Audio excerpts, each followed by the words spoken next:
if your opponent scares you, you have to go with your style, with your formation till the end. Just one game. There is not really that much time to react, to re-update your formation, your tactics. I think if you want to change in the middle of the game, it will be very late. It has to be before. So, but as you say, there is only one game, so there is no time reaction. I would like to say, like, one of the stronger points of Smackable is like nobody can make him scared. But on the other hand, the character of, I would say, FuteFacil is like a more shy person that in the one hand, if he scored the first goal, he will be so dangerous. But in the other hand, if Smackable take the lead, maybe it will be so difficult to him mentally to, to become to improve, to overcome the situation. But, let's see. Yeah, first goal will be critical in this group stage. As we can see, these two teams, and we can see Woody on the left-hand side of your screen, FuteFacil on the right-hand side. Of course, you'll see many different variants and many different cards that these players have to available. So, I mean, you can also see, I believe there's the booster cards at the back there for the likes of Araujo and players like De Jong will sometimes feature. It's going to be close. It's going to be very close between these two teams. Those big time make the difference. 101 overall on Araujo, De Jong. I believe FuteFacil has a counter formation for Smackable, but let's go. First game of the day. It is first game of the day here. It is Woody in the home Barca. Oh, sorry, yeah, I believe it's Woody in the home Barca strip. As we'll see Lewandowski, and he's offside. I believe that's FuteFacil in the white. Kick-off save for FuteFacil. We know the gamers, the player, how important it is to avoid to concede a goal in the first chance. Absolutely, you have to be switched on every time the game kicks off, and almost the triggering of offside traps very quickly from both sides here. You can see both aggressively playing high lines, and you can see, as we'll see, we see Smackable playing quick counter, game style, which, oh, look, the defense line went high. Yeah, went high there. Gavi on the left-hand side here. Gavi looking to forage. He can't quite get down there as De Jong intercepts it instead, and back comes the way of FuteFacil. FuteFacil, Gavi, De Jong give it away as Romeo to Lewandowski. Cleared away by that Araujo. Oh, those mistakes are very dangerous. Look at that. They are indeed. They will leave gaps. Here's Gavi. Gavi looking in field, gets it towards Cancelo. Gavi still there. Gavi looking for passes. He has De Jong in support. The dribbling stats of Gavi are insane. They are indeed. Romeo in towards João Felix. Felix. He had double touch. He might not need it. Lewandowski in towards Pedri. Cleared away by the defender. Gavi. It's clearly the idea of Smackable. Try to have a really wide formation from the left wing of Gavi and try to open the defense of FuteFacil. But at the moment, FuteFacil is managing well the defense, but look how many players have Smackable on the attack. Absolutely, he is attacking in waves here. Pedri in towards Lewandowski. Free kick in a very dangerous place. We've seen so many different, I mean, across the last week, I have seen so many different free kick variants. Pieces here are so nice. Look, only two defenders for FuteFacil. Quick pass. Tries to go under the wall, and Gavi will clear. It reminds me the Ronaldinho times back in Barcelona. Yeah, certainly a little bit of trickery there at the free kick, but he made one goal like this against AC Milan a long time ago, but was magnificent. Yeah, revolutionary players do revolutionary things, as we see Romeo giving the ball away. Pedri in towards Lewandowski. Lewandowski onside. Lewandowski scores it across. João Felix in on goal. What a save! What a brilliant manual save that is. It's cleared away, but only as far as João Felix. What a save that is to keep it at 0-0. I think Woody Research thought too much the final decision to where to shoot, left, right, and FuteFacil were perfect with the manual goalkeeper. How important is it to have that type of skill, Alex, to have that ability to trigger the manual goalkeeping exactly when you need it? How important is it as a player? That's the nice of the competitive. It's like you have to also confuse the goalkeeper, because with the manual goalkeeper, you can save situations like that. Yeah, it was a fantastic save, and no doubt we'll certainly see that on the match highlights after the game. But what a brilliant save. Keeps the game at level. We are 20 in-game minutes gone. Yeah. João Cancelo clears it away. Well, Smackable seems more into the game with more intensity. A lot of mistake of FuteFacil in the build-up. There's De Jong looking for Lewandowski, cleared away by Christensen. Can FuteFacil find a way forward? Instead, he's met by the right boot of Romeo. Great matchup, Romeo Looking in towards Felix. Felix onside. Looks to chip it back towards Lewandowski. Cleared away. Only as far as Romeo. The pressure is so high from Woody Research. Here's Gavi, left-hand side. Great tackle there by Araujo. Launched clear up towards Lewandowski. And FuteFacil may just have a little bit of room here if Osmakabir will allow him that room. He's found Gavi. This might be against the run of play here. João Felix turns back inside. It's cleared away. Only as far as Pedri still there. Looking for João Felix. João Felix onside. Great save from ter Stegen. You cannot concede that mini space to players like João Cancelo because, you know, they can make you an easy score on those situations. Yeah, João Cancelo, very much a bit of a Swiss Army knife, and João Felix certainly is just as much of a danger man for Barcelona if you have him at your disposal. Romeo to Pedri, in towards Lewandowski. Here is that man, João Felix. Looking in towards Pedri, cleared away. They are risking a lot with the defense line, but you know. Felix with a good flick. Lewandowski finds it in towards João Felix. Felix onside, and it's off the post and into the back of the net. It's a great start, and João Felix has broken the deadlock, and he's FuteFacil with the lead. That's why they are super good player, because in the worst moment for FuteFacil, where he wasn't finding the lines to build up their chances, the first one, boom, into the net. It was nice, simple chance, trying to looking for Lewandowski, trying to gain some time, and João Felix running back so smart after behind the defense. Look. It's just that physicality from Lewandowski. It just gave enough time to get that ball past Araujo in towards João Felix. And again, really good composure from FuteFacil there, because again, the brain plays tricks on you. Is it going to go manual goalkeeping? Are they going to move? Which way do I try and shoot that? But he puts it in the one place that I don't think anybody gets to. It clips off the post and into the back of the net. And on another day, that goes wide, and that goal certainly 36 minutes gone here, very much against the run of play, as Woody has had a lot of the ball in a lot of enemy kind of territory, as we see Gavi. Let's see the reaction of Woody at the end. He will react. He's a former multiple time world champion, so let's see. Good back heel there by How Romeo. much stake? Pedri looking in field, cleared away by De Jong. As you saw, what's funny topic is like no celebration. He knows it's not enough. 1-0 versus Usmakabal. It's not. No, absolutely not. Look at that. Lead. Pedri slides it in towards Gavi. Great defending there again by Araujo.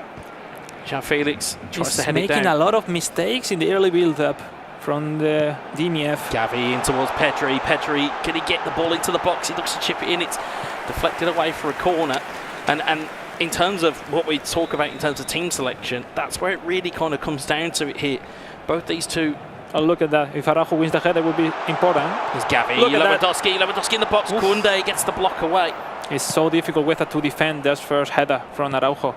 Lewandowski. Especially with his, I don't know, 92, 93 of header, plus the skill of heading, aerial superiority.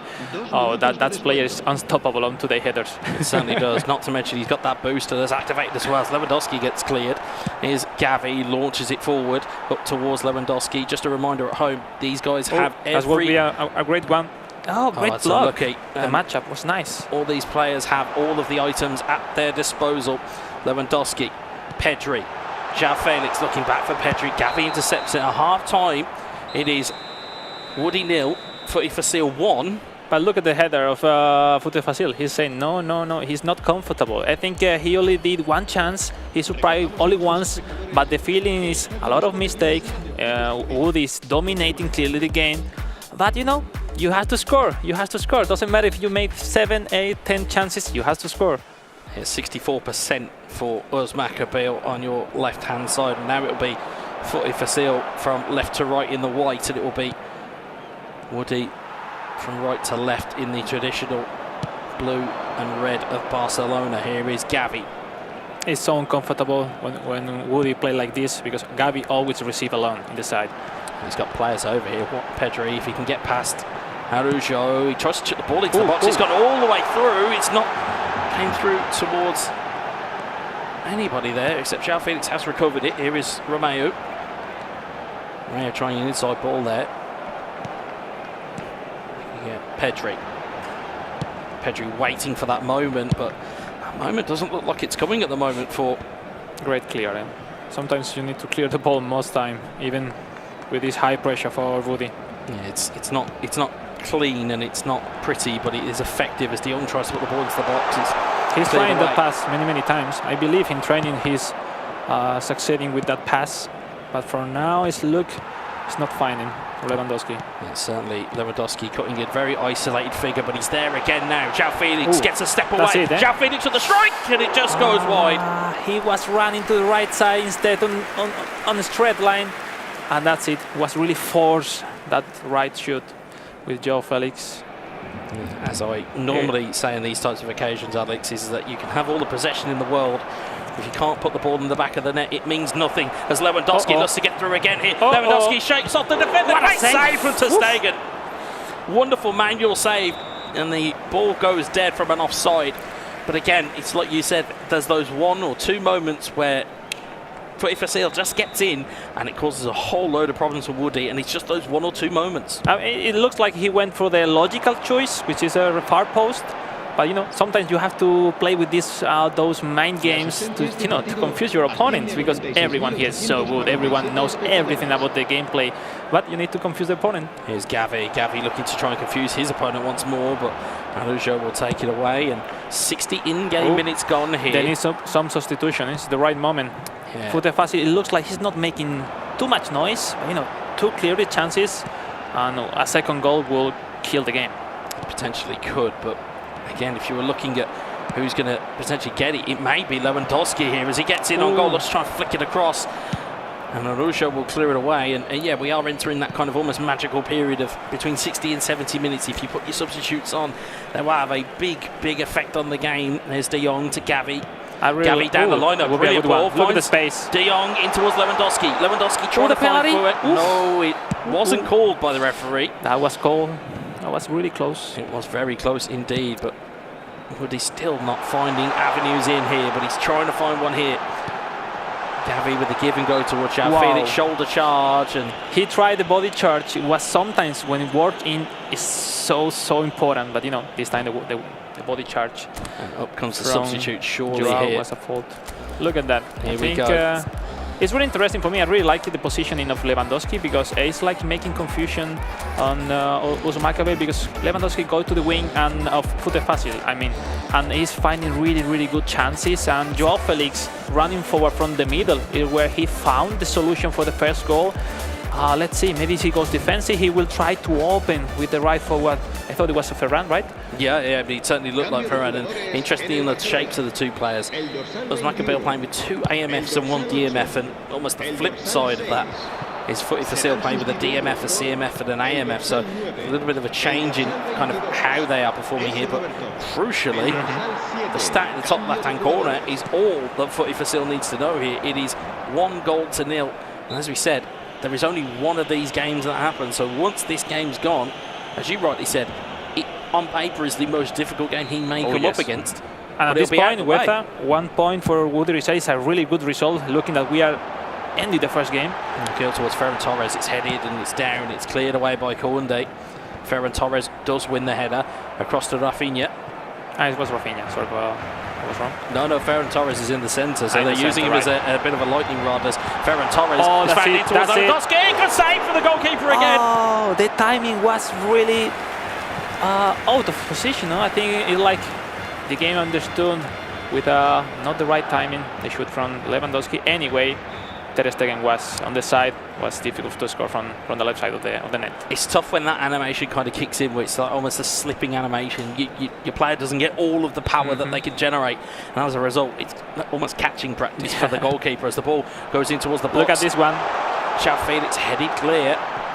15 in-game minutes left here, and right now you would say it's a deserved lead because FuteFacil's taken the chance, but all the pressure has come the way of Woody as the ball goes in towards Lewandowski. Sergi Roberto big time. By something now. Christensen will take it clear. Pedri, and what is impressing me about FuteFacil is the ability to recycle the ball from defence straight into midfield, and he's able to kind of just get himself up the pitch as Pedri looks to find a beautiful ball into Lewandowski onside. Lewandowski tries to cut it across, and it's cleared away by ter Stegen. We enter the closing stages of this game. It's almost finished. João Felix, beautiful ball into Torres. Great Beautiful. tackle, but Ferran Torres has recovered. João Cancelo a little bit heavy on the challenge. Is Sergio Roberto. Roberto looking in for a ball. Back. He's looking for all of them. We're queuing up, but the reality, FuteFacil's defence was all goal side there. They were ready for that cutback. We had a time on previous eFootball that we called Usma corner for one of those corners that Usmakabel did perfectly on previous competition. But you know, 5 minutes missing, maybe going forward.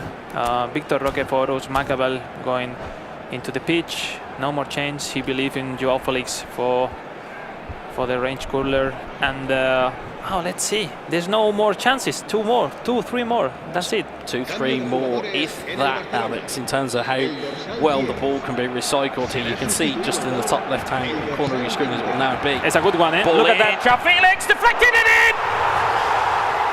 It took one moment. It's a big piece of luck, but Usmakabel won't care. It's 1-1 with 5 in-game minutes left. Exactly. It's not the exactly Usma corner, but it's Usmakabel scoring a corner. It's Woody research for the draw 1-1. Wow, what a game changer was that corner, because, you know, losing the first game is one thing, but now drawing completely open your option to go to the grand final. It's so dangerous to stop this corner kick. Maybe you need to go in front of Araujo with someone, because once you lost that header, you are in hands of the lucky if you are going to consider not the goal. Absolutely, and you would say on the balance of the game, I would say it's a more than fair result if it ends this way, as De Jong and FuteFacil will look to maybe address that. Here's Frankie De Jong in towards Lewandowski, and it's cleared away by Christensen. There's Romeo. Of course, the 2 big people that will be probably looking on with great glee at this result if it does end in a draw. Takaki and Hammer are to come. I would be very happy if this ends up in a draw, but you get the sense there may be one more chance here as Gundogan goes down to Victor Roque. You need to wait a little bit. Victor Roque in towards Gundogan. Sergio Roberto, Gundogan. We're into stoppage time here. It's cleared away by João Cancelo. Really good defence there. Maybe if he wins the header, we can have one more. Potentially. The ball is ricocheted, and there is still time here, but João Cancelo cynically making that challenge, and there is the final whistle. It does end honours even, and it is 1-1 between Woody Research and FuteFacil. Points shared there, Alex, and you would say on the balance of the game, it's a fair result, because again, all of that pressure was with Woody, and again, FuteFacil only really had that one chance, which was the goal that he took. I think they were uncomfortable the whole game. At the beginning, obviously, more stressful than usually FuteFacil. That's why Usmakabel was dominating most of the first half until the goal. You know, first chance for FuteFacil, well into the net, and yeah, impressive. But you know, fair result for start the tournament. Yeah, I think so. I mean, you look at again, it was just moments there, Harry. I mean, it was it was a midfield defensive battle. It was everything we wanted it to be, and it was so tight. And a couple of manual saves here and there, and that result is completely different. I mean, and there was the slight bit of luck that Woody took with that corner, getting that first flick on. Alex is absolutely spot on. It is a little bit of a lottery. Once that first header happens, it can be a bit of chaos, and he took advantage of it. Absolutely he did. Wasn't vintage Usmakabel, was it? I mean, he was trailing for almost an hour until we saw that 85th minute equalizer. Of course, FuteFacil did so well holding on for that long, and I don't mean that with any disrespect, but when you're going up against the 3-time world champion, Wes, if you take the lead, you have to hold onto it. So we can now hear from Alex in the mix zone with Woody Research himself. Alex?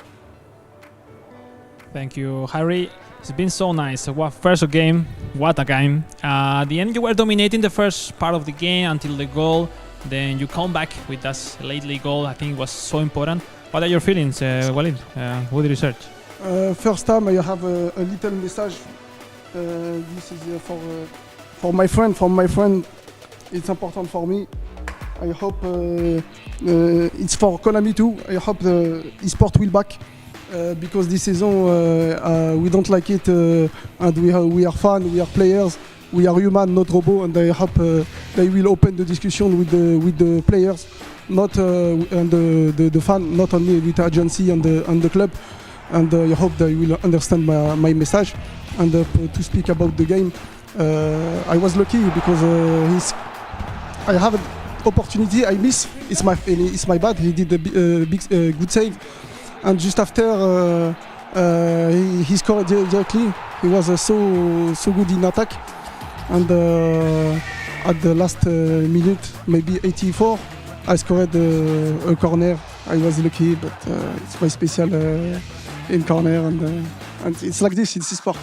I see you at the end, first game. It was so important for you to take at least 1 point, obviously because you're a potential opponent in the ranking in FuteFacil.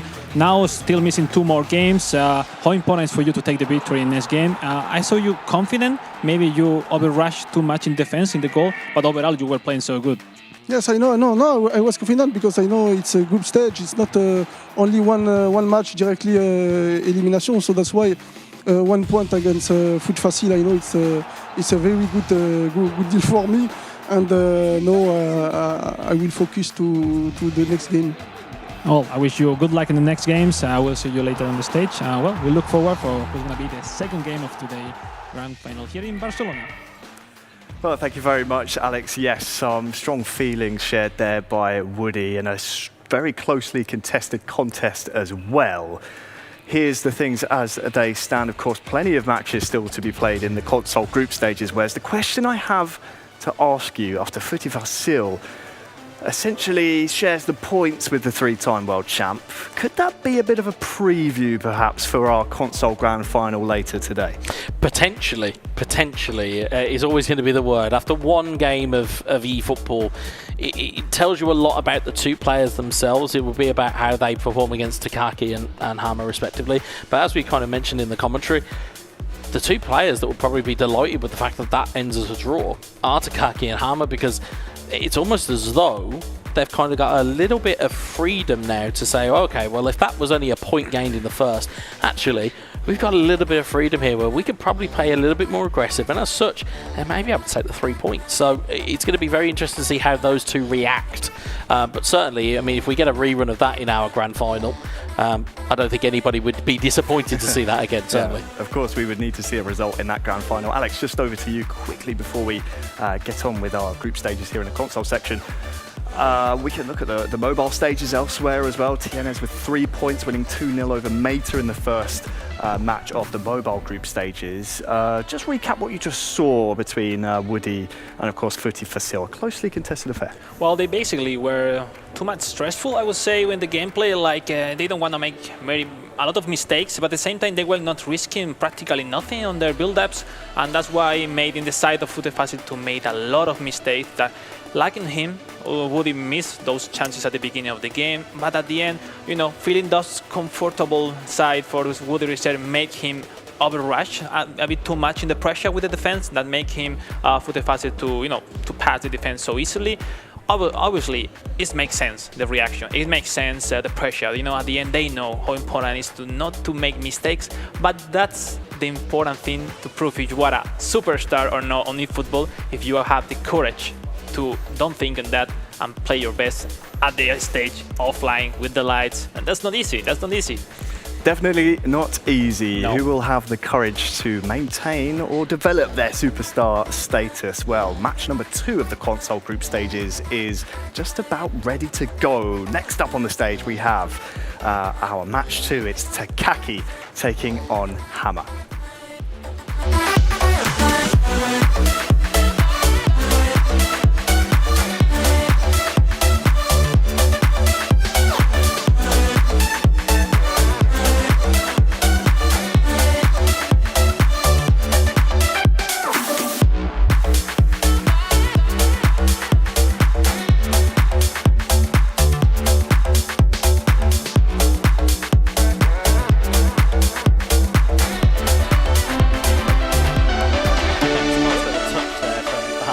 Takaki, I love that entrance. I love it. It was a nice little kind of moment of just kind of cultural just appreciation. Exactly. It's great to see within esports, and these two, it is, I hasten to say it is a West Asian derby with an East Asian derby, so we have got kind of almost the Battle of Asia on our hands here. And something I know all too well from nations in the west of Asia is that if they have one representative here, it means that everybody in that region just kind of gets behind them, and Hammer will be no different in that regard. He will have so many nations pulling for him on this stage. Of course, Takaki as well has his own point to prove. Former eFootball Championship Open World Champion on Steam. Yes, PC and Steam is one thing. Let's see if he can put it to good use here. Because, again, although the console may feel different, or at least the platform might feel different, the game doesn't change, does it?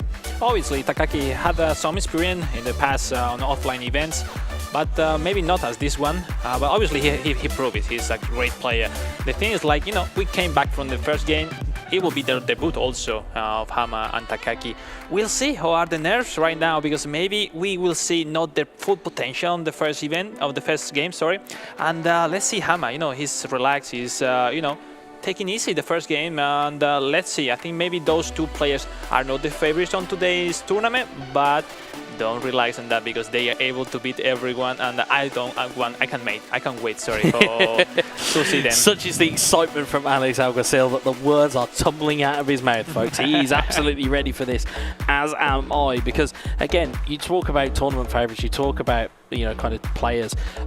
The phrase that I think I confused a lot of people when I very first came here and I used it, and some of the players didn't quite understand what I meant, was dark horses. And people said, well, what's a dark horse? Well, it's basically, it is a team or a player that you need to keep your eye on. And I think both of these players fall into that category. You look at Hammer on the right-hand side of your screen, 5 times national champion in Lebanon.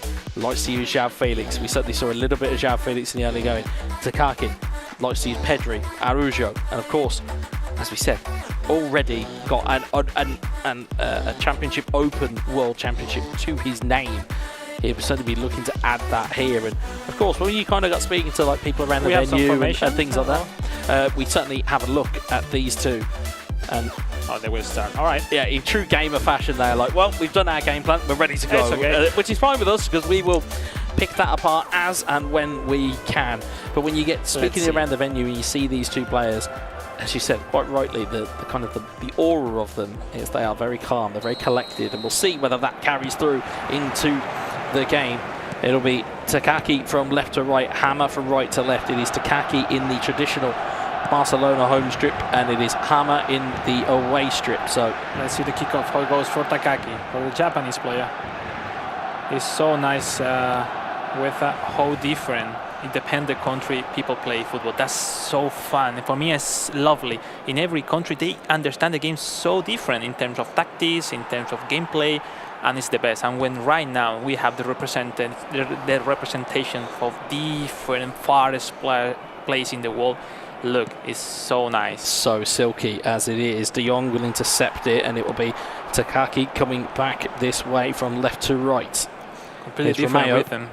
It is, and it's certainly difference in cultures in terms of the way that as you quite rightly said, different nations and different players will have very different play styles. Some will be more direct, some will look to try and pass through, as we'll see Lewandowski trying to make that ball work for Hammer. Instead it is intercepted. Here's Gavi. Probably Japan is the country where they are more, let's say, focused on take advantage with their formation. They used to find solution with the formation. That's why they are so good. Because normally, you say FuteFacil was more focused in direct attack, more, quick attacks, and try to surprise the opponent as soon as possible. But the Japanese, they are the country who make born this fantastic video game we all love. Indeed, they are. Here is Ferran Torres. Torres in towards Lewandowski. Lewandowski's through, but Araujo will take the clearance away, and that's the first real kind of sight of a penalty box we have seen so far in the opening 16 minutes here, and you can just feel the tension here between all of the players that we're seeing so far. Here's Torres. Torres looking to shape it in towards Pedri. Pedri, what a header! Brilliant goal, and Takaki goes 1 goal ahead. Brilliant finish from Pedri, and it was well worked. We'll see it in the replay in terms of just having that runner at the right time and finding the ball and finding the technique to find that pass. It's brilliant from Takaki. Oh, it was lovely. He was showing everything from the beginning. He was dominating those first minutes. Hama, maybe he was quite late switching cursor from Araujo to Christensen, and that's why that cheap pass goes through to Pedri, but maybe it's not the best header, but you know, it was in a perfect position to score. Doesn't matter who it is, if it ends up in the back of the net, they all count the same. And also, just a quick note for those of you who maybe have your ears wide open at home. I'm pretty sure you knew that was going in before it even went in, because you were like, yep, that's happening. And also Takaki. It just shows you the level of expertise that we have on the desk here, is that he can even predict goals before they happen, folks. So, again, great to have eagle eyes of Alex Alguacil all over this as Takaki looks to try and build on that lead now. Here's Gavi. Good left stick dribbling, as we almost see far too often from East Asian players. Their left stick dribbling is absolutely phenomenal. Yeah, basically the best dribbling in eFootball is like dribbling without run. Maybe it sounds silly, but when you play and you have those players with high stats on dribbling, with a lot of skills move, just dribbling with the left joystick is more than enough, not overrun too much. Certainly allows you a more of a degree of quick turns and maybe kind of just disjointing an opponent's defence, because they're not quite anticipating that you're not sprinting. Instead, they're like, wait a minute, you're not sprinting. What am I meant to do here? Exactly. And it catches them out, as we'll see. Hammer trying to come back the other way. It's cleared away by Christensen. Kunde's going to let that one roll out. So 27 in-game minutes gone here so far. Takaki 1-0 up against Hammer. And you would say so far, Alex, on the balance of play, fair result so far. Yeah, I would say, I think one of the key of today's games has to be avoid to attack from the side of Araujo, because this big time Araujo card practically have all the best and most necessary skills that a player in defense needs. Now, basically, Araujo is heading, man marking, interception, acrobatic clear, fighting spirit, aerial superiority, blocker, sliding tackle. Basically, is a beast. I was going to say, you name it, he's got it, essentially, is what you were saying. And certainly that is the case with a player of, especially with the booster on top of it as well. Oh, yes. A formidable weapon as Ferran Torres looks to try and make a way in. And free kick now at the edge of the box. And we saw a little bit of trickery, that, as you said, that Ronaldinho-esque kind of free kick we saw in the opener. Let's see. Here's Lewandowski, and he plays it short. And now Lewandowski running forward. Bolde. All right. Bolde to Gavi. Restarting now. Certainly allowed that reset, did Takaki. There's Gavi, great footwork from Gavi. You can see why he's so well liked as a footballer, as Gavi is super cancels and just a little bit of trickery, just trying to potentially bait for the penalty. It's so fun to play with those cards. It's like they are so smooth, so quickly in the turns. There's Gavi again, Pedri to Romeo, De Jong. He's towards dominating. Gavi. Takagi is completely dominating. He is indeed. He's trying to find another way in here as Gavi. It's great work of the super cancels. Nice. Brilliant work. And nice fake shot. It's Ferran Torres with the save, but again, it's wonderful work by Takaki to just get into the box and again, just giving Hammer real problems at the back here as Romeo looks to launch it forward. Can Hammer get a response here? Lewandowski in towards João Felix. João Felix in towards Ferran Torres. Back towards Pedri. Cleared away by Kunde. Those first time fake shots are so great. I think it's not meta maybe because mostly it's not 100% possible to make it then right. Look at that. Pedri into the box, cleared away. But if you have practiced before and you know with which player in which position it works, you have a great advantage. And again, if it is the first time you're watching an eFootball esports event, relax, I've got you covered. If you heard the man to my left mention the word meta, it stands for the most effective tactic available. So we will get you, if you are looking for hints and tips of what you are seeing on your screen, how you're trying to replicate it at home, this is the best place to see it because it will show you all of those tactics that are available. Traditionally, we're seeing a lot of 4-3-3 and variants of it because it just offers that balance between defence and attack. It gives you that kind of ability in transition, as we'll see. Potentially was a pause on there, but I think it was just somebody eagerly skipping a replay as the ball goes flying forward and it's into the box. But again, if you're looking to maybe take an example here, 4-3-3 certainly is the formation to go with if you are looking to compete at this type of level. Here's Pedri down the right hand side. It's cleared away is Inigo Martinez. Christensen and Takaki build on the lead. De Jong in towards Gavi. Gavi, great footwork from Gavi. Opened up the chance. Lewandowski, good save for the goalkeeper. You need to find those players with first-time shot. That's the one who can make those goals. And it will be interesting. That's why Lewandowski is such an important player in this squad. He's a lightning rod of attention, is Robert Lewandowski. He's proving it again and again. Torres brought down on the edge. Free kick, I believe that is. It was right, quite close to the line. Sometimes you have seen them fortuitously given as penalties, but instead... Let's see what he has prepared for this one. Let's see. I don't think he'll be going short this close, I don't think. Although, then again, I've been surprised before. It's Torres under the wall, and it's deflected away. That was only close. As far as Pedri. Pedri in towards the box, cleared away by Koundé. Again, Hammer get something going here. At the moment, it doesn't seem really to be getting past halfway. It seems to be almost as that force field at the back for Takaki. Here's Torres. Hammer is missing to have a great chance to breathe a little bit. He's not every time under pressure. Lewandowski, dummies and super cancels are plenty here.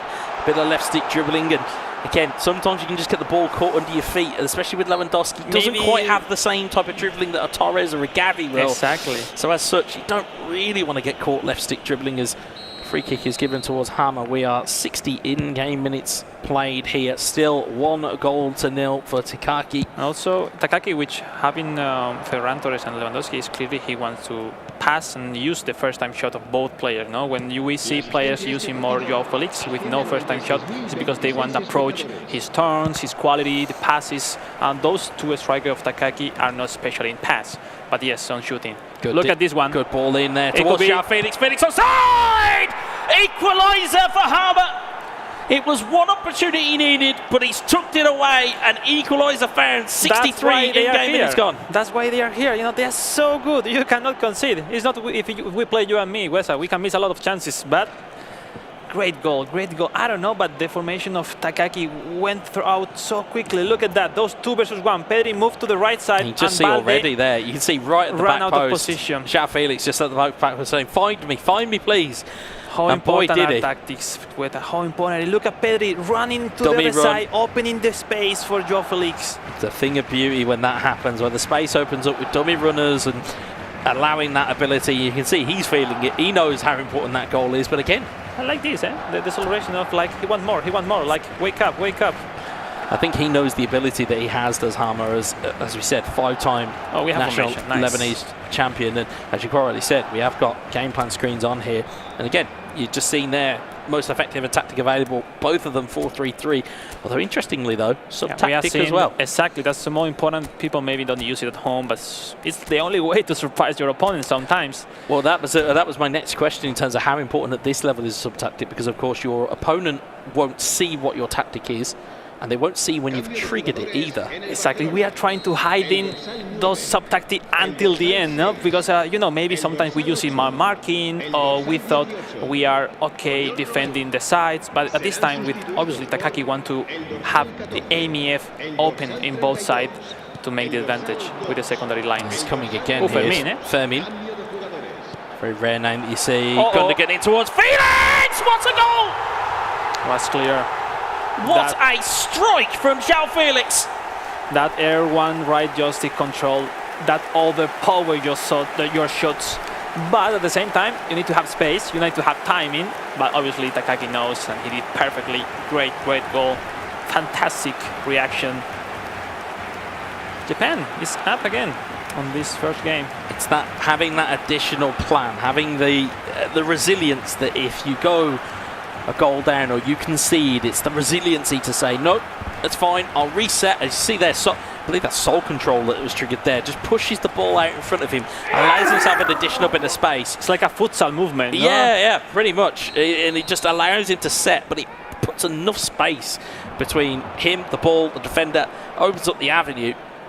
You have to be so quickly with the switch cursor in defense. If not, you cannot defend those chances. Yeah, you certainly will get caught. It's clearly working for Takaki. Look, Fermin in the left side, in the right side, another AMF. I was going to say, really, it was a bad place to give the ball away, but he got a little bit lucky there. And the ball gets given back to De Jong. All right, he's using Joao Cancelo as a right midfielder. All right. Yeah, we see those little kind of changes. As we said, Joao Cancelo is such a versatile footballer. You can plug in anywhere pretty much in this side. Left back, right back, centre mid. We've seen him do it for club, for country. He certainly is a player that, at this level, you can put him into, as we said, multiple different places. So if you're looking to maybe say, play a Sergio Roberto or move Koundé out to the right-hand side, you have that ability to, because you have João Cancelo who can fit in at right mid as Fermin looks to play back. It's brilliant ball in towards. And the crosses are so dangerous from Cancelo. They are indeed. Cancelo to Fermin. Fermin back to Cancelo. What will Takaki do here? Will he look for goals or will he look to ice the game? Yes, that's it. Really good possession football from him here, De Jong. And it's like he has the right formation to make long build-ups, but not to have a direct chance to score. But you know, in the right situation, winning by 1 goal is so smart to play like this. Absolutely. João Felix tries to get feet set here. Tries to get away from Romeo. De Jong in towards Felix. Hama also don't want to really run that Brilliant much. Footwork, trying to get the ball into the box, cleared away. And Gundogan will field it down the other way. Felix to Gavi. It's just there's so much space, but Victor Roque has picked it up here. Here's Gavi. Gavi, can he get the strike off? He's trying to get the pass off instead. 5 in-game minutes left here. And it's Takaki 2, Hama 1. Last 5 minutes, Wesa. We said that before game, and then we had an equalizer. Let's see now. João Felix in towards Gavi, looking around. It's ricocheted, but Jules Koundé will clear away. João Felix wins the header on towards Cancelo, back towards De Jong. Not long left here. Felix. João Cancelo. Good footwork from the man from Portugal. De Jong. Going to the wing, try to gain some time, trying to move the defense formation. Just keeping the ball ticking is realistically what Takaki is doing here. The longer that ball stays in play, the quicker that clock will tick down in the top left-hand side of your screen. He's been so smart. Maybe Hama, if he takes ball, he can have a last chance. Let's see. But he's risking a mistake, and it's going to go back to the goalkeeper. As we said, this is the smart thing to do. It's not pretty, it's not clean, but it's effective. It will do the job here. You see it all the time in real football. Last chance of the game. Could potentially be one more chance here for Hama, but he's got away from João Felix. Fermin will clear it down the line. Maybe it's too late. Is potentially that's one more chance here. Ferran Torres in towards Victor Roque. Nice. Christensen blocks it away. And there goes the final whistle. Takaki takes the game 2-1. He's delighted with that. Even he was way better during the game, dominating most of the part of the game. He was struggling to really clear with 2 goals advantage, something like this. But you know, the pressure, you feel the pressure, they feel it also, and how important 3 points for Takaki. Yeah, it's a massive 3 points for Takaki. And again, in terms of aspirations within the group, of course, that opening draw that we saw between Woody and FuteFacil, that is perfect for Takaki. He's got himself off to the races.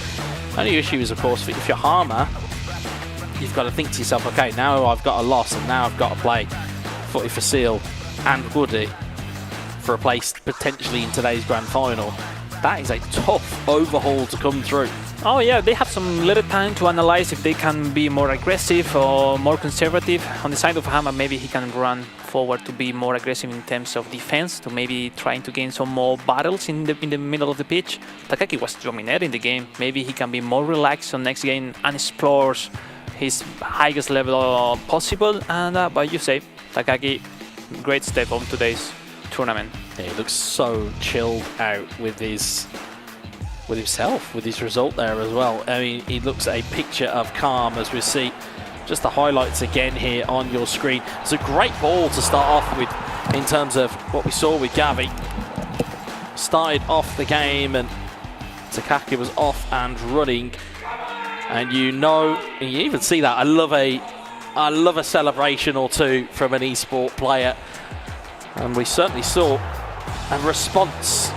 Certainly we saw more chances fall in the way of Takaki.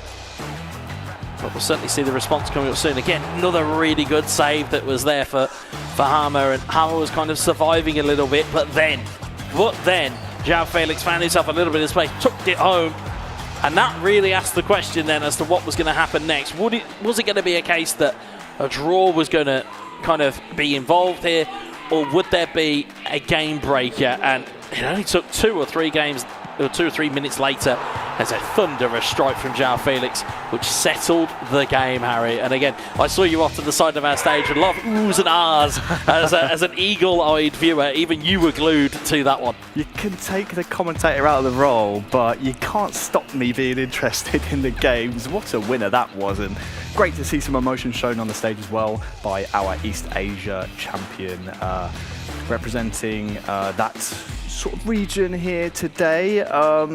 What a game. I think it's only fair that we hear from the winner. Alex is in the mix zone now with Takaki.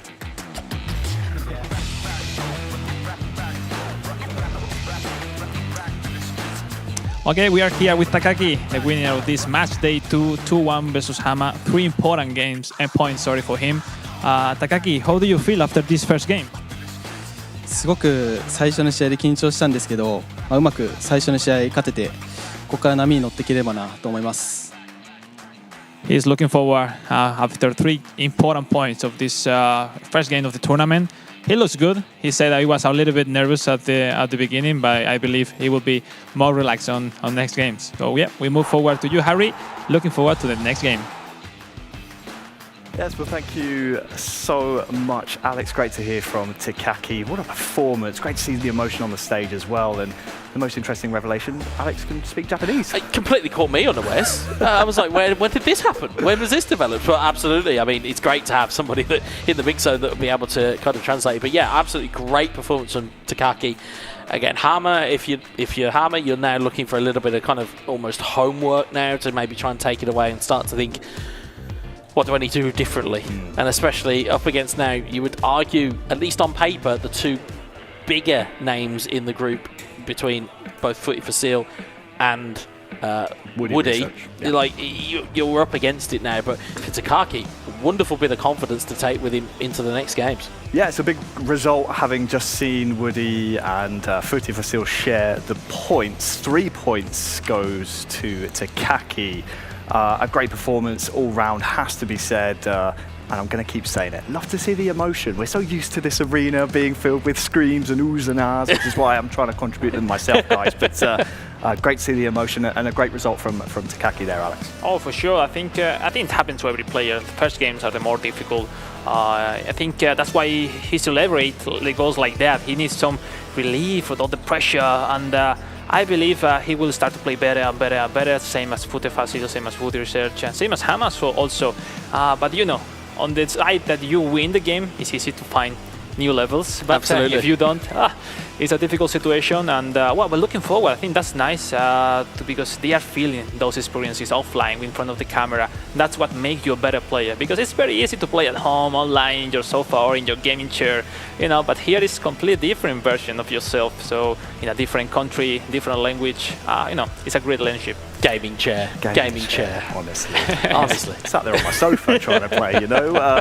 So as you can see there, the result from Takaki and Hama. We can take a look now as well to see what things have been happening elsewhere. You can see Tienes taking 3 points against Meta in match number 1. Match 2 as well, Lacassa with 3 points over on the mobile side of things, guys. Both group stages so close here, Wes. I mean, 3 points is going to be so valuable from any of the matches. Yeah, it's always the safety net of the best of 3 has just been completely taken out, and as a result, you're now in 1 game shootouts. I mean, Alex, the difference is, as we've mentioned already, how important is that win going to be for Lacassa? I will go even more. That's the amount of goals, to winning by 3 goals, looking in times of they tie on points. Those goal differences are so important. And well, we said from the beginning, Lacassa, it comes like one of the favorites, or the favorite on mobile console. And yeah, 3-0, probably the biggest victory against TJ, because they were practicing a lot during yesterday, today. They are making a really good relationship coming to this event. But you know, well, you know, first game, maybe the inexperience from TJ was a difficult stone on his way today. But you know, still running, more game to play, and let's see. We want to see the very first game on mobile, this time on the stage. Well, he's done my job for me. I mean, we've got our first mobile group stage match on the stage now. We are going to see Meta taking on Lacassa.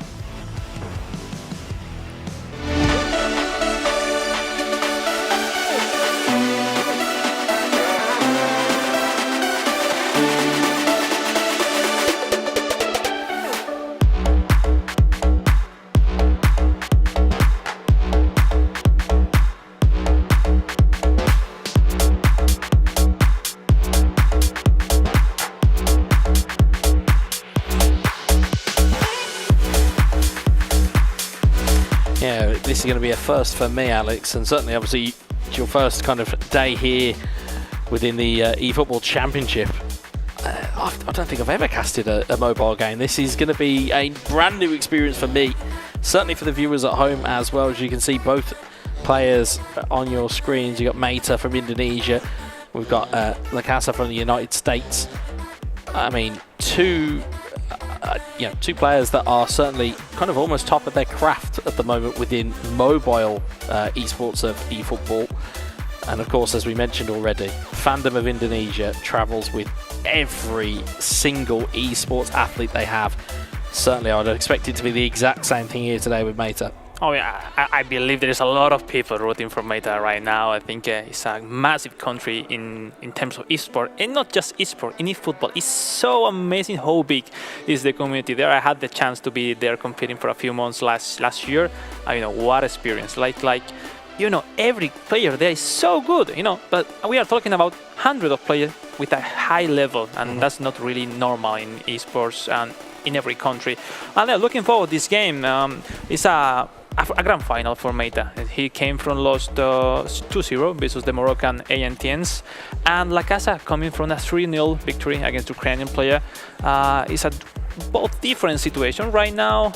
Lacassa maybe more relaxed, more chilling, and Sakti Meta coming from losing with, I think he had to prove he is able to win today, and maybe it's the wrong moment to face Lacassa at this stage in the tournament. Certainly, after, as we already saw, Lacassa taking his first game 3-0. And again, I think if Lacassa comes into this, wins this game, it all but certain that he would then make today's kind of grand final. So I'd suppose, if you pardon the UK parlance, that's the carrot on the end of the stick that's kind of being dangled in front of him, saying, hey, if you pick up the 3 points here, this is what you can have. So he's like, okay, let me try and do it. The only thing I would worry about, though, Meta, at least from our experience, is not a player that will go quietly into the night. This is a player who will want to win, certainly as part of Indonesia, and as we already mentioned at length in terms of their community. He has competed on console, on mobile. He's a multiple champion. He knows what is required here, and if he can pull off a victory here, that will certainly set the cat amongst the pigeons in the mobile group today, because of course then you'll have multiple players on potentially on 3 points, and as you quite rightly said, those 3 goals Lacassa got may just be vital in terms of where those aspirations kind of lie. And I don't think even at the start of the day, I think we didn't even really factor in that goal difference may just be what separates groups here, because that's the level that we're kind of seeing already. So well, Lacassa is on a side like potentially another victory right now against the Indonesia Meta will make him virtually, let's say, qualify into the grand finals. So yeah, I think that's very important to win games, relieve some stress, relieve some, the pressure that you bring from home, you bring from starting in front of the cameras. Now we're looking to a mobile game. The good thing of eFootball is so fun. How good is on mobile the game and also on console, or how identical is the gameplay on both sides, and you think, oh, but in console it has to be different. No, you don't. It's like, you will see, it's so fun. Also the formation, the tactics, obviously it works a little bit different on mobile. Obviously it's more to neutralize your opponent with a counter tactics or with a different formation that stops the efficient, or I would say the strength of your formation. But anyway, it's so fun to watch. Normally it used to be a lot of goals. We haven't seen that much already in the first 2 games they will play, but we are having now the live stage, and with that, let's see, at the end this is football and different positioning. They are handling something in hands, but it will be so fun. Yeah, it's again, it still blows my mind that gaming has got to a point where it's on your mobile, in your hands, and this is the type of venue that you can end up in, because this is where esports is potentially kind of veering towards, almost in a kind of a different conversation. There's certainly been other tournaments where both I've been a caster and you've obviously been a competitor, where we've seen other games that are mobile that have the audience. As we're underway here, and it is going to be Meta from left to right on your screen in the traditional backheel pass. Jean-Felix! Oh, and it's open to scoring. You promised goals. And here we are. And right there, within 3 minutes, they are off and running. Meta with a complete shock It caught everybody. We didn't even have our feet under the table. Yeah. And they have, well, Mata has gone 1 goal ahead, or has he? I'm just making sure. We'll wait for confirmation of that, because I believe we'll take a look, because it's looking as though it's actually Lacassa. So I think the graphics were just slightly askew on ours. So I believe it is Lacassa in the home kit, and it is Mata in the away kit. So, crucial moment.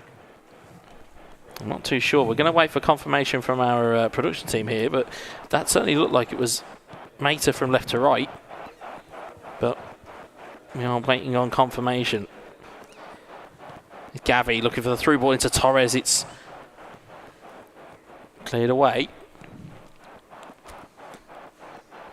Lewandowski to Felix. Oh, the triangle, the throw pass. Yeah, he's looking for a through pass there. Gavi to Pedri. Pedri down the line into Felix. I would love to see Up towards Torres. It's cleared away. long range stunning shoots in this game. I would love. May just find one just yet. De Jong clears it over to Pedri. Pedri on towards João Cancelo. Gavi, Pedri, João Felix. João Felix rolls it in, and it is an equalizer hit. Felix once again, but he's the magic man for all of these players. It is an equaliser, and I think we've just got confirmation on the stage. That is an equaliser for Lacassa, so it is Lacassa in the away kit, the away white kit of Barcelona, and it is Mata in the blue and red traditional home kit. But great reaction from Lacassa. yeah, it's great reaction. Needed the goal. So he just rolls it into the back of the net. A simple, yes, great chance. Sometimes that's why it made the difference, João Felix. I mean, maybe if you are with Lewandowski or Ferran Torres, you cannot turn that fast to find enough timing to shoot. 1-1, game on. And Mata coming straight down the throat there of Lacassa, but instead he's dispossessed. We see that in console it's not really worth it to make the secondary player pressure. You see the arrows of João Felix with the second player pressure, which is really, really nice. Like you can cover behind with your cursor, meanwhile you are pressing with another player. Here's Gavi. Lacassa rolls it in towards Ferran Torres. Torres, it's deflected. In the bottom was De Jong completely alone for a throw pass.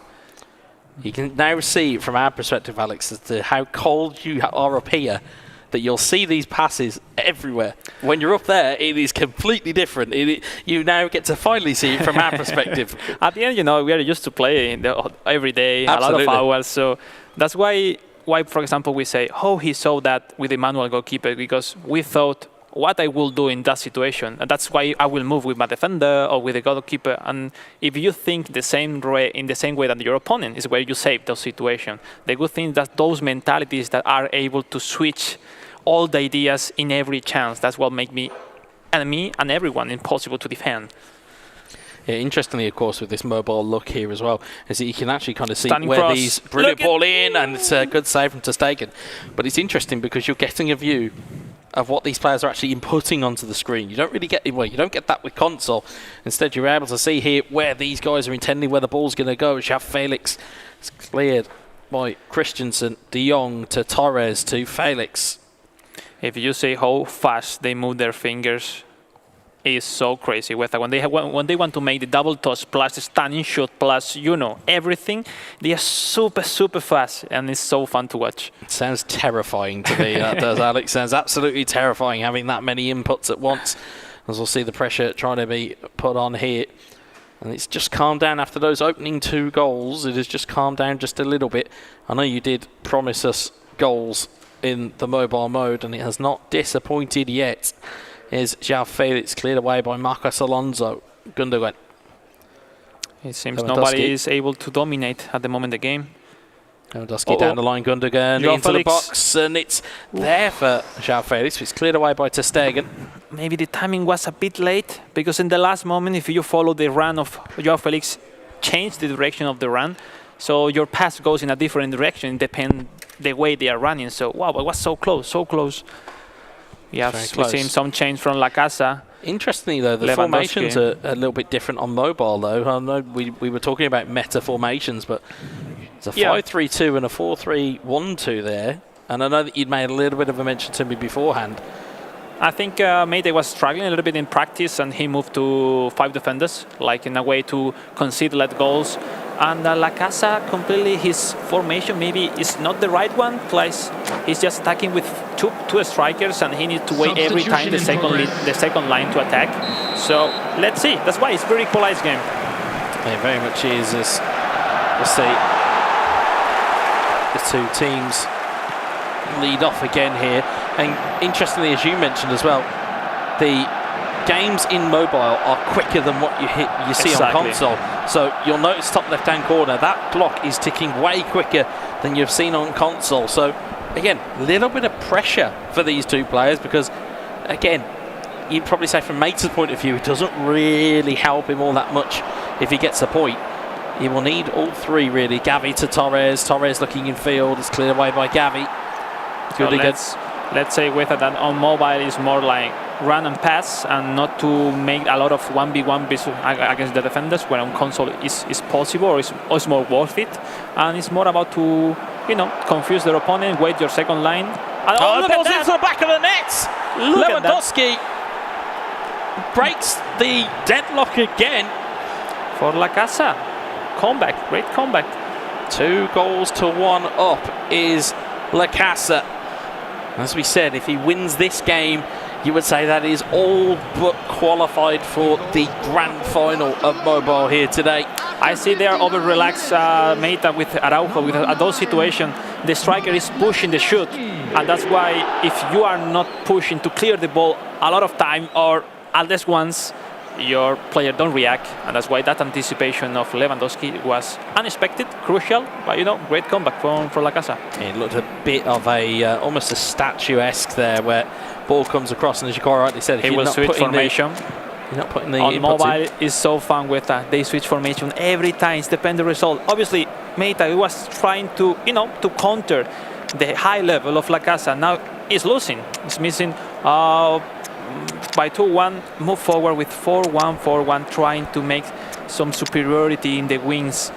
But yeah, I will say he will found it. But those 4-3, 1-2 of Lacassa is really nice conservative formation. And I think game on. Lacassa made the comeback, and all the pressure moved to Meita, who has to react. At least 1 point with makes him already in the tournament. Yeah, I mean, it's a tough ask again. Somebody who is in form in Lacassa. Certainly, we saw earlier that we see big time Sergi Roberto to the CMF, Pedri in the live win. No, now Ferran Torres. He's still putting Rafinha on top, which surprised me. Maybe looking to utilise the pace there, maybe, but. Again, he's in a bit of an awkward position for Rafinha. Maybe he's looking just for a speed. Yeah, that's what I'm thinking. No? I'm thinking it's more so for the pace than it is anything else. But again, sometimes physicality will play its part here. As you know, just to make people know at home that if you put a player in the wrong position, his stats goes down so high, and then it's completely different. No? You cannot play with the goalkeeper as a striker, stuff like that. Absolutely. That's why it's so realistic in football. Absolutely, you cannot. And of course, those overalls that you see as a stunning cross goes into the box, it's cleared away. That's why those overalls drop, because the overall is based on what the player's stats is for their position. So that's why you're seeing Rafinha as an 83 as opposed to what we'd probably say is naturally a 95 when he's trained up. Here's De Jong. That was close.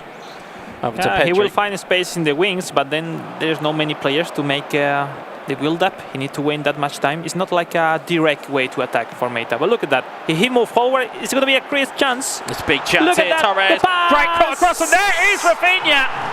He needs time to build up, and he made it on time.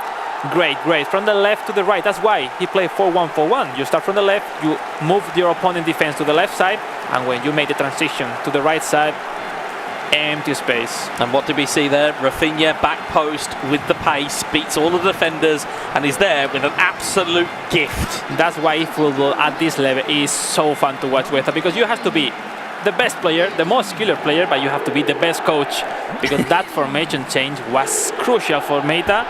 And 2-2.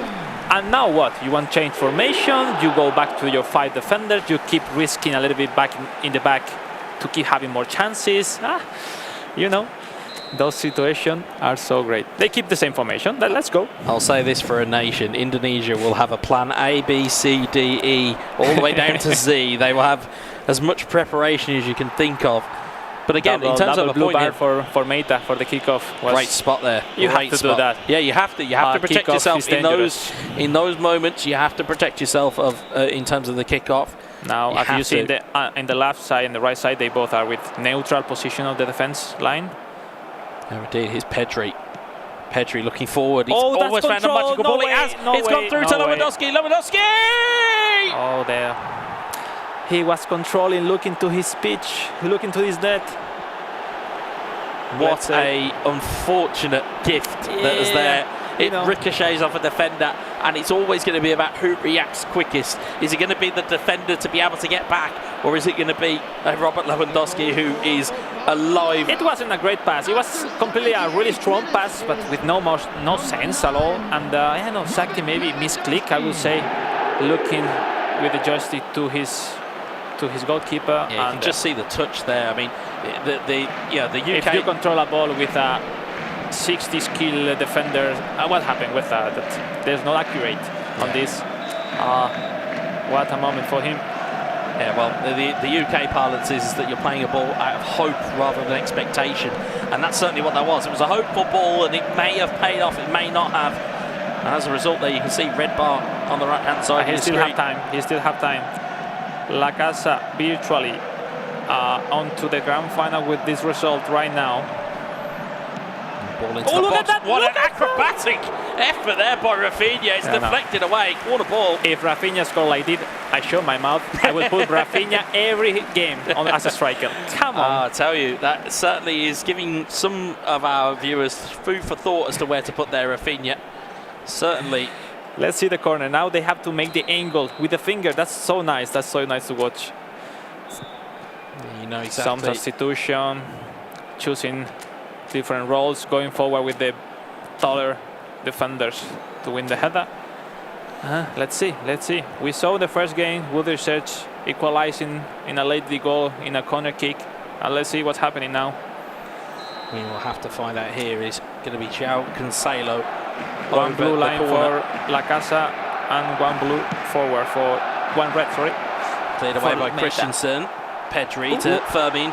Oh, my goodness! Neat turn. Ooh, it's a neat step over, but Ter Stegen was smart tricky to Fermin. Yeah, Fermin, again, certainly one of those players that's not really utilised, I would say, in the grand scheme of things. Certainly with these types of performances, last moment of the using game. them. It's the last moment. Ooh, what's the wrong clear? 5 in-game minutes left as injury time. As I've seen it too many tournaments where there's too many goals.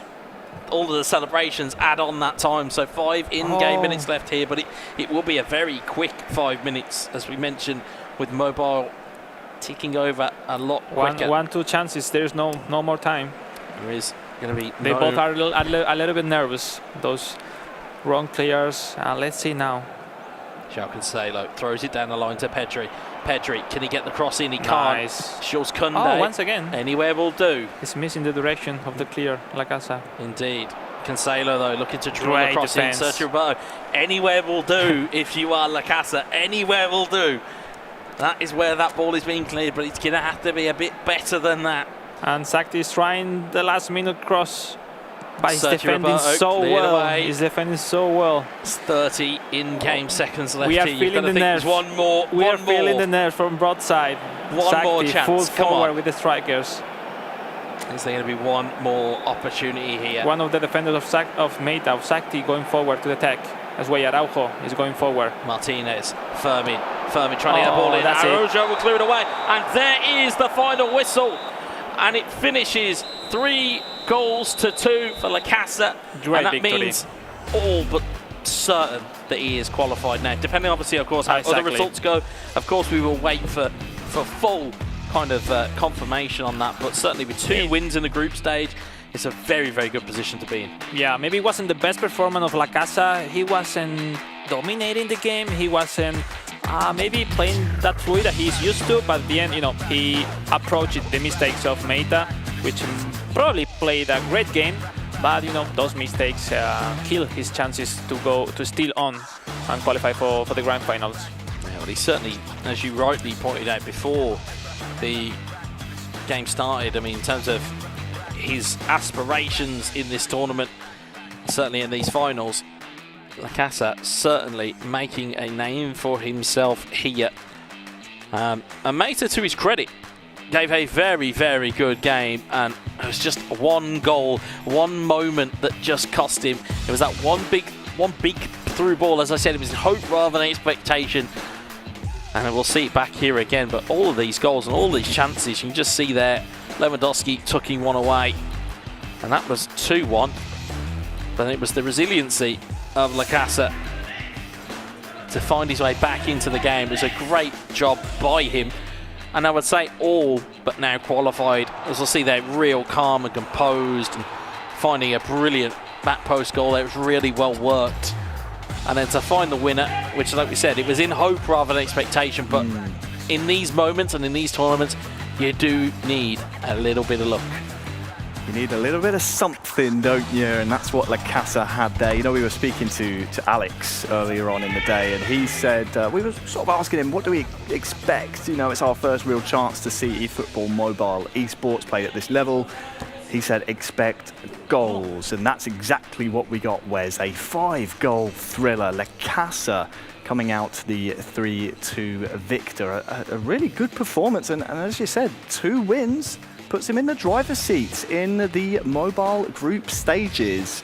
Who better to hear from? Alex is down in the mix zone with Lacassa now. Alex, over to you. Thank you, Harry. Well, we are here with Lacassa, winner of the last game. Overcoming some difficult situation during the game, but what a great victory. Looking also the first result of the day, winning another 3 points. How you feel? Feeling great. I mean, obviously, going down 1-0, it's obviously, most people, they would get nervous, they'll go all out attack, make mistakes. But for me, I stay very calm, stay composed, make the comeback, and you stay level-headed, win the game. Well, most of the eyes today are on you because of your experience last year in Tokyo in the World Finals. How you deal with those expectations? I think already maybe with a lot of chances to go to the grand final today. How do you feel inside? It's like you take it easy. You feel those nerves also with your teammates, your opponents. Yeah, obviously there's obviously nerves like here and there, but I shut those down immediately because if win or lose, I just stay level-headed. I keep pushing forward. No matter what the result, but obviously I know expectation me to win everything, but you never know. You just never know in eFootball. You just never know. But I'll do my best to win it all. That's nice to hear. I wish you good luck in the third game. Let's see. We will see you in the grand final later on. All right, thank you. Appreciate it. Well, thank you very much, Alex. Yes, fantastic to hear from our America's representative on the mobile platform. Had to search for the word in my brain there because we are going to jump over and look at the console group stage results so far, Wes. You were pointing something out to me while we were listening to Lacassa there sort of recap his win. What were you trying to point out to me? Well, we saw match 1 and we saw match 2 both on live stream. Match 3, which was off of the live stream, ended with Woody beating Hammer 1-0. So kind of what he had mentioned in the kind of the mix zone about, I was maybe playing it kind of a little bit reserved because it's not knockout. It's not a knockout football. It's group. Certainly appears to be the case. He's taken a big 3 points there. It's definitely a big 3 points, and unfortunately for Hammer having 0 points from 2 matches so far, it's going to be a difficult route to the final for him.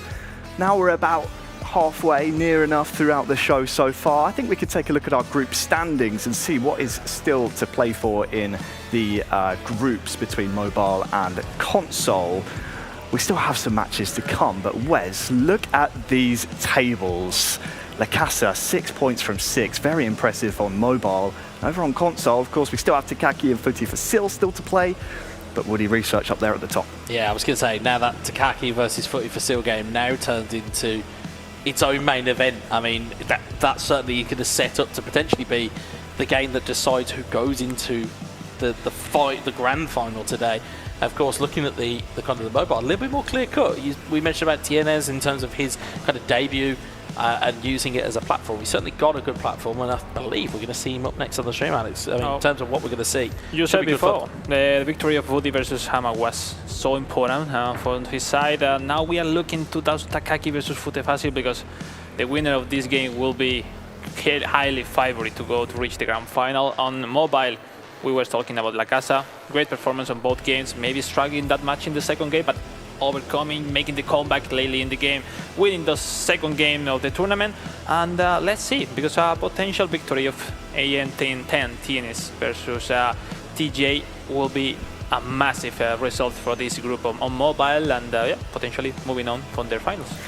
Well, thank you, gents. Yeah, those groups incredibly close, and well, it's only fair we continue proceedings. We have our second mobile match up next. Taking the stage is going to be AN10, that's hard to say. Try that again. AN10 Tienes taking on the man from Ukraine, TG_MMV.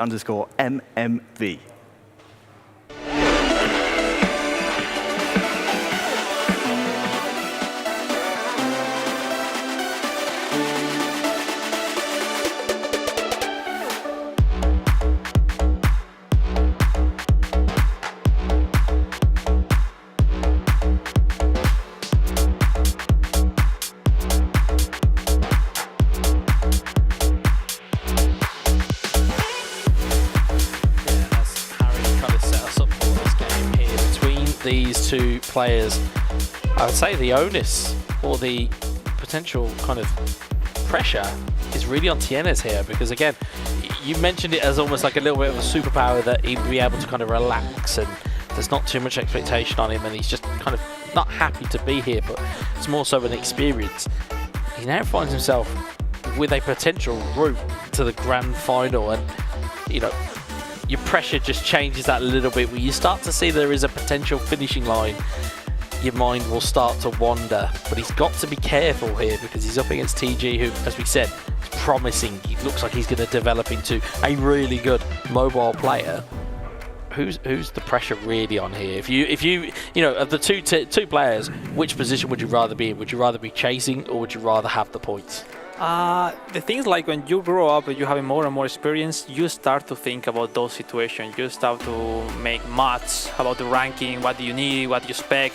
But I think those two young stars, right now they are just thinking on this game to win the game and take 3 points home. I think that's the advantage that they have. They are not scared of nobody. They are not overthinking on those situations. They just do what they know, and sometimes it's worth it, no? Because at the end, you know, we saw Woody research on the first game, maybe overthinking on those last decisions to shoot, maybe thinking too much on the decision of your opponent instead of your OP decision, no? So it's so interesting to see. I would love to be at that early age, because you know, you just think and play eFootball, and that's all. No, nowadays you start to think about more stuff in your life. But obviously, I mean, I wish they enjoy this game, this experience, first time at the big stage, and you know, take it easy, play your game style, do what you know to do, and move on to the formation. 4-1-4-1 for the Moroccan player Tienes, and I haven't seen, I think it's 4-3-3. 4-3-3 from TG, and we'll certainly see that as they boot into the screen. But yeah, there is a little bit of a freedom, as it were, between these two, in the sense of, yeah, do you know what? We're 17 and 20 respectively. Actually, we've got a bit of freedom here, as we'll see. It will be underway here. Tienes in the home strip, left to right. Pedri with a stunning cross into the box, looking for Lewandowski, cleared away. Christensen in the right place. And it's going to be TG from right to left. Basically, in the kickoff, you have to run back as much as you can.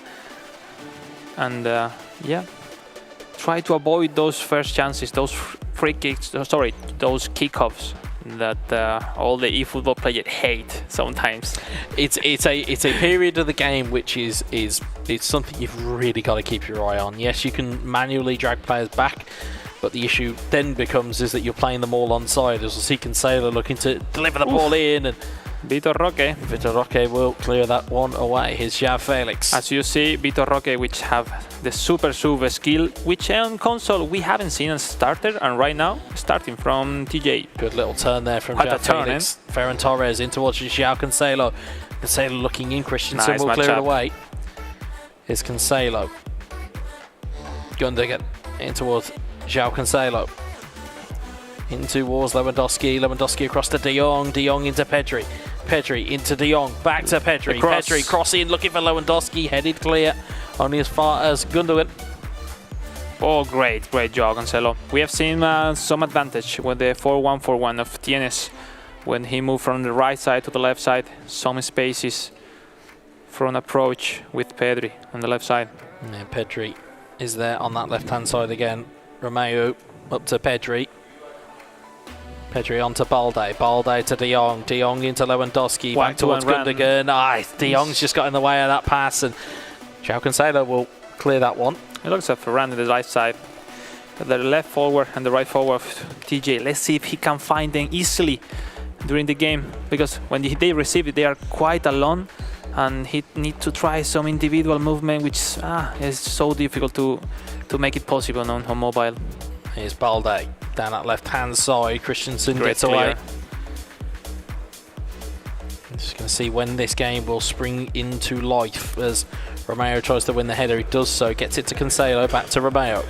De Jong. Now, yes, it's clearly the formation of Tienes working a little bit better instead of being into the pitch, having the most spaces locked. João Cancelo, yeah, quite rightly in terms of the. Oh, what a mistake! Oh, was nice. It looked like it. It looked like it. He did very well to recover. There's Romeo. Romeo in towards De Jong. De Jong is cleared away there by TG.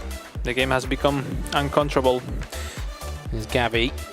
Gavi to Felix. Felix with a great turn. Felix! 1-0! Great one.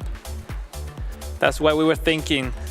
Sometimes overthinking is too much. Great move by TJ, and was so nice. Sometimes Tienes was waiting the first time pass, and he just controlled and did the easy thing for the noobs or for the amateur players, but the not common thing for the pro players. And great decision.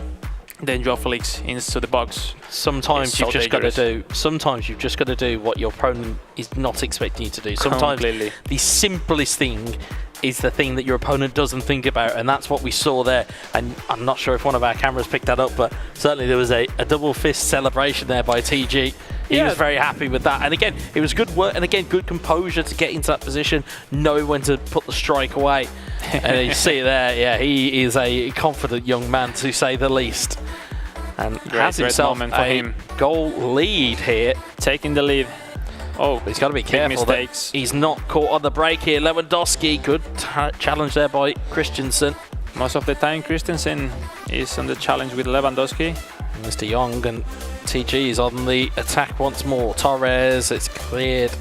On mobile, let's say Weta that they try every time the pass and run the whole time. So that's why they are waiting like a ping-pong passes every time, not that calm that you can have in console, or he is having right now with Pedri. That's to make 2 or 3 touches with the ball. Sometimes it makes the difference to gain the exactly time to have the space behind the defenders. Absolutely, and yeah, and that is the type of expertise we have got on the desk. Just one shot between both of these two teams, but it is the one that separates the two teams at half-time. 1-0. And again, if that does stay that way in that result, it does shake up the mobile group just a little bit. It will put both of these players level on points. Exactly. So it will then turn into potentially being a case of... And this opened a lot of options for both until the last round of the match day of the day. Oh, TG's in again here. Is João Felix. João Felix, great save for the goalkeeper. Maybe he was a little not strong shot. A little bit too calm, a little bit too cool. But the bar maybe needs more stronger bar for score those goals. He certainly needed maybe a little bit more power. The Sagan was very equal to it. Gundogan. Great ball, but it was a great spot of a ball, but unfortunately Frankie de Jong takes that one clear. Obviously, more or less with the 4-3-3 of TJ's defending quite well the 4-1-4-1 of A&Tens. Will be time now for see some reaction from the Moroccan player after becoming the winner of the first game on this mobile tournament. He needs less for a draw or take some points. That's a go-to move. They love if that you move, notice that there's a go-to move there with João Felix with TG. Again, just getting that little bit of space. And again, again, we know the complexities of how to pull off these skill moves on console.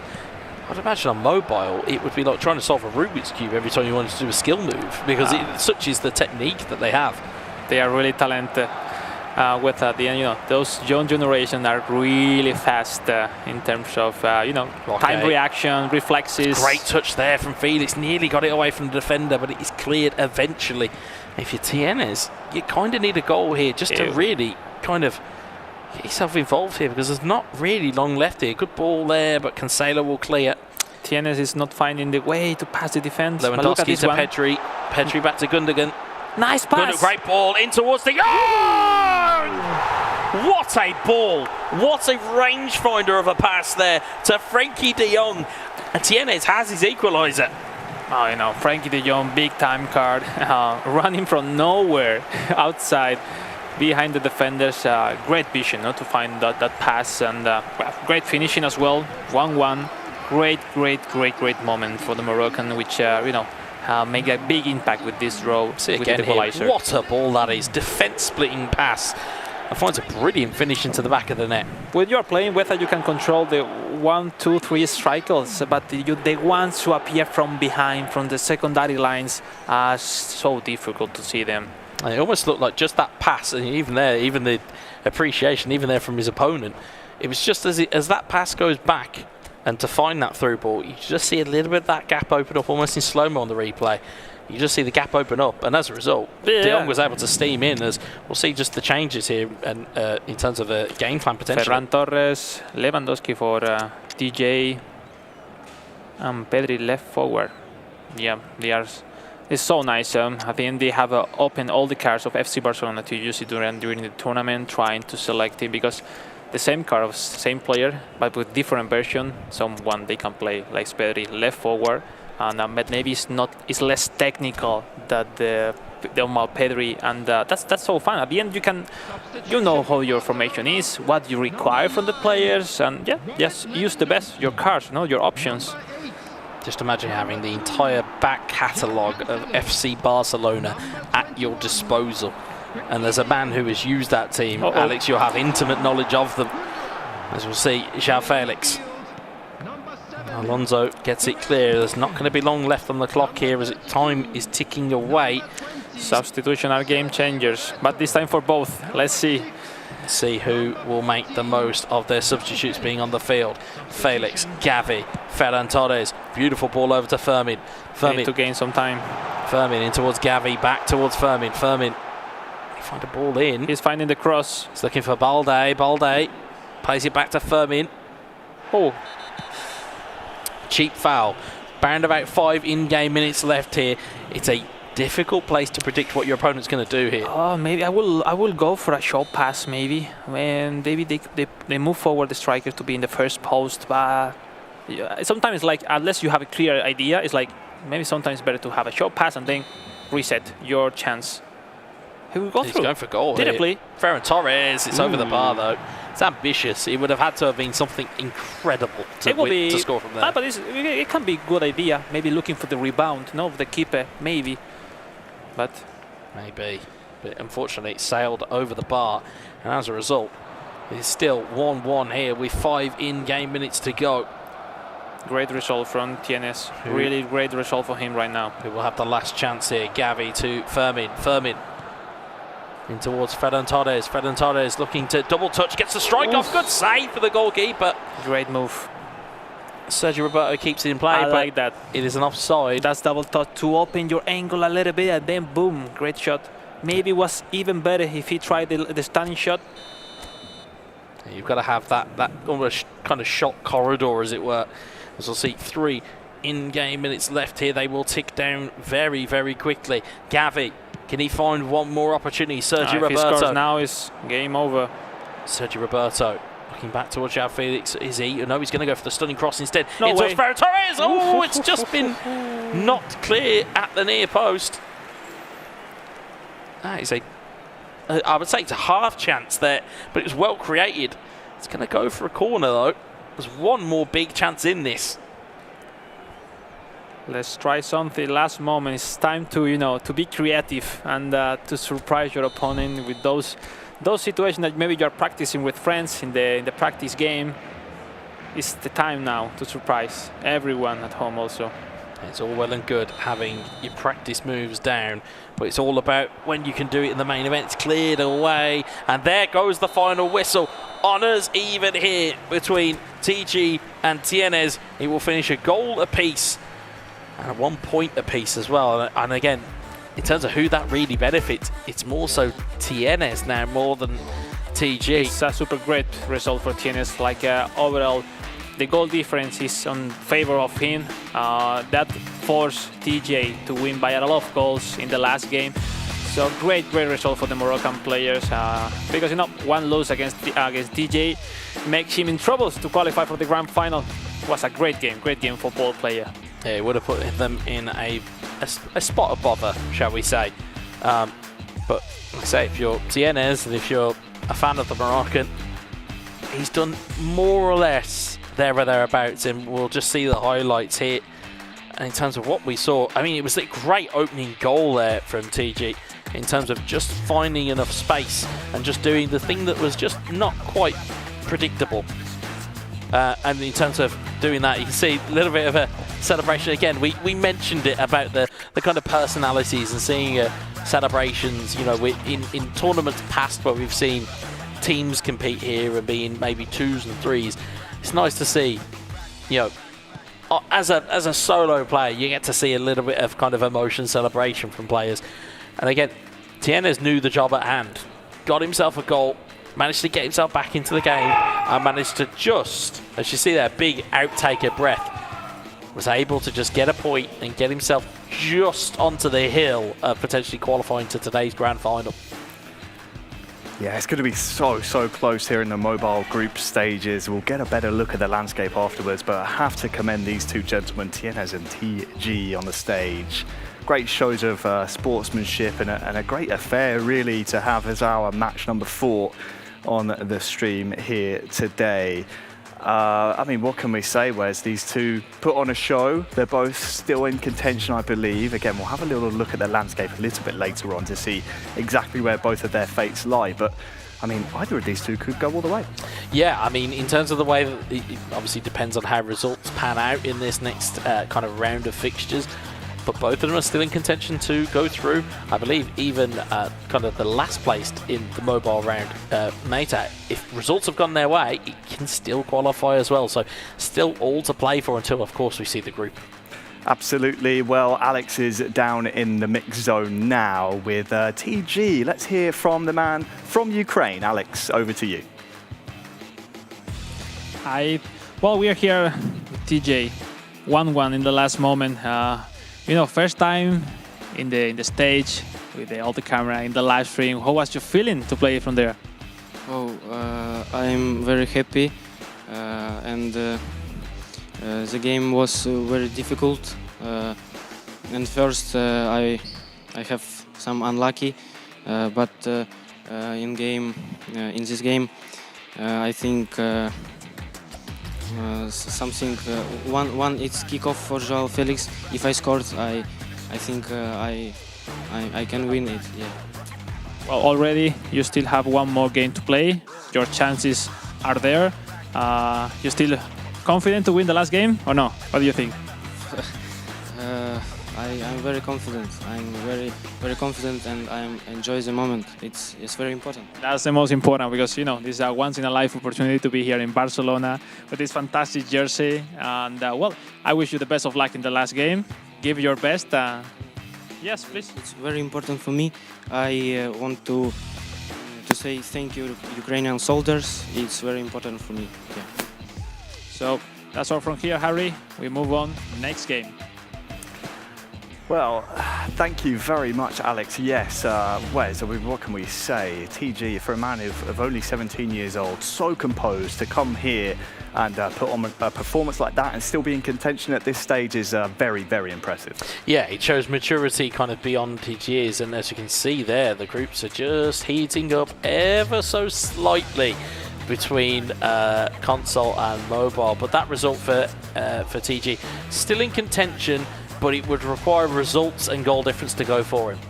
Absolutely, it would. We can delve a little bit deeper if we want, Wes, into the group tables here. We can see who is still in contention and who at this point is mathematically eliminated. Obviously, we have Woody Research, Takaki, FuteFacil, all within contention, still in the hunt. But then you look on the mobile side, Lacassa putting on a flawless performance so far. Tienes with 4 points out of 6 as well. And TG still breathing down the neck as we just saw Tienes. That is such an important result for him because, again, it kind of solidifies his position in second place. Yeah, it's realistically going into the final round of games, it's his to potentially lose in that second place. And to cast your eye up to the top of the table, we were talking about results that may have happened off stream. Takaki and that game with FuteFacil looks like it may have ended up in a draw, if my memory serves me correctly. And as a result, now console, I love to see how it's on console. It is going to be tasty in that final round of games. And I'm going to put you on the spot, Alex, because you're our analyst. Who goes through on console? I mean, all the result was so important. The last one is what's matter. A victory from FuteFacil against Woody Research can change everything. No? On the other hand, on mobile, clearly we see more or less the favorite to reach the final. But on console, everything can happen. And also Hama has a lot to say. I believe he will do his best to have a great result in the last game. At the end, he's doing great result. He's doing great performance. Not at all as enough to win, but he's able to beat Takaki in the last game. Obviously, that result for Takaki. Takaki, no? Yeah, it was Takaki, yeah. was so important against FuteFacil because you're still not losing against a direct opponent as FuteFacil. The draw was so nice. And, I want to see the next game because, it's like we are reaching the moment when we are looking to great finals games. We are going to make you wait a little bit longer, Alex. I know he's chomping at the bit. He's so hungry. We need to get him here every single match day. But before we move on to our next match, we have to take a look at what we've seen so far. And I have to ask you both, what was the surprise package so far? Perhaps FuteFacil taking Woody Research, sharing the points there. Is that maybe one of the surprises of the day so far? I think so far, it's the thing that really sticks out was that first result. But more importantly, it was also the performance of Takaki against Hama. Again, the fact that, yes, that it was 1-0, then 1-1. So you're like, okay, well, what's Takaki going to bring? And it only took him 3 in-game minutes to say, I'll tell you what I'm going to do. I'm going to go down the other end. I'm going to find some space for João Felix. I'm going to absolutely thunderbolt one into the back of the net.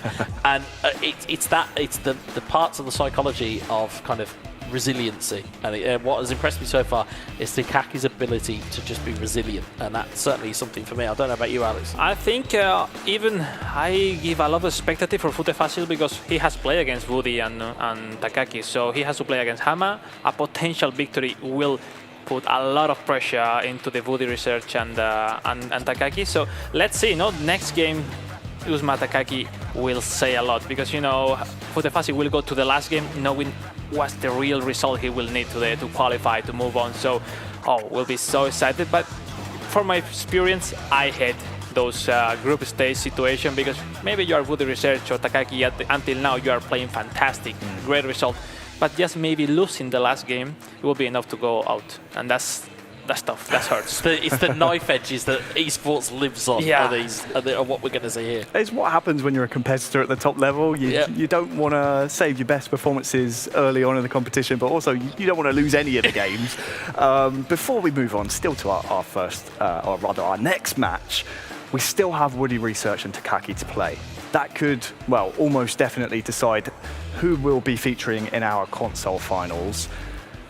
On the mobile side, Lacassa at this point, certainly a lock. Who can you see joining Lacassa in the mobile finals later on today? I think again, we said it's Tienes is to lose here because, again, you look at the superior goal difference, you look at the superior points at the moment. Not only would he have to lose potentially quite heavily, TG would also have to win quite heavily, and it all really depends on what those two players have got up against or what they've got left to play against is the determining factor. But you'd say at the moment, Tienes is the guy that's going to be facing Lacassa in the mobile grand final. I can't really see it any other way at this point. Well, I think TJ is on the hands of others. At the end, Lacassa needs to win against Tienes by a lot of goals, or at least by 1-2 goals, to give let's say, some normal condition for DJ to qualify. Already, you have to play against Meta, which is not easy task to play against, and you need to win by a lot of goals. So maybe on his mind, it's all about to have a crazy formation to start maybe with a 4-1-4-1, or maybe with 4 strikers, 3 strikers, really offensive formation to try to score a lot of goals. But at the same time, you cannot concede. So it's a difficult situation. Obviously, he will looking for the win. We heard before in the interview, and he is capable of. But you depends on other results. Sometimes it's a difficult task for you. Yeah. Well, we can see the mobile table, and it's interesting you see, or rather, as you said, Alex, because yes, it's out of TG's hands currently, the young Ukrainian, but he's still in the hunt because we still have Tienes to play Lacassa. So that does change things a little bit. That changes things a little bit because obviously Lacassa has been flying so far.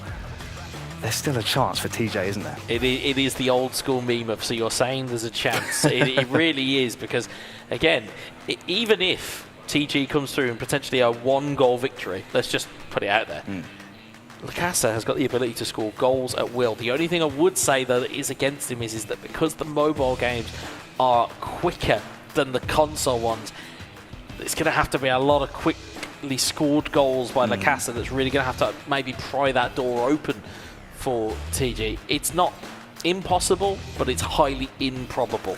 But if you are a fan of the young Ukrainian, there is still a hope.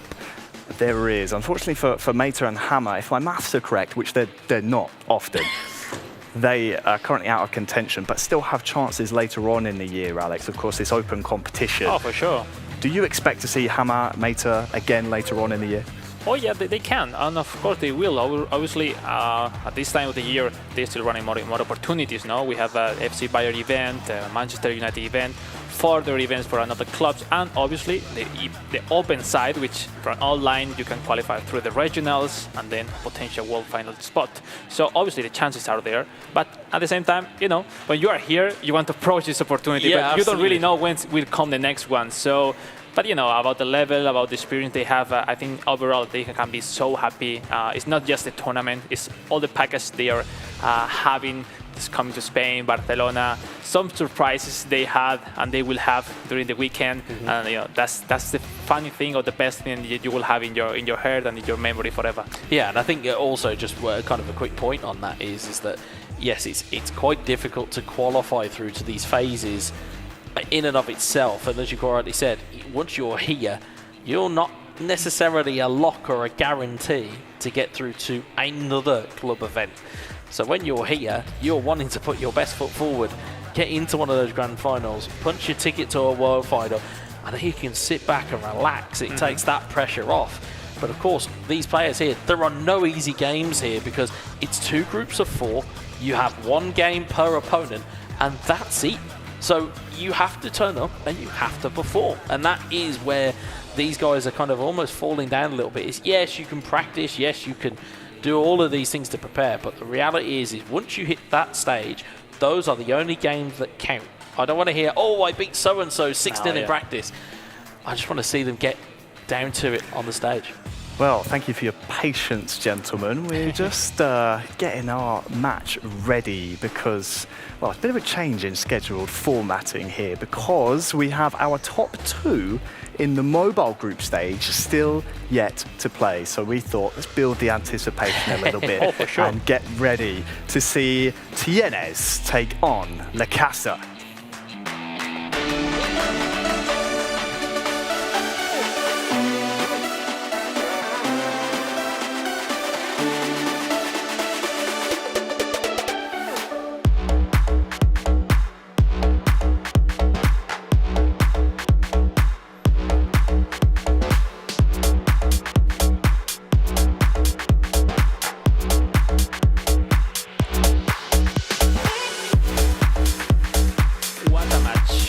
what a match is coming.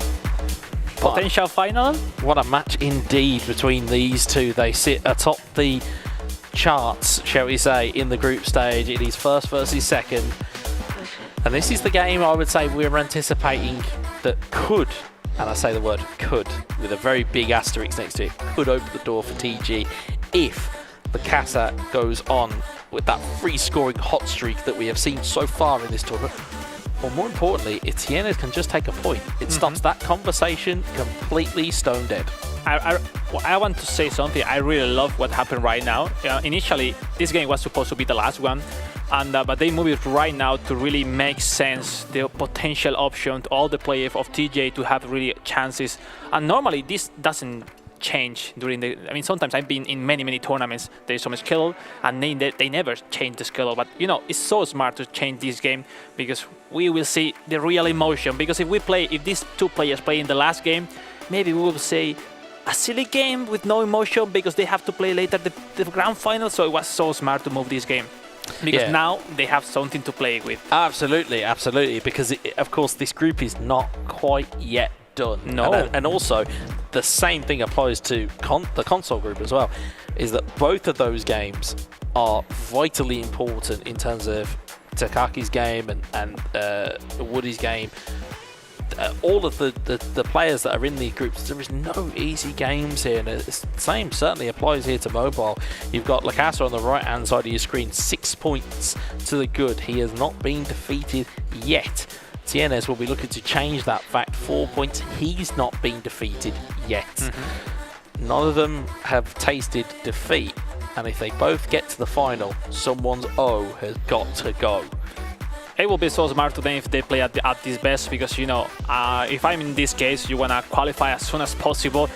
You don't wanna wait other results to be safe qualifying to the final. So I'm one of those players who always think on win, and it's what they have to. No, at the end of group stage, there is always those situations that depend on the result. You can have chances to qualify or not. But right now, so smart to have this game on live stage. 4-1 for Lacassa versus Tienes, which is already checking some stats. So Romeo, wave pass, man marking, interception, fighting spirit, and that was so nice. It's not necessarily Lacassa is 4-3-1-2, the same as before. He was checking Tienes formation because we are seeing that from home, but when you are playing, you cannot check what the opponent is doing every time. No, absolutely not. So it seems really open for us, but you cannot see at all a lifetime the substitution, everything that you change. So it's more how to say, tactics to hide your formation, and that's so cool between players. I used to have players that would play against me who would just use the help screen just to block out where the game plays. There's so many little neat tricks, and you know, in real football, it's the dark arts of football where you hear about these little tricks that these players might use. It's another one in terms of esports where there are a little bit of dark arts, a little bit of gamesmanship between each player.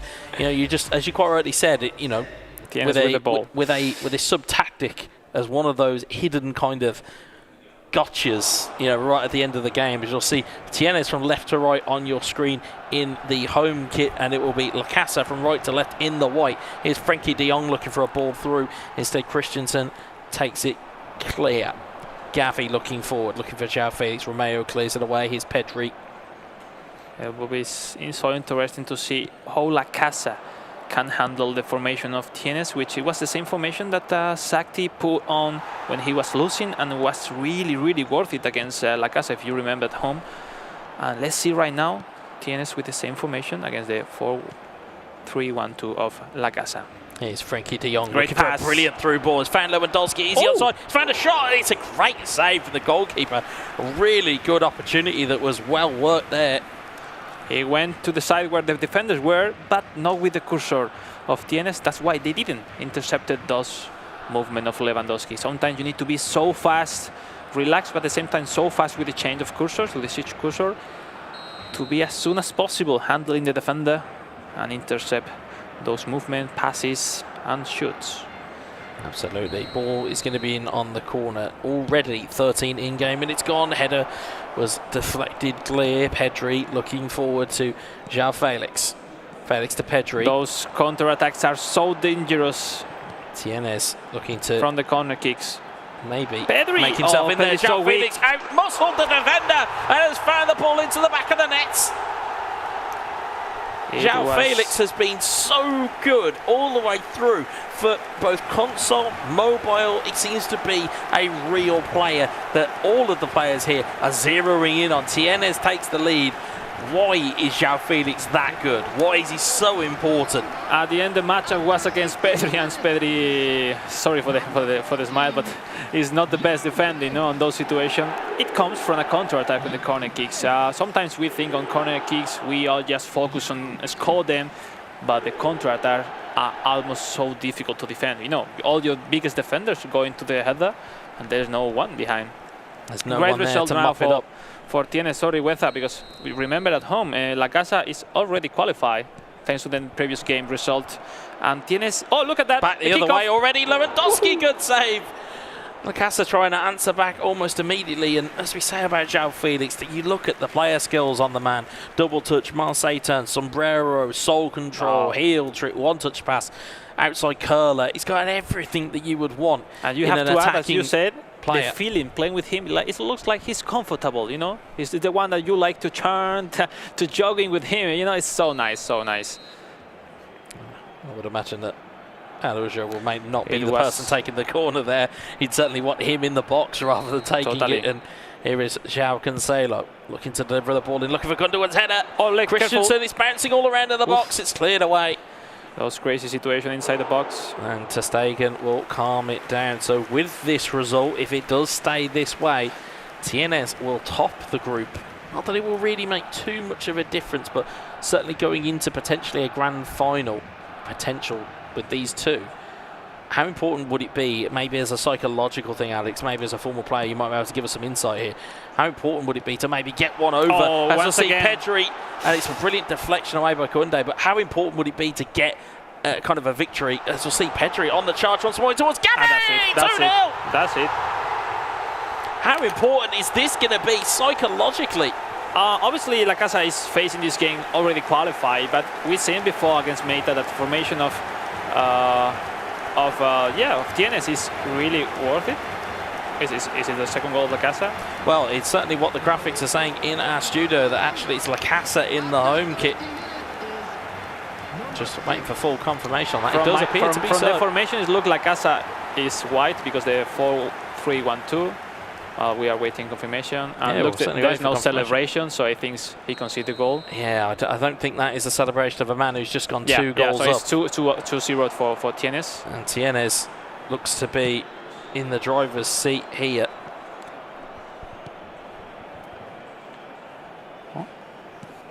We maybe just had a quick kind of signal from the referee. It appears as though it is Lacassa who is 2 goals ahead. And that certainly will give even more credence to what we've already been seeing here. So here's Lacassa from left to right on your screen. We do apologise. Here's now Lacassa who is 2 goals ahead, which we apologise. Yeah, we certainly apologise. We try and keep up with the kits right. and all the changes, but No, now that switch was the is a great situation switch. has changed. Tienes into the box. It's cleared away. Now that potentially opens the door for TG here, because again, I think that puts potentially Tienes down to a 0 goal difference, which means that I believe you'd need 3 goals if you're TG, a 3 goal difference swing. And of course, it's very hard in Look at mobile. this. Ball into the box. Araujo clears it away. If you Here's go like Gabby. this to the halftime, obviously everything has changed, and the potential option of TJ are really there.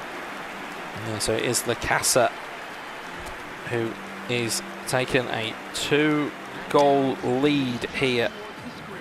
Not that he necessarily needs that lead. And well, it's making the chances.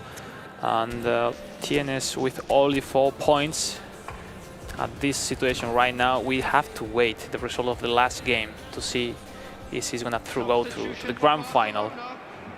And we just said before, I think playing versus a potentially opponent in the final later on, if you win the game against him, you will be super confident against him, because there's no more games to try different formation, to try different options. We've seen the table right now. potential 3-0 of TJ, it depends of goal scored, will be maybe a potential option, or maybe 4-0 in the last game of OTG will be good enough to qualify.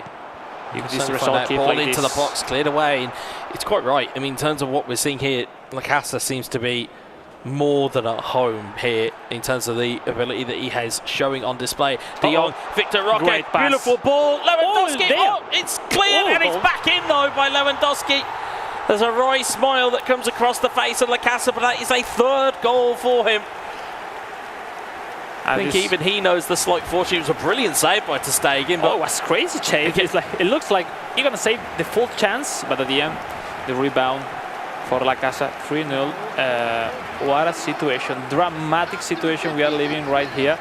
Because, you know, I don't know, TJ has to play like there, but the motivation of him will be so high. Look in his face in the last game with real option to qualify with that. We saw there, just again, he was... Again, if you were a console player, you're button bashing. At that point, you're slamming your finger off your phone going, just shoot, just shoot, just shoot. You have to spam. This is the only way to clear the ball. Sometimes spam the square. On this case, the clear bottom. Yeah, in which case you were just smashing the shoot button on your phone, and somebody may need to check that Lacassa's phone after this is there. It's a great ball, it's a great finish. Slight consolation there already. 60 in-game minutes gone here. Tienes may find a way back in here. It's a brilliant ball in, and it's quite right, as you said. You said that a lot of these players will look to use the stunning inputs on mobile because it's slightly more effective than it is on console. At the end, it's difficult, especially in those crosses, to anticipate the header of this team, the finishing of your player, and he's using his formation at his best. No, 4-1-4-1. That makes sense to make an emphasis on the wings having superiority between the left wing and the AMF, and that's it. He's using well. Focusing the crosses. Crosses sometimes are not 100% effective, but yes, if you are in the right position. Yeah, absolutely. I mean, and we just see there 60 in-game minutes gone. 3-1 now the deficit, and again, it would take, as we say, an incredible collapse here from Tienes to really kind of, again, just allow that door to be creaked open for TG. He's currently sat with 1 point as Gavi looks to get back in involved. It's Victor Roque once again. 4-1. And this is if this is a preview of the grand final. There's only one man that looks like he's winning it, and it looks to be Lacassa. If it's comfortable, the formation, he is finding the spaces and how to pass the defense of Tienes, and I mean, he feels confident. He said to me, in the interview we heard, like he was maybe a little bit nervous. The first game of the stage, he was struggling against Meita, but right now he's so nice playing every time, every chance. He feels like at home, let's say, Really interesting situation right now. Back to the 3-goal difference. Let's see the substitution. It's so great to see Victor Roque, because he's using Victor Roque as a starter mainly because he's in the right position, but with a normal card. Already Victor Roque, as he's one of the latest seniors of FC Barcelona, already have no different cards. Even with the standard one, they prefer it to use it instead of Ferran Torres or maybe another SS. We see, for example, Araujo like right back for Tienes, maybe trying to avoid those crosses. Anyway, we keep on. I was going to say, if you're Tienes, you're maybe trying to cast one eye towards other results. At this point, it's damage control. You've just got to stop the rot here, as Lacassa is all over it. Brilliant ball in towards Gavi again. I mean, it's difficult when you are with not that much experience, and it seems like Tienes is not... Brilliant ball again. Lewandowski, good save. In towards Gundogan, it's 5. He is not able to defend. Lacassa is practically everywhere in the left side, in the right side. I said it would take a collapse. We may just be seeing one here now. 5 goals to the good for Lacassa. He knows that he is absolutely home and hosed for the grand final. He has booked his ticket into that grand final here today. Now the question mark becomes is Tienes going to be able to book his place into the grand final, or It's Is like, TG going to have found a miracle result from somewhere? he seems out of mind in terms of mentality into the game. You know, like his plans is not working. Lacassa is super comfortable. Even the easy passes of Tienes are not really go through. And look at that, the kickoff. The kickoff Well is there defended. again, but it's well defended once Oh, more. what a mistake. Tienes time. Big mistake there, Oh.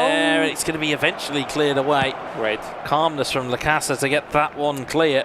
He's not comfortable, and you can see. And maybe sometimes you need a plan B for this situation where anything of you spec is working.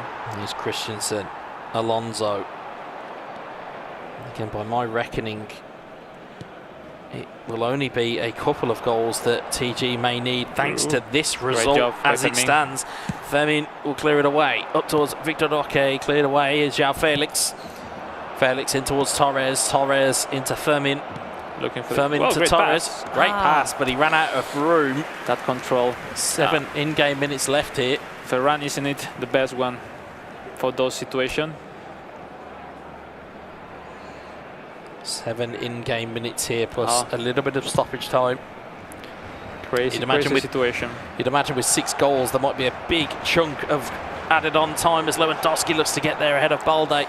Cleared away to Maybe at the Sergio beginning, Roberto. no, Weta, but right now I think they are thinking on the goals different and what's happening and what will happen in the next game, especially for Tienes. And Lacassa is doing fantastic. At the end, you have to play your best every game, even if you are qualified or not. And Absolutely. why not? If you face Tienes in the potential final, you know that mentally you will win that game. Yeah, you've mentally put yourself a goal ahead of the grand final. Exactly. If this is a preview of what is to come, you've mentally put yourself one ahead because you can say, well, in that game, 5 goals to 1 of the 6 added minutes here.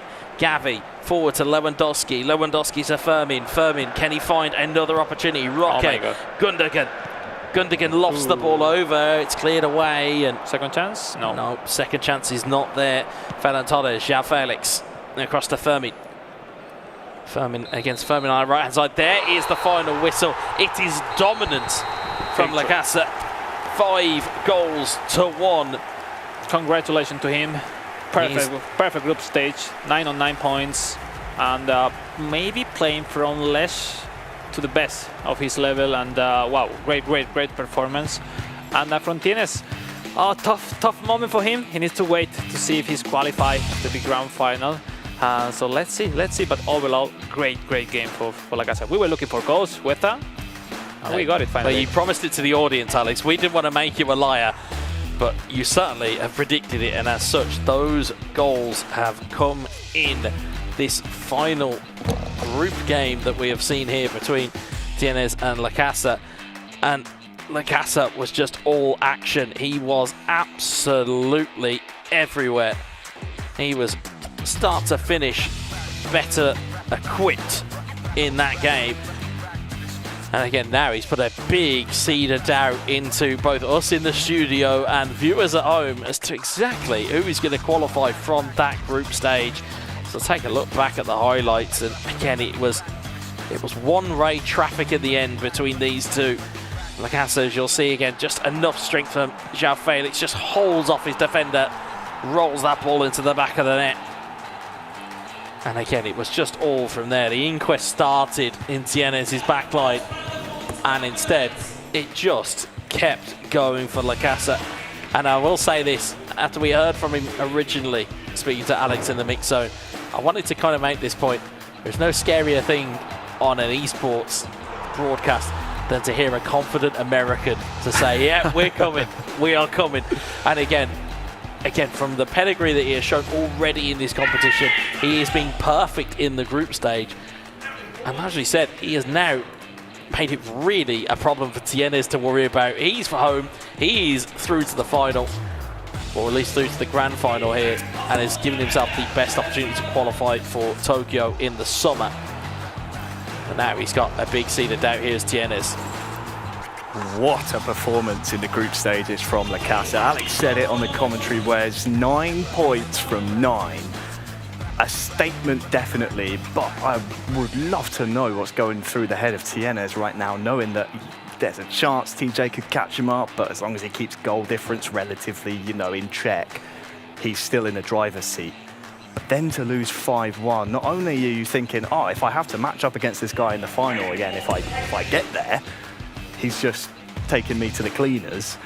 But now you're questioning whether or not you'll even make it there. It must be a whirlwind of thoughts in his head right now. It was such a big goal swing. We said, oh, well, it couldn't be a collapse. It couldn't be that bad. And maybe that one goal that Tienes got back may just be the tonic that maybe allows him a spot into that grand final. But we will await to find out, because Lacassa was just goal hungry and he forgot his manners. He was just greedy to the point where he was just dominant. As we'll see it again, just again being in the right place, the right moments, perfect from him. Absolutely perfect in game, and the record as well in the group stages. Lacassa, I mean, he's clearly wanted that favourite tag, hasn't he? Coming into the, well, not only this club event, the first club event of the year, but also the group stages. He wanted to make sure that everyone knows the name.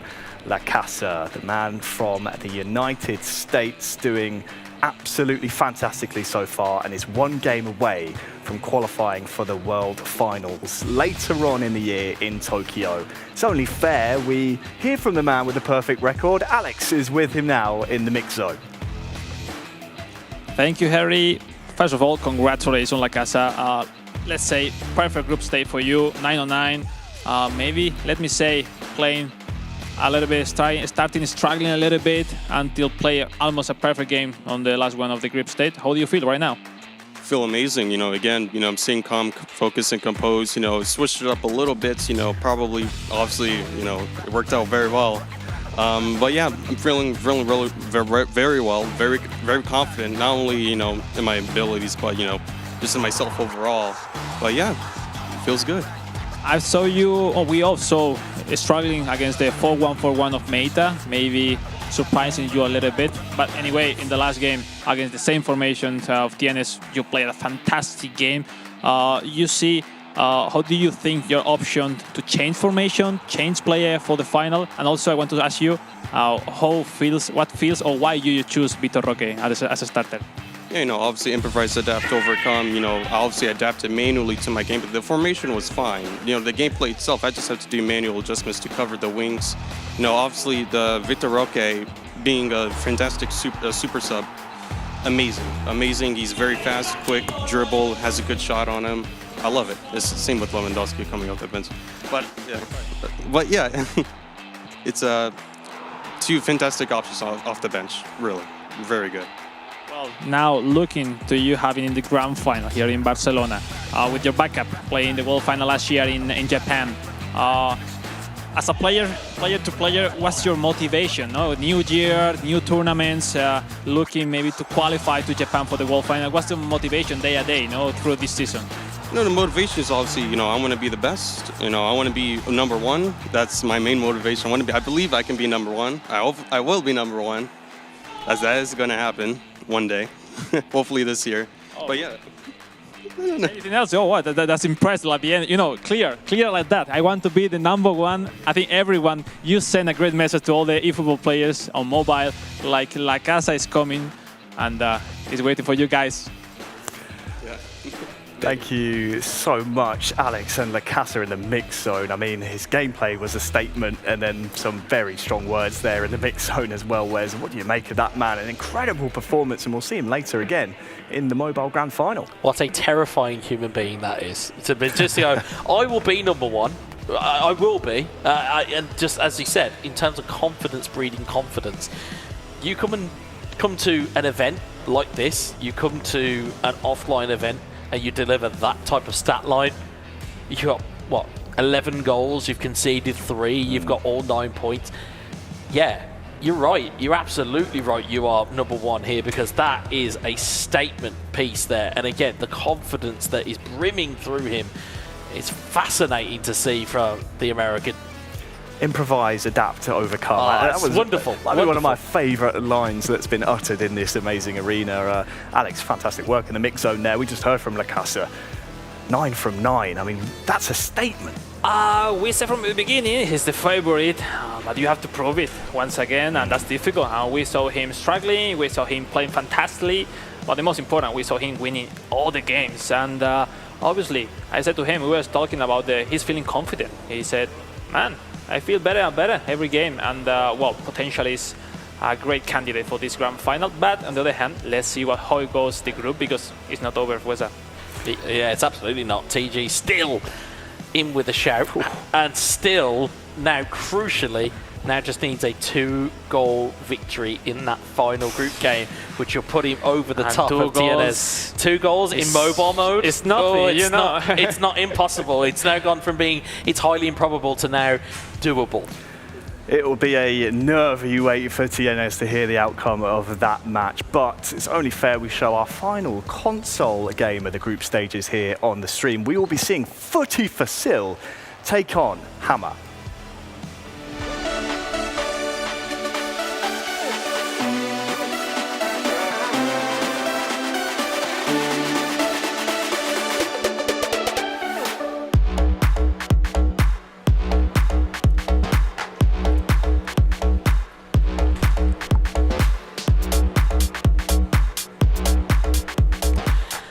Now, we look at this and we look at the complexity. You know, we've spoken a lot about the complexity of mobile. Take a close look at the table as we've just seen it for console. Hammer here has the ability to play spoiler, because again, as you rightly said, Hammer will look to put his mark on this competition. Yes, he may not be able to qualify through to the grand final, but he won't want to walk away without taking some type of scalp here. In terms of the scalp that he has in front of him, it's FuteFacil, who is at the top of the table. If he does take that scalp, then the game between Woody Research and Takaki becomes even more important than it already is, because as it stands right now, that game is a winner-take-all. If this potentially is an upset, it then creates chaos in that console group. But as again, these two teams, or these two players, shall we say, we have seen the best of FuteFacil today. We haven't quite yet seen the best of Hammer. I think we all want to see that. Like, the feelings right now is completely different, no? Between FuteFacil and Hammer. FuteFacil coming from 3 goals up versus Takaki, that we saw him playing so nice in the first game, but being not able to pass the game style of FuteFacil. FuteFacil have on his hand the qualification to the grand final. Hammer on the other side, as you said, we believe he have all his people, his country, his regions rooting for him, and he will do his best performance possible, and probably, you know, leaving with a victory against FuteFacil will be a great result. But you know, the momentum is the momentum, and when you come in from a great victory as FuteFacil had against Takaki, you know, your gameplay starts to be so fluid and you become so dangerous. Yeah, and that's it. It's a case of the confidence of being up on stage and knowing, at least from FuteFacil's perspective, how to gain points on that stage. Knowing that you've got the confidence that you've gone up there and you've took a point out of what we would have said would have been the favourite in that group in Woody Research. But here, now is the kind of the real business end of it. This is the closer. You need to go out, and if you're FuteFacil, if you win, your job's done. No. You will have a ticket into the grand final on console today. The formation of FuteFacil 4-2-1-3. Sorry for but it's so interesting. The positioning of Frankie de Jong, the big time card next to Araujo. Those two cards have a great potential, and it's super interesting. Pedri, look at that. Some players prefer Pedri in the side of Gabi, like AMF, but this time he have Pedri like SS, and for me is his special thing is playing with Lewandowski in the left side. Like, you know, it's not usual to have that. Maybe it's looking just to potential first-time shot, but he preferred to pass the defense with Joao Feli in the center. I don't know. We have to ask him if he wins later, because it's so interesting. The interesting, or the thought that goes through my head, and of course, competitor or former competitor to active competitor, because I don't want anybody thinking, Alex, that you've somehow retired because you've ended up on this desk. Oh no, folks, he's still a competitor. Let's have that right. I love to try on both sides. Yeah, absolutely. But as a former competitor, the idea potentially may be diagonal ball from right back to forward, and potentially using the height of Lewandowski to knock down the ball. The issue is, of course, is that if you are defending that, and you're up against, as you mentioned, Araujo, who has heading and has all of those attributes you mentioned earlier. It's going to be a very hard game plan to execute. Obviously, when he plays in the side, probably he's trying to avoid Araujo. He's trying to match up Lewandowski with the right back, trying to have the superiority in the headers. Anyway, he's playing so good. Maybe we haven't seen his previous game against Takaki, but right now I believe we're going to see the level of not just FuteFacil, but of the Brazilian community that probably is one of the most stronger community in terms of eFootball around the world. Yeah, they have a litany of all-stars on that side of the planet. You can rattle through so many. You've got Felipe Mestre, you've got Henriquinho, you've got Guifera. I mean, how can I forget that gentleman? And Guifera he was playing for FC Barcelona back in eFootball Pro here. So he was living even here in Barcelona. So Henriquinho also represent them here as well. Exactly. So again, a massive kind of Brazilian contingent, and it's always good to get that South American flavour of eFootball because they are a passionate fan base, a passionate community. It is always so good to see their representatives wherever they may be it World Esports Championships, be it in the eFootball Championships. It's great to see them across the board because they always have that trademark of, as you already said, that little bit of samba feel, the if you left talk stick about dribbling. Football, it's come to your mind Brazil, France, Argentina, and in eFootball also. No, they are super good players. Absolutely, absolutely, and they will bring their best level wherever they travel. And something as we see at the moment is that FuteFacil top of the group. Just on goal difference, but still top of the group. That is the most important thing. As long as he finishes the day in one of those two places, he will be very happy enough. And then it then becomes the drama of one game of extra time and potentially penalties to settle it. There won't be a best of three. There won't be a, we need to have a feeling out process.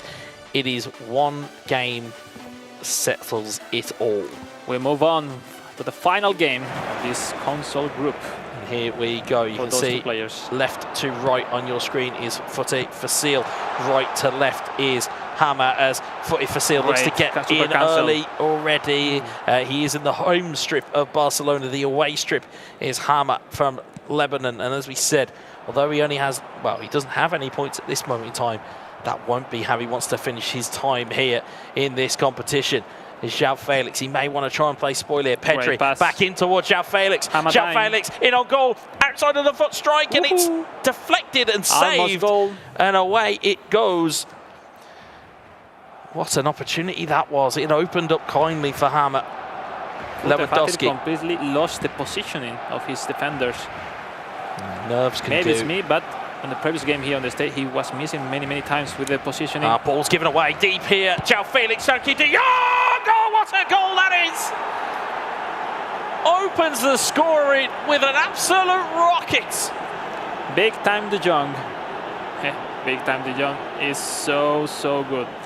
Maybe he have not first time shot, but with those stats, that positioning, good enough for Hama taking the lead. We said before, it's not over. His tournament already here. Great. You can see in the eyes from the man from Lebanon, he wants to play spoiler. He wants to give a good show to everybody here. He wants to say, hey, well, it's in West Asia. Just, we might not have any points right now, but we're a goal ahead here. And crucially, he may be kingmaker in this group. And that could really unsettle everything and completely destabilize everything, because again, you'd look at the game for Woody research, and it's completely possible for FuteFacil, if he loses his game, can be out of the tournament. Yeah, it certainly could be, and it would certainly cause a bit of a ruckus here. Pedri though to Gavi in towards João Felix, cleared away by Christensen. Quite rightly, if you're looking at what that potentially does from a live group dynamic, that actually puts Hammer above Takaki, but only by the basis that Takaki has not played his final game as yet. It's quite strange, the feeling of FuteFacil, because he has a lot of confidence turn around in the build-ups, but it's like super confident, even too much early with the defender, with the DMF, which are not the most technical players. Good footwork from Lewandowski. Comes to Gavi on the edge of the box. It's cleared away by De Jong. Here's Pedri. Pedri to João Felix. Great ball there to Pedri, and Hammer is away again here. He's found a brilliant ball over. It's Ferran Torres. Torres turns inside, stunning strike. What a goal that is! That is an unbelievable goal! We were looking for stunning shots on mobile and we found it on console. Great shot. I mean, it's like he's not understanding how he's attacking the Hama. He's appearing alone on both flanks and great control, stunning shot. He wasn't thinking too much. Clear idea, boom and boom. That's it. I mean, sometimes, we said before, easy chances, easy situation, and it's worth it at this level also. Pardon the UK pun here, but Hammer has dropped the hammer here. Two goals up here. What an absolute look at that. thunderbolt it Joao was. Cancelo was completely in the left side. He's the right back. Oh no, but I don't know, but the formation of Haman is becoming crazy, the formation of FuteFacil. Oh, you can see what that means to the big man. You can see exactly what that means. He knows the ability that he has, and he'll be disappointed with the start, but he might not necessarily be disappointed with the end. With this result, right now, FuteFacil moved to the second position just by the goal difference. So even every goals matter a lot. Well, it kind of really shores up potentially what Woody Research and what Takaki have got left to do. It's a case of winner takes all in that game. If this result stays as it is, of course, FuteFacil still has the ability to do damage wherever he can. As the ball will go out onto the right-hand side here. And critically as well, you'll see the differences. If you've been watching all of today's broadcast, you'll notice, as we mentioned, the time in the console game ticks down a little bit slower than the time that ticks down in the mobile game, as we'll see in towards João Felix. Pedri rolls it in. Frankie de Jong could block. Goalkeeper will hold that up. Let's say that the long ball counter style of game style, of FuteFacil is making his formation like brick by far, the distance between the defense and the attackers, and is making like have a lot of space for Hama.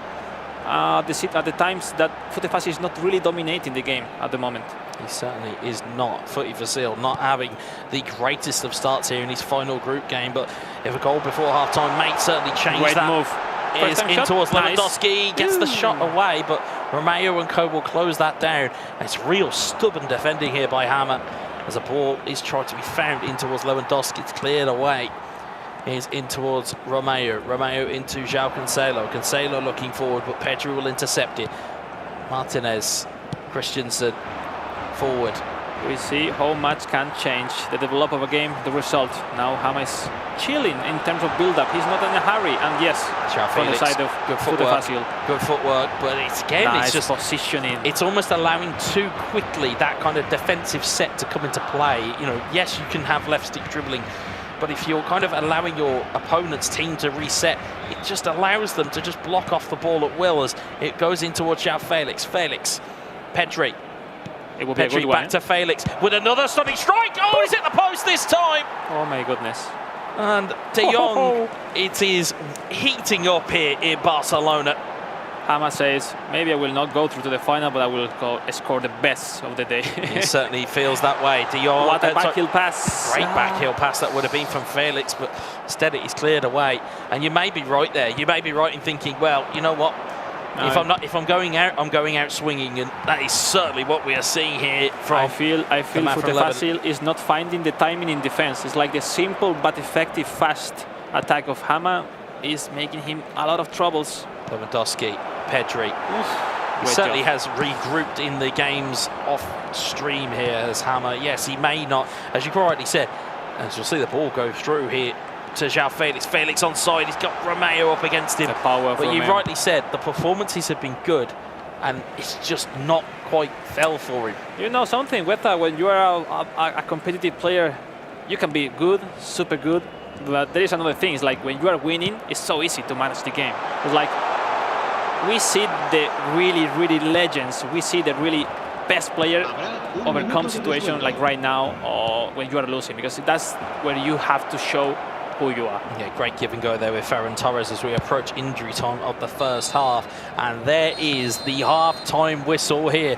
FuteFacil 0, Hama 2. And as we said, in terms of the lead here, it's been worth a good lead here, as we'll see. Woody Research is drawing at the moment versus Takaki. That makes FuteFacil already into the grand final, but both games are playing simultaneously, so we will. Oh well, we will absolutely keep you across both of those games, and also the mobile game that's kicked off between TG and Meta. We will keep you across every movement we can, as all the goals will fly in, and we will have full confirmation as and when these games are concluded of who will be in our grand finals on both console and on mobile. Lewandowski plays the ball through. Felix, good save for the keeper. It is offside. It's nice. At the end, at this stage, to avoid any problem, the most fair is to play the last match day both at the same time.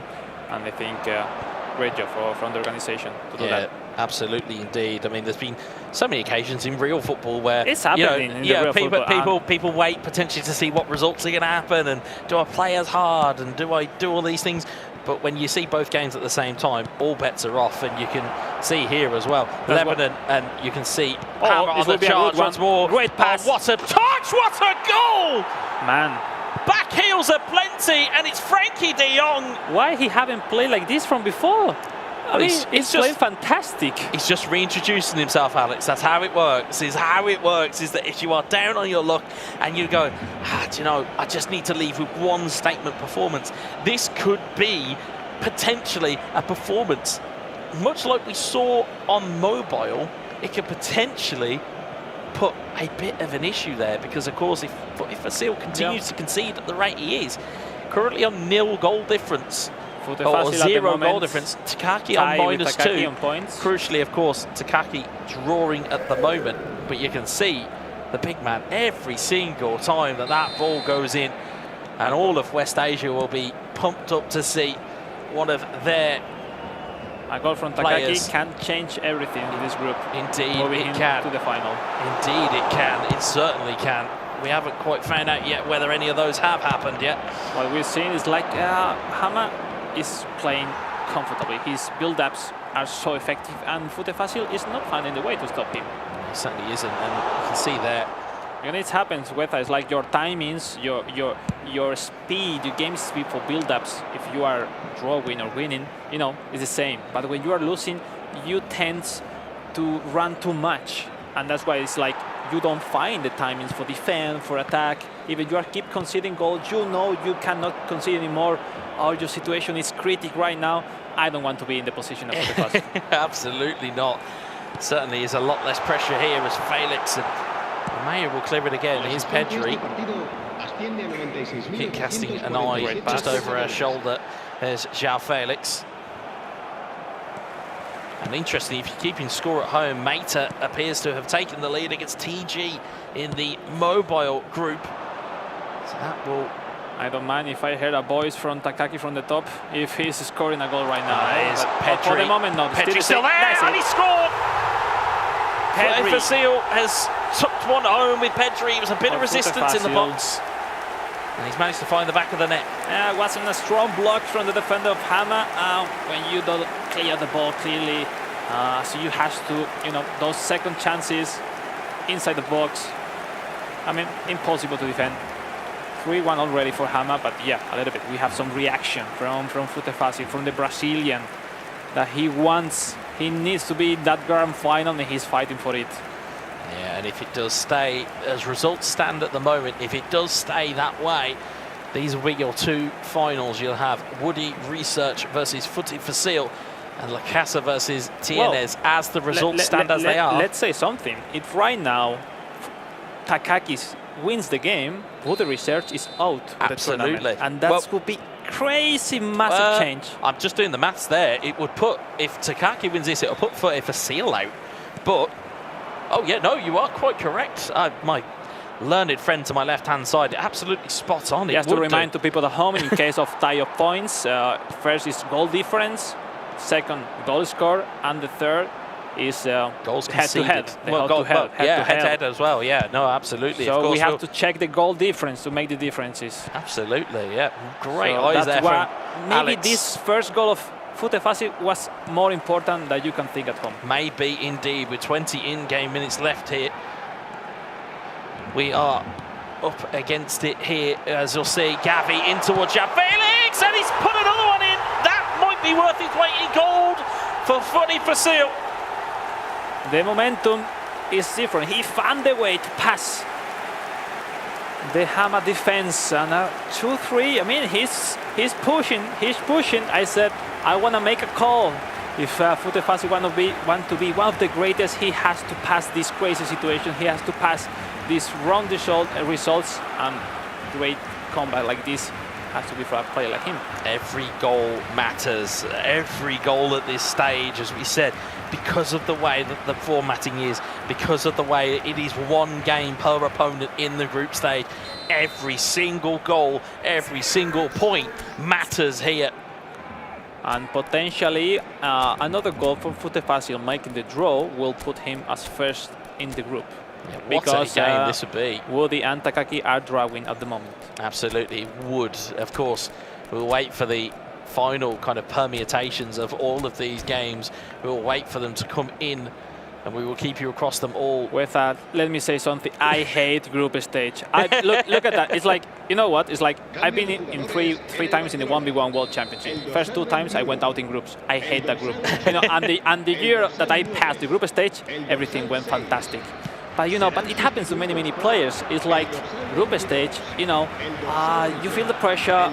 It's not a real battle because against your opponent, or if you say, if you win, you win. But it depends on all the result. Oh, it's so difficult to manage those situations. As a man who went out in a regional final about 5 years ago with the last kick of a football, it can be cruel as it can be kind in the group stage. As we'll see, Rafinha. FuteFacil is potentially trying to sometimes you find the rebounds on those situations, like I will make a three tap circle and find the rebounds or something like this. Absolutely. Romeo is feeling the pressure. FuteFacil already taking the lead for sure. Yes, certainly is. And again, goal news here. Woody Research has taken the lead against Takaki. We have a goal. We have indeed, and there might be one on the screen as well. Good save for the goalkeeper. The corner ball. Woody Research is taking the lead in another simultaneous game.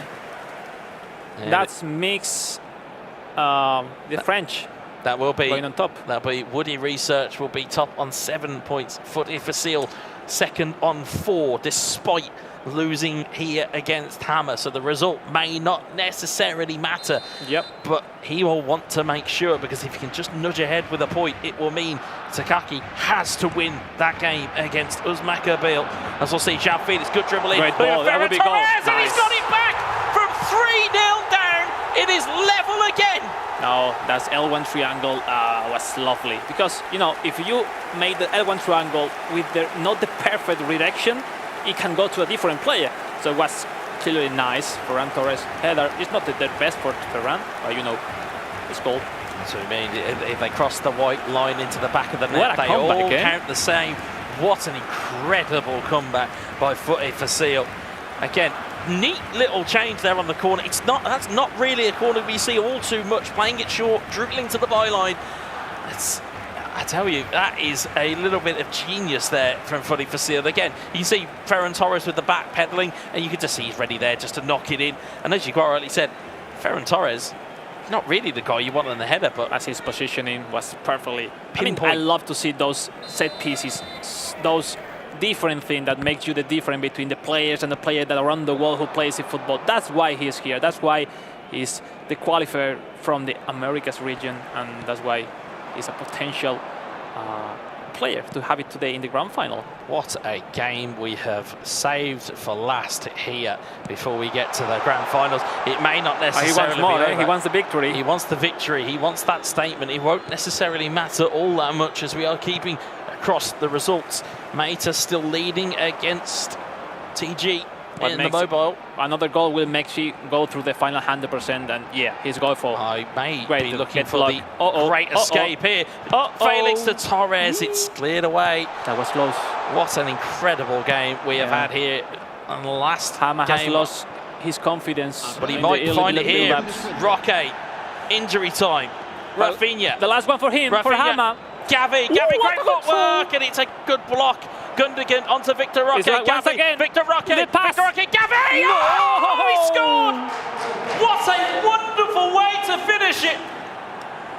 Just when you thought the comeback was going to be complete, up steps Hama, up steps Gavi, and it is 4-3 here. What a game of eFootball. Oh, the hell. It's like when everybody was expecting another goal from FuteFacil, full attack, looking for the victory to make him go through the grand final. Hama, what a boom in the last moment. That's it. I think you have to win your games. Even Hama with no chances to go to the grand final. What a game he's doing right now. What a game. And I've just done my maths there for what we saw Takaki start out on. I believe it is a 2-goal lead that Woody has in that other game. So, yes, again, regardless of what necessarily happens here, it's more about, as you can see, what it means to the big man. He was out of his chair. I love to see that. Out of his chair, ready to rumble. And my word, he a goal in the extra time. Ah, man, that's that's so emotional. There's still time here. There could still be time on here. Victor Roque trying to get the ball into the box, maybe. João Felix shapes. Throw pass. What a ball to Rafinha. And here is again. Oh, it's 4-4. What a game! I am in shock.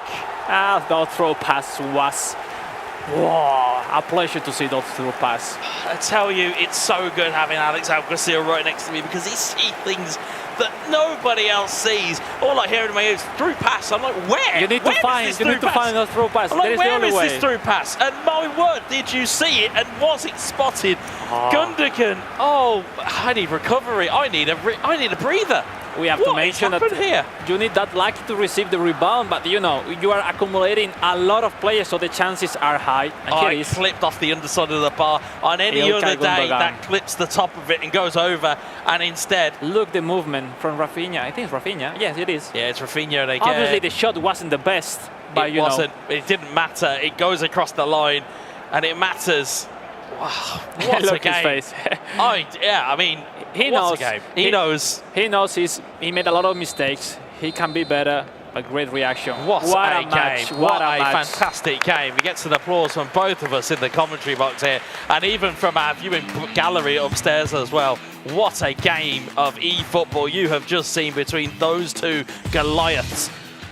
What fantastic game. It went one way, it went the other. It was 3-0, back to 3-3. We thought Hammer had stole it. FuteFacil went, nope, I'm taking that right back from you. Yep. One of the greatest games we have seen in quite some time within eFootball. Wow. I only have good words for Hammer, I mean, his professionalism to play his best in the last game and never give up, because after the comeback of FuteFacil, he was pushing already to have his chance to win the game. Absolutely. Sadly, FuteFacil did a great job with those 4-4 in the last moment. Can we interview the two of them? Because that feels like that is the type of thing. It was absolutely unbelievable. Why not? We have a space for 3 in the interview zone. Maybe.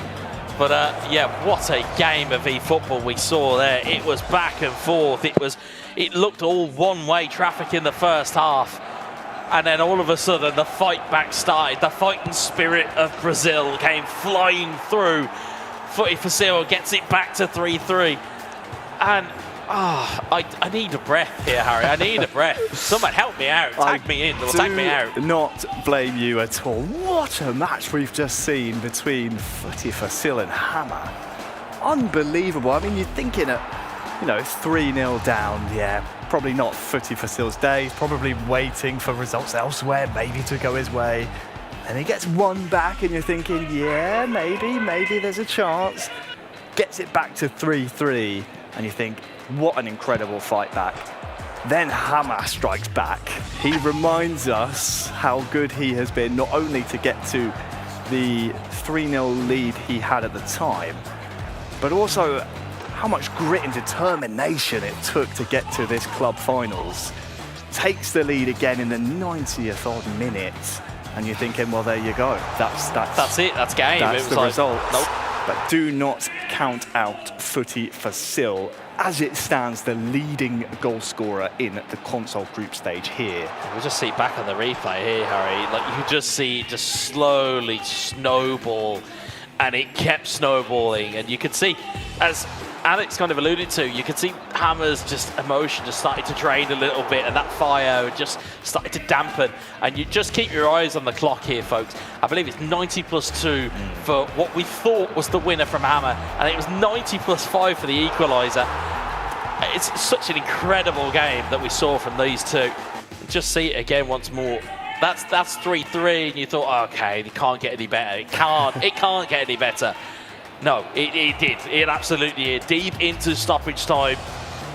Beautiful 1-2 movement. Victor Roque back into Gabby. You thought it was all over. We thought it was done. And even Hammer thought it was all done at that point. FuteFacil didn't. FuteFacil was like, no, don't hold on that thought. Brilliant through ball. Great save. Gundogan just there at the right time, at the right moment. What an incredible game. I mean, take a breath, Wes. Take a breath. I will. I'll try and calm down. I'll calm down. I'll calm down. That was an absolutely phenomenal display of skill, emotion, grit, heart, you name it, up there on the stage between those two players. What a fantastic match of eFootball, fitting only for the finals here at the club event of FC Barcelona. You asked for it, Wes. Well, Alex has them both now in the mix zone. Alex, let's hear from our gladiators. Thank you, Harry. With that, please let me say, in the name of the community, thanks for this fantastic game you show us. So emotional, a lot of goals, up and downs, great comebacks, what an end of the game. I will go first with you, Hamma. And how was your tournament? I was saying there in the desk, like, how is possible that you were playing a little bit great level, just losing by 1 goal both games, if I'm wrong, and then in the last game, wow, what a level. You feel like, like relief, playing easy but super fast. Well, let me know about your experience. Let me start my talk that this is the best draw I can ever had in my life. I'm happy with my draw. Regarding what you asked, actually I started my first 2 matches in counter-attack, playing with Xavi. This is wrong, because the player stats dropped very much. So for the last game, I have nothing to lose. So I switched to possession. I did good. I was leading 3-0 against a former champion. FuteFacil is not easy. I had the chance to play it smarter maybe and close the game, but this is not my play style. FuteFacil is not easy. He kept relaxed. He scored the equalizer. I was able to score 1 more, and this is the game. I'm very happy with this result today, honestly. From my side, just I have to say you are a fantastic player, from player to player, because I love your behavior, like with no chances to qualify.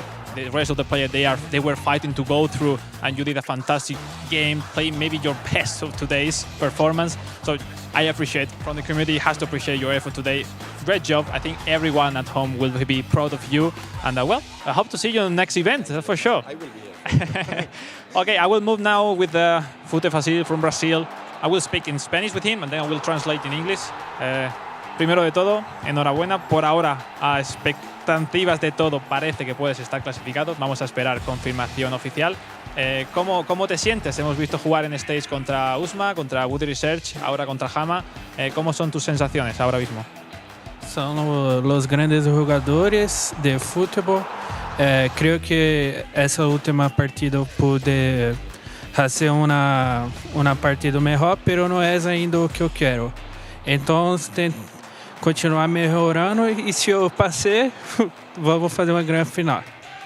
He's talking about he was facing a great opponent today, and he wasn't playing as he wants in the last game. He didn't find what he was looking for, but well, waiting for the last official results. If he qualified to the final, he believed, and he will give to all of us a fantastic final for sure. So from my side, just to congratulate those behavior, character, player as well, and in terms of FuteFacil, if he qualifies, wish him the best of luck in the grand final. Yep, see you to you guys.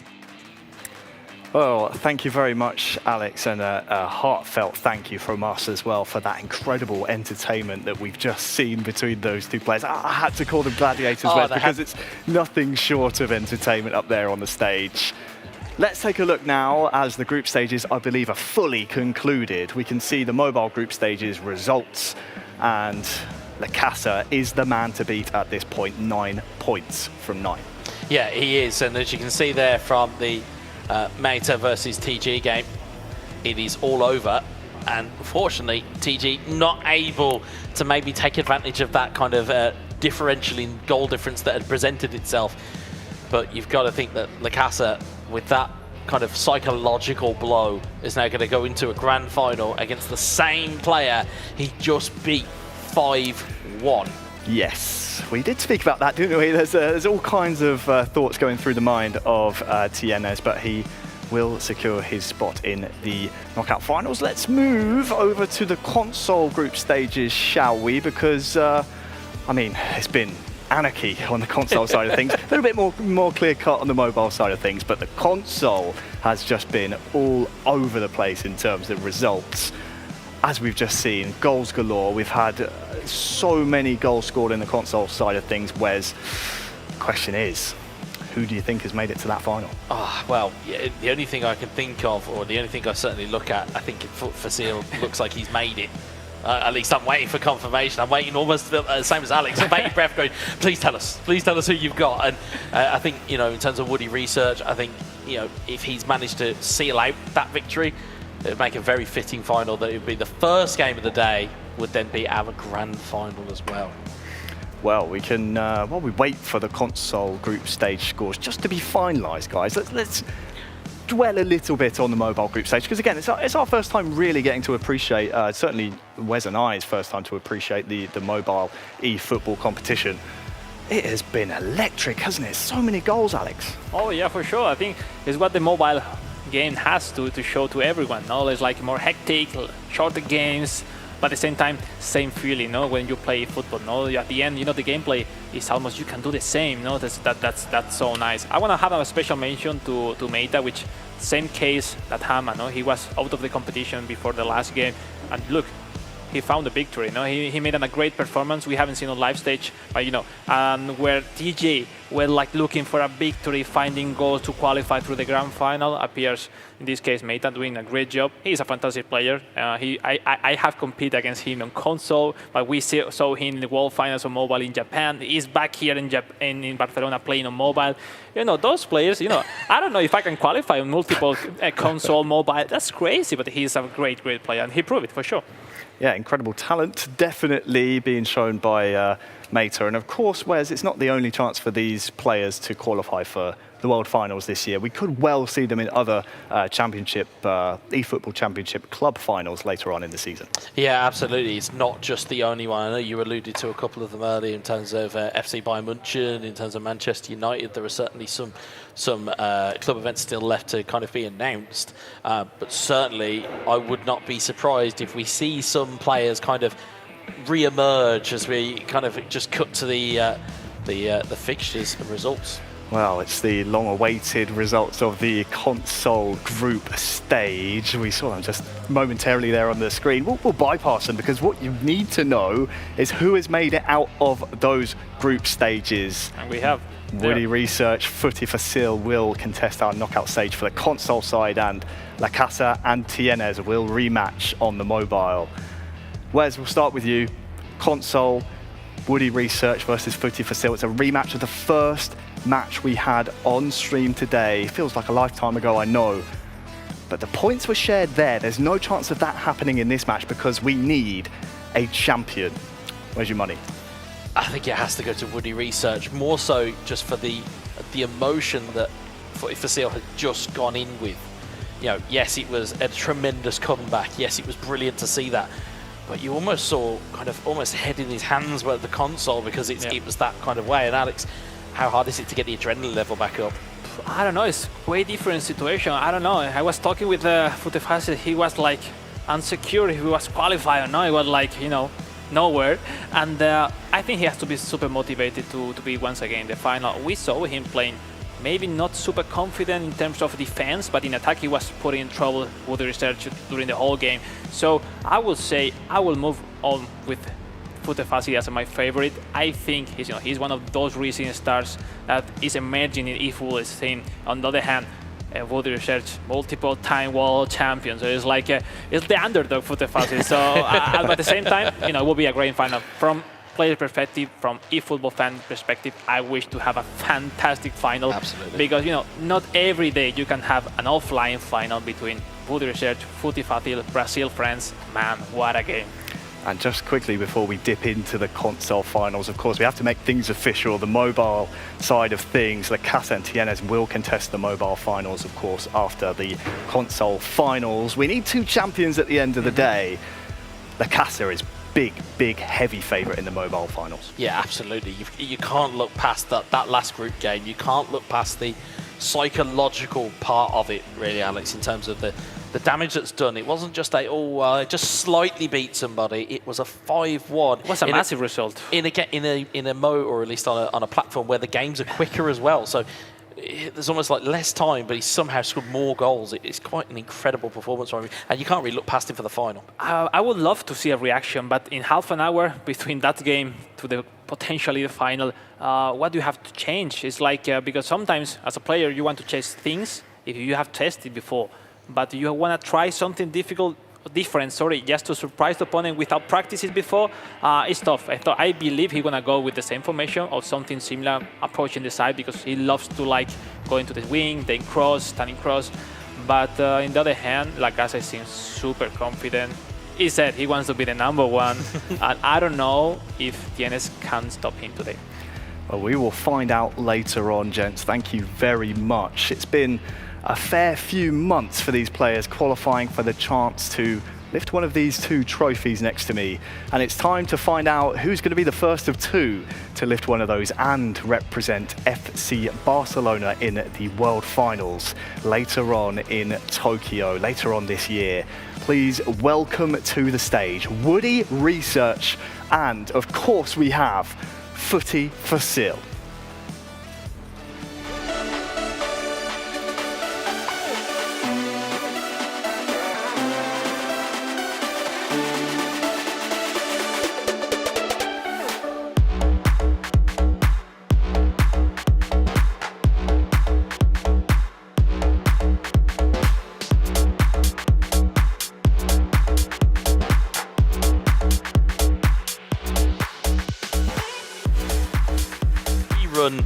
Of the first game that we saw live on the stream today.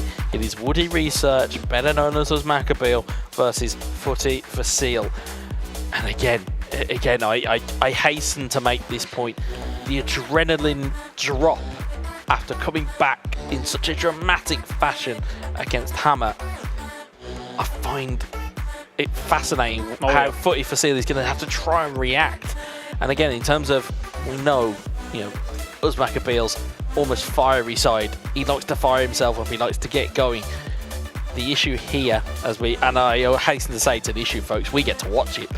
It's one game.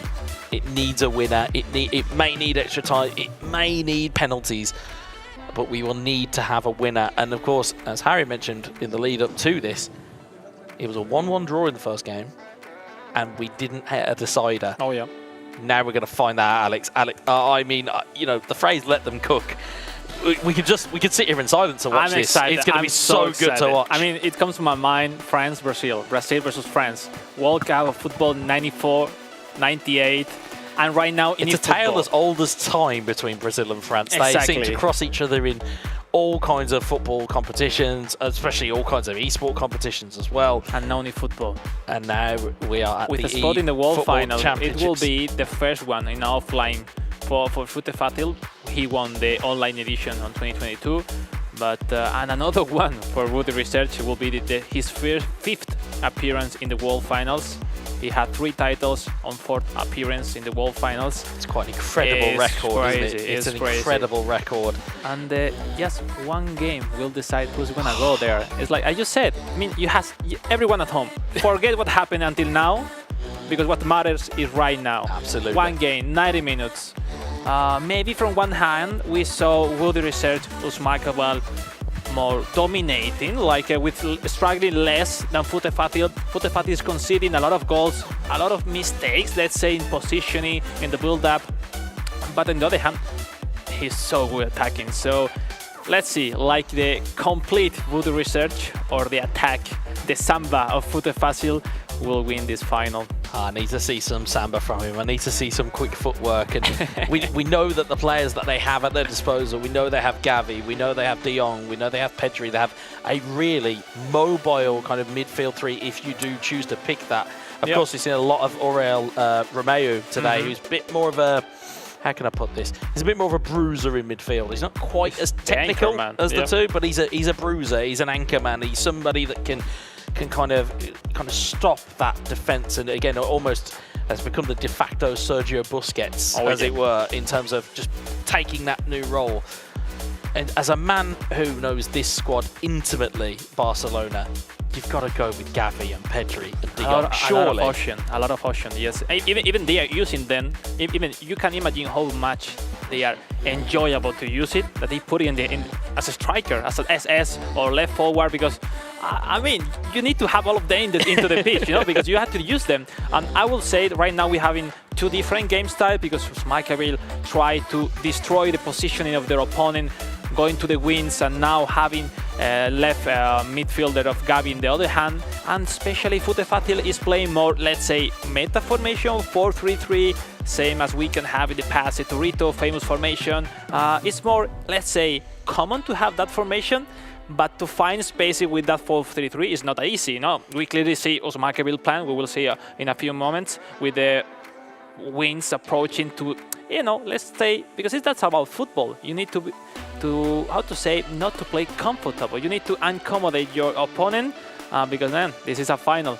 Everyone has to show his best game style, action, set pieces. Let's see, it's so emotional. It is setting up. We said at the start of the show that it would make a fitting grand final. Little did we know that we were speaking it into existence, that this was going to be our console grand final here today. Crucially, what you were saying there about kind of almost kind of putting something into your game plan that kind of gives the opponent something to think about. I've seen a lot of esports across many different kind of continents, many different players. There's certainly some play styles that I'm particularly intrigued in. I've certainly seen a CF be put in, then an SS put in, and then to just have what I would say on the face of it is a random right wing forward. But actually, it's a bit of an annoyance because you have to game plan. Maybe just for the start. It's not for using many times. Just to, as you said, not to make you play comfortable. And I mean, as a player, if you play 4-3-3, you will love to have your opponent play with the same formation, because you will know what will happen every time, you know. But when they play with the wings or with those, let's say, less usual formation, oh man, it's just start to struggle. But at this level, you need to struggle on some moments if you want to be the champion. Let's see the formation. As we see, FuteFacil going with the same one. This time 2 DMF, if I'm not wrong. Yeah, FuteFacil. It's already on top, Gavi. It's almost the same as exactly as we saw previously. Having the left forward of Gavi, just to accommodate. Because if we just check later, he don't use it that much. It's just to give them something to think about. Exactly. It's all of these little games of kind of brinkmanship and who is going to blink first here. Is it going to be Woody or is it going to be FuteFacil? Take the phone off the hook, get a blanket, get some popcorn. It is time for our grand final in console. And it'll be Woody from left to right. And it'll be FuteFacil right to left. Woody in the home strip and FuteFacil in the away strip. It's De Jong. Tries to find some room. And if it follows the same pattern as it did in the opening game of the stream, you'll see a lot of Osmakaville having the ball. There's João Felix, Gavi. Gavi knocks it in field. The long ball counter formation of Voodoo Research, going back with the full defense. Look at the positioning of Gavi. He's every time alone. But if you want to move to him, you lose the timing of the chances. Great double touch there by De Jong. Lewandowski trying to find a way in there. And the passes of Lewandowski, are not the best. Yeah, if you want the best out of Robert Lewandowski, you probably want him inside the 18-yard box, not necessarily in the place where he's delivering the ball. As we'll see, Romeu get it out towards Gavi. Gavi through the line here to Lewandowski. Osmakaville on the charge. João Felix, deep footwork, good strike, and it will go out for a corner ball. He had many options. He had advantage. He was running back FuteFacil in the wrong position, and well, he decided just to control, easy move, Not double touch, not R1 plus joystick to prepare the shot. Was close, was close. That's the strategy, of Voodoo Research. Start the chance, the build up from the left, and then try to move to the right side. Is when he finds the spaces. Yeah, it's cleared away. Certainly, it appears as though FuteFacil has done his set piece homework, knows how to negate that corner that Usman had said he has at his disposal. Frankie de Jong in towards João Felix. Felix in towards Lewandowski. And Romeo, as we said, just being that anchor man, being that little kind of nuisance. And as you'll see, does the exact same job there for Usman No Kabil. ideas there for FuteFacil. He was waiting too much for the pass. As de Jong looking in towards Pedri. Anujo will clear it and eventually find its way for a goal kick. And quite rightly, as you said, in terms of game plans to disrupt opponents, I remember a man that you know very well in terms of Lutti. Once upon a time used a Christmas tree against him. He did not know what to do, and again, that's the type of thing you need to do. The famous Christmas tree. It's just throw something into the mix that your opponent is not anticipating. And I'm sure we're going to see that from both of our players here. As Pedri gets away from Romeo, plays it in towards Gavi. Gavi into the box looking for João Felix. He's pulled it wide. And it's a big chance. João Felix has not the card first time shot. That's why he missed. Oh man! Because if the same case, if the balls go through Lewandowski instead of João Felix, it's a goal, 100%. Damn. Almost my co-commentator was almost crying in the commentary box there. I think he knows the chance that was there, and quite right, as you said, if it was Lewandowski on the other end of it, it's certainly a different discussion. If I'm FuteFacil, it's difficult situations like maybe man marking, but if you put man marking of Gavi, you will have trouble in the right side. If you don't, you will have troubles in the left side with Gavi. So it's like, it's very mental battle. You have to be the best coach, the best player if you want to succeed in eFootball. As we say in the UK, if the right one don't get you, the left one will. As João Cancelo looks to try and find that ball in. FuteFacil. Gavi. Beautiful ball. Pedri, he's just offside there though. He's calm. He's turn, waiting the last pass. That's very, very close to being onside there. Ter Stegen will clear it away. 25 in-game minutes gone. I will keep your eyes on this one, folks, because those minutes will tick by endlessly, and you will have to be careful. Those ones with the real Romeo, don't miss those balls because, the counter-attack is dangerous. Indeed it is. It's something that both of these players will have to be careful of. Stunning ball up forward. Felix into Pedri. Ruja having to super cancel. You need to avoid Araujo. The last two balls was taken by Araujo. Is so good, that card. It's like there's a magnet in that man's boots. You just got to keep it away from him because he will ensnare you. Here's Pedri though. Gavi. He's waiting till the limit to make the throw pass. Good left stick dribble in towards de Jong. Good super cancel there. Great move. Finds Pedri. Pedri, can he get his feet away? I would love to see more super cancel with her. I'd love to see more double touches just to get it away there as well. João Cancelo. Good little footwork there. Romeo, de Jong. Romeo sent on the charge as well, so it's good to keep your eye on him. He will try and push that defensive line back. De Jong, great left stick dribbling there, but it just gets took away by Cancelo. Completely silence here in the studio, Wesa. No one is breathing. No one is moving, let alone breathing. I feel like as though we have punctured the noise here just by commentating over it. And João Cancelo looks to drive forward again. De Jong will intercept, and 37 minutes gone. It's almost a carbon copy of what we saw from that first game in the day. We see like when Uzmakavi was with the research. Oh, look at this. Look at this. Great transition there. Pedri will look forward towards João Felix. Onside. Felix to the back heel. In towards Pedri. Ball gets away from him. Woody will lead that one from the left side. He has space, not for the right one. Yeah, João Cancelo always going to win that foot race against Gavi. I know that the young Spaniard is quick, but he is not as quick as João Cancelo. Christensen looking to march forward here. Lewandowski rolls it in. Pedri onside, and he's played one extra pass. I don't think he realised how much space he had. Maybe with Pedri had the chance to shoot. Maybe indeed. I think he didn't realise just how much room he had. Frankie de Jong, we approach injury time. De Jong, dramatic over to moment for the game, Gavi. That's penalty. It's a penalty given. Oh my goodness, dramatic last moment of the first half. penalty for Voodoo Research.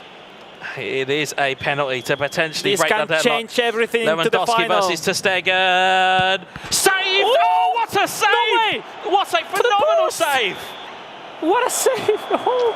That was fingertips onto an inside of a post and back out again. What an incredible save! Oh, those moments you never and you will regret having a penalty in the grand final and then miss it. What a chance that was to take the lead, and as such, we are still at 0-0 here, folks. I mean, at the end, no regret on Voodoo Research. You have to choose a side, no? And then We'll see it again here. let's say, Fingertip save onto the inside of the post. What an incredible because save sometimes that is. whether you can say lucky for FuteFacil or unlustlucky for Woody, no? It depends where you are supporting. It depends on where you're going and where you're coming from, Alex. It really does. As De Jong is trying to play that into João Felix. Romeo will intercept. It is true, every time Maccabi build up from the left side, he's so dangerous. De Jong still there though. Lewandowski tries to back heel, but again Christensen will get a foot in and will take it away. Gavi forward towards João Felix. Again, it's just petering out there, just on that halfway line area. And João Cancelo will win that one back, but he's given the ball away to Pedri. No foul was given. Here's Gavi. Pedri rolls it in towards Lewandowski, but it's cleared away. Even they are having less stamina. Maybe with full stamina, if he's running in the right position, maybe Lewandowski can catch that ball. Maybe. As the ball gets headed back towards goal, Ter Stegen looks to... The stamina is so important also. The movement, the reaction are not the same with full stamina than right now, in the 55th minute of the game. It's a big chance down the right-hand side, with great defending there by Cancelo. 56 in-game minutes gone here. When they did a great job defending, it's like always I'm like, oh, good job, great. Like I'm coaching both sides, you know? Yeah, such as is this viewpoint, it gives you such a unique vantage point as João Felix gets some great footwork. Pedri in towards De Jong. De Jong up against Koundé. Oh, yeah. Foul given. Yeah, interesting position here. He made the body charge. When you make it from the right direction, sometimes you can win it without a fault, but if you make it from behind, clearly fault. Look, the set pieces. Ball into the box. It's drilled in. And it was weird because will clear. He threw the fault with Lewandowski. Anyway, he tried to surprise with the research, which is true that one goal will take the difference, and it seems who scored will win this game. As you see, Pedri, 60 in-game minutes gone here. Romeo. Substitution time around this moment, maybe after the ball goes out. Gavi to drive and Gavi to deliver, but Christensen will clear. We have seen those passes also in mobile. Oof, are dangerous. Pedri, João Felix. Again, Koundé gets the block away, will launch that clear. Romeo, De Jong, Pedri. Romeo once more. João Cancelo up towards Lewandowski. It's eventually been nicked back there, and Lewandowski's in, and so is Pedri. Pedri onside, was he? I think he was just off. I think he was a little bit ahead of the play.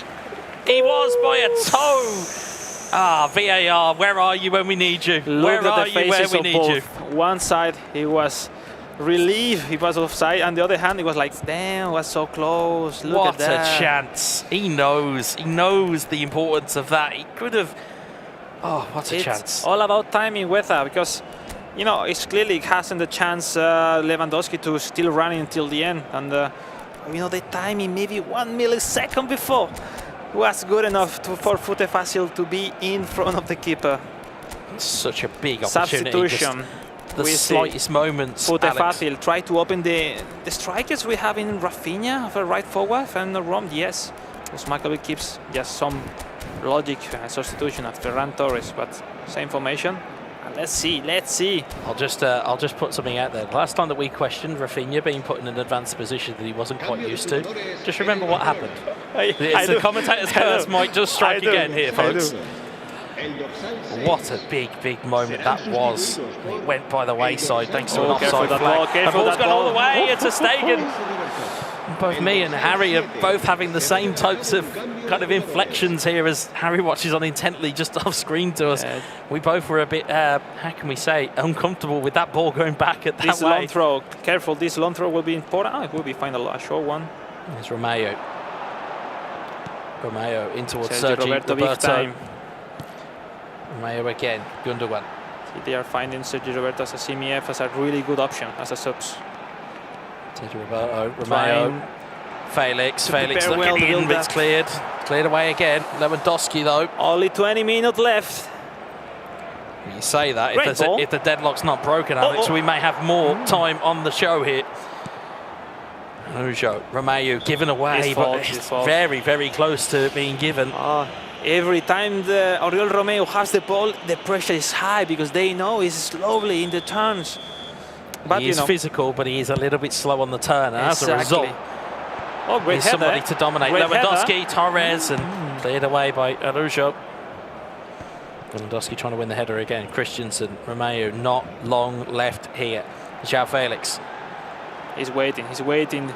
Gundogan in towards Torres. The penalty once again. Nearly a penalty again once more. Good timing there by João Cancelo. He gets the ball away from Lewandowski. Yeah, you need to gain sometimes around the box. Just waiting those movements from your teammates. De Jong, Felix. Felix, nearly there, and Koundé. We are all reacting to this, folks, on the desk. If only there were a camera on the casters, you would understand what we're going through here. Gundogan. It's cleared away by every chance Koundé. can be the decisive one. Last Romeo, 10 minutes with Sergio Roberto, it's delicate times here. I feel something is coming. I don't know. That sixth sense of yours, Alex, it may be that commentator's curse kicking in once more. João Felix, Gundogan. Osma is being smart. He's trying to gain. Torres, Lewandowski, trying to roll it in again. Trying to have those long build-ups to make more pressure. Torres wins the header. Lewandowski. Because FuteFacil is losing the ball quickly. Absolutely, and it just keeps going back and forth and back and forth. It's going to be one mistake, potentially, that could seal this. Koundé wins the header. Romeo. Free kick given. 4 in-game minutes left here, plus stoppage time. We have extra time, that's true. Yep, but you they think won't want to any go of them are thinking an extra time? I don't think so. No, they will want to finish this in regulation. They will not want this to carry on. Vitor Roque goes for Maccabi for Voodoo Research. At the end, the stamina is so important. Lewandowski maybe is the best player, but with low stamina, it's difficult to play with him at those moments. Well, all the substitutions are on now. It could really make the difference. Ball for Gundogan. Gundogan with looking for someone next to him. Sergio Roberto, he's found. Gundogan still there. Romeo, slow build up. A lot Torres, of players on top. Sergio Roberto still there. Romeo, João Felix. It's blocked away and cleared. Last 2 minutes. Last 2 minutes indeed. And is there going to be one more chance? Is practically having all the last chances of the game. Romeo forward to Sergio Roberto. Again, free kick. It will be the last one. It's got to be the last one. For the French. It's got to go here. If you are Maccabi, Woody Research, however you know him, it has got to go for him here now. He made it now, it's crazy. If he made it now. And it's been deflected clear, and that is going to be full time, which means that we will be going to extra time. We keep on. We want more minutes. I wish this final never ends, Sweta, please. I mean, they can fight forever. I can be here all day. It's absolutely fine. I don't mind. I will watch this all day. If you want to play first goal wins, golden goal, whatever you want, because to be fair, they are so equally matched and poised here now. You've got to think that a goal in extra time would seal it, but after what we saw between FuteFacil and Hammer, I don't think anything is possible. Everything is possible and nothing is possible all at the same time now. I don't believe in anything that we're about to see. Gundogan, so neat footwork down the left-hand side. Ball in towards Vitor Roque. Great superiority right now for Rudy Research. Great move. Vitor Roque, good save. Again, didn't go for the aerial ball in, instead went for the shot, which again, in itself is a tactic you wouldn't necessarily want in that, or necessarily think of in that scenario. Vitor Roque have long range shooting, gamemanship, but not outside cooler to make the difference right there. Anyway, he's doing his best. Rudy Research pushing, finding the first goal. He's dominating the last minutes. He keeps trying. It's almost the feeling that maybe FuteFacil is trying to hang on here as Sergio Roberto. Let's try and get the ball into the box. Christensen gets it clear it is almost like FuteFacil is playing potentially even for penalties here. I hate to say that because I think both players will just want to win it. It's not comfortable at the end. You want to avoid silly mistakes in the back. Felix nearly got round Christensen. Get any ball, try to make something special. But you know, he's not gaining any balls in the midfield. He's just defending far. So let's see. Last moments of the first half. First half in extra time. Gundogan is robbed in possession. Christensen forward. Torres back to Sergio Roberto. Blocked out. They both are not finding solution right now. At the end, you know, it's like second game they play today once against other. It's like you start to be used to face or to defend your opponent. So unless you do something different, unless you do different timings or different way to build up, it's difficult to find a solution and to find a space to go through. Yeah, absolutely. It is a difficult place to find yourself. Extra time. Yeah, the stamina for FuteFacil.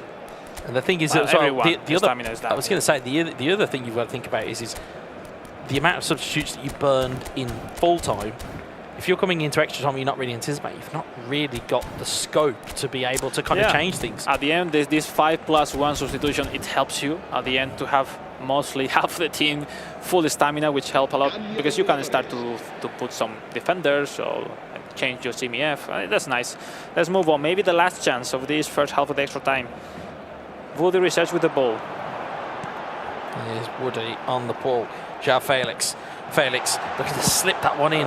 And Ujo will clear. No extra time. They are getting far. It's like they are trying. They need every time to make a long throw pass because they are not finding short passes or they are not finding superiority moving the opponent's defense. And you know, you feel you don't want to make mistakes. You want to win this game, but not taking many risks. So that's difficult. It is difficult indeed. And that's it. The risk versus reward scale is how much do you want to risk it for a place in Tokyo.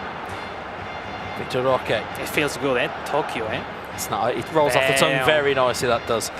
Koundé. Play a world final there is not the same that in another place around the world. It's, you know, the place of eFootball, the place of Konami. Who's going to book themselves a place here? We may find out in the end of extra time, or it may require penalties to separate these two players. Romeo into Sergio Roberto. Taking his time. Gundogan back towards Romeo. Romeo, Sergio Roberto. He's finding the space. This space is what he's finding. Combos that he's looking for. João Felix. That's it. Victor Roque! That's it. For the research, Osma Cabal taking the lead. At this point of the game, you know, no reaction because they feel how serious is this final. You know, it's not over. He feel it, you know. Such is the confusion whenever you see Osma Cabal celebrate a goal because he has such an emotive face. Exactly. You don't know if he scored, if he's conceded, whether he's had a man sent off. You have no idea. But that is a fantastic piece of work. He's been waiting for that opportunity and absolutely buried it. See what I'm saying? It's almost like he's annoyed that he'd scored. It's more like relief. He's not finding the solution. Was maybe the only one in the last 30-40 minutes of the game. And yeah, it's more like relief. But I'm sure inside of him, he knows how important was that goal. I'm sure many people who know him more intimately than we do will certainly know the differences between his facial expressions of anger, emotion, happiness. They all seem to be very much the same face that we see, but the result is always the same. They are he is one goal ahead with very little time left on the clock. No, for sure. We are seeing logical things. When you are losing, go with 3 defenders, try to accumulate more players into the attack, and also at this moment in a grand final with a spot into the World Finals in Japan, in the Konami headquarters. Come on, it makes sense. 5-4-1 for Osma. Try to gain some time by the wings, time to make long build-ups, because maybe 1-2 chances remain. Here we go. Let's see if there is reaction from the Brazilian, from FuteFacil. It needs a reaction. It has to have a reaction. It's in towards Oh Ferran my Torres. goodness. Torres in a goal! Oh, it's save. just deflected wide. What a big chance that is. Oh, was a bad, I say, block from the defender. I think was. I think the keeper had it. I think looking at it, the keeper had it, but it was a deflection, I believe, that's taken it out of the way. And great save by Marc-André ter Stegen. But, you know, corner kick at this level, they can surprise us. Let's see what have FuteFacil to show us. Gundogan in, plays it short to Rafinha. Rafinha, No way. It's going to go towards Victor Roque! Equalizer! 115 minutes! Has he learned it from the mobile game before? But it was fantastic set piece, corner kick, whatever. The best players download the best pieces of information wherever they glean it from, be it through mobile or console. The result remains the same. What a brilliant ball! And again, it's as we said, you've got to have like a little bit of an ace in the pack. You've got to have something that your opponent is not anticipating. It's Roque at the back post, and what a brilliant header that is! Rises just in between traffic. It was difficult to defend because he was inside the box. In a good position, he can maybe open the angle and make the outside cooler to the far post. Or he can do this. What a goal! What a brilliant ball! It's not over. It is not over until but it's everything over. can change in the kickoff right now. I don't know. Yeah, we saw complete carnage earlier with the 4-4 draw. I wouldn't put anything past us in the grand final. It was absolute chaos earlier. We didn't know where to put ourselves. Lest we need to remember, by the way, after this game, we have the grand final of mobile to take care of as well. Yeah, we got another one after this. So this is the kind of almost the hors d'oeuvre or the starter. The main course is still there with the mobile grand final as well. But this in itself, this has been brilliant. This has been so intriguing to watch. As we see from the referee, they have a maximum of 3 times to ask for the pause. That's why we see the referee from behind, checking that with the players to make them know that. Normal formation, back to the business, but only 3-4 minutes left. 3-4 minutes left, and notoriously in extra time in eFootball, you don't really get added on minutes. So this is going to be a very, very tight affair. Who will get the last opportunity here in what is extended regulation time? Oh, there's some space there. João Felix, can he find that space? Way. Victor Roque. Victor Roque back towards Gundogan, cleared. Last chance. Last chance on, and 2 minutes added. I think that's because of the goals in extra time. Romeo, Gundogan back to Romeo. Romeo looking in, João Felix. João Felix has plans in the box. Kounde has cleared it, has he? He has just about cleared it. And strap yourselves in, folks. We are in for a penalty shootout. Chaos. Utter chaos, folks.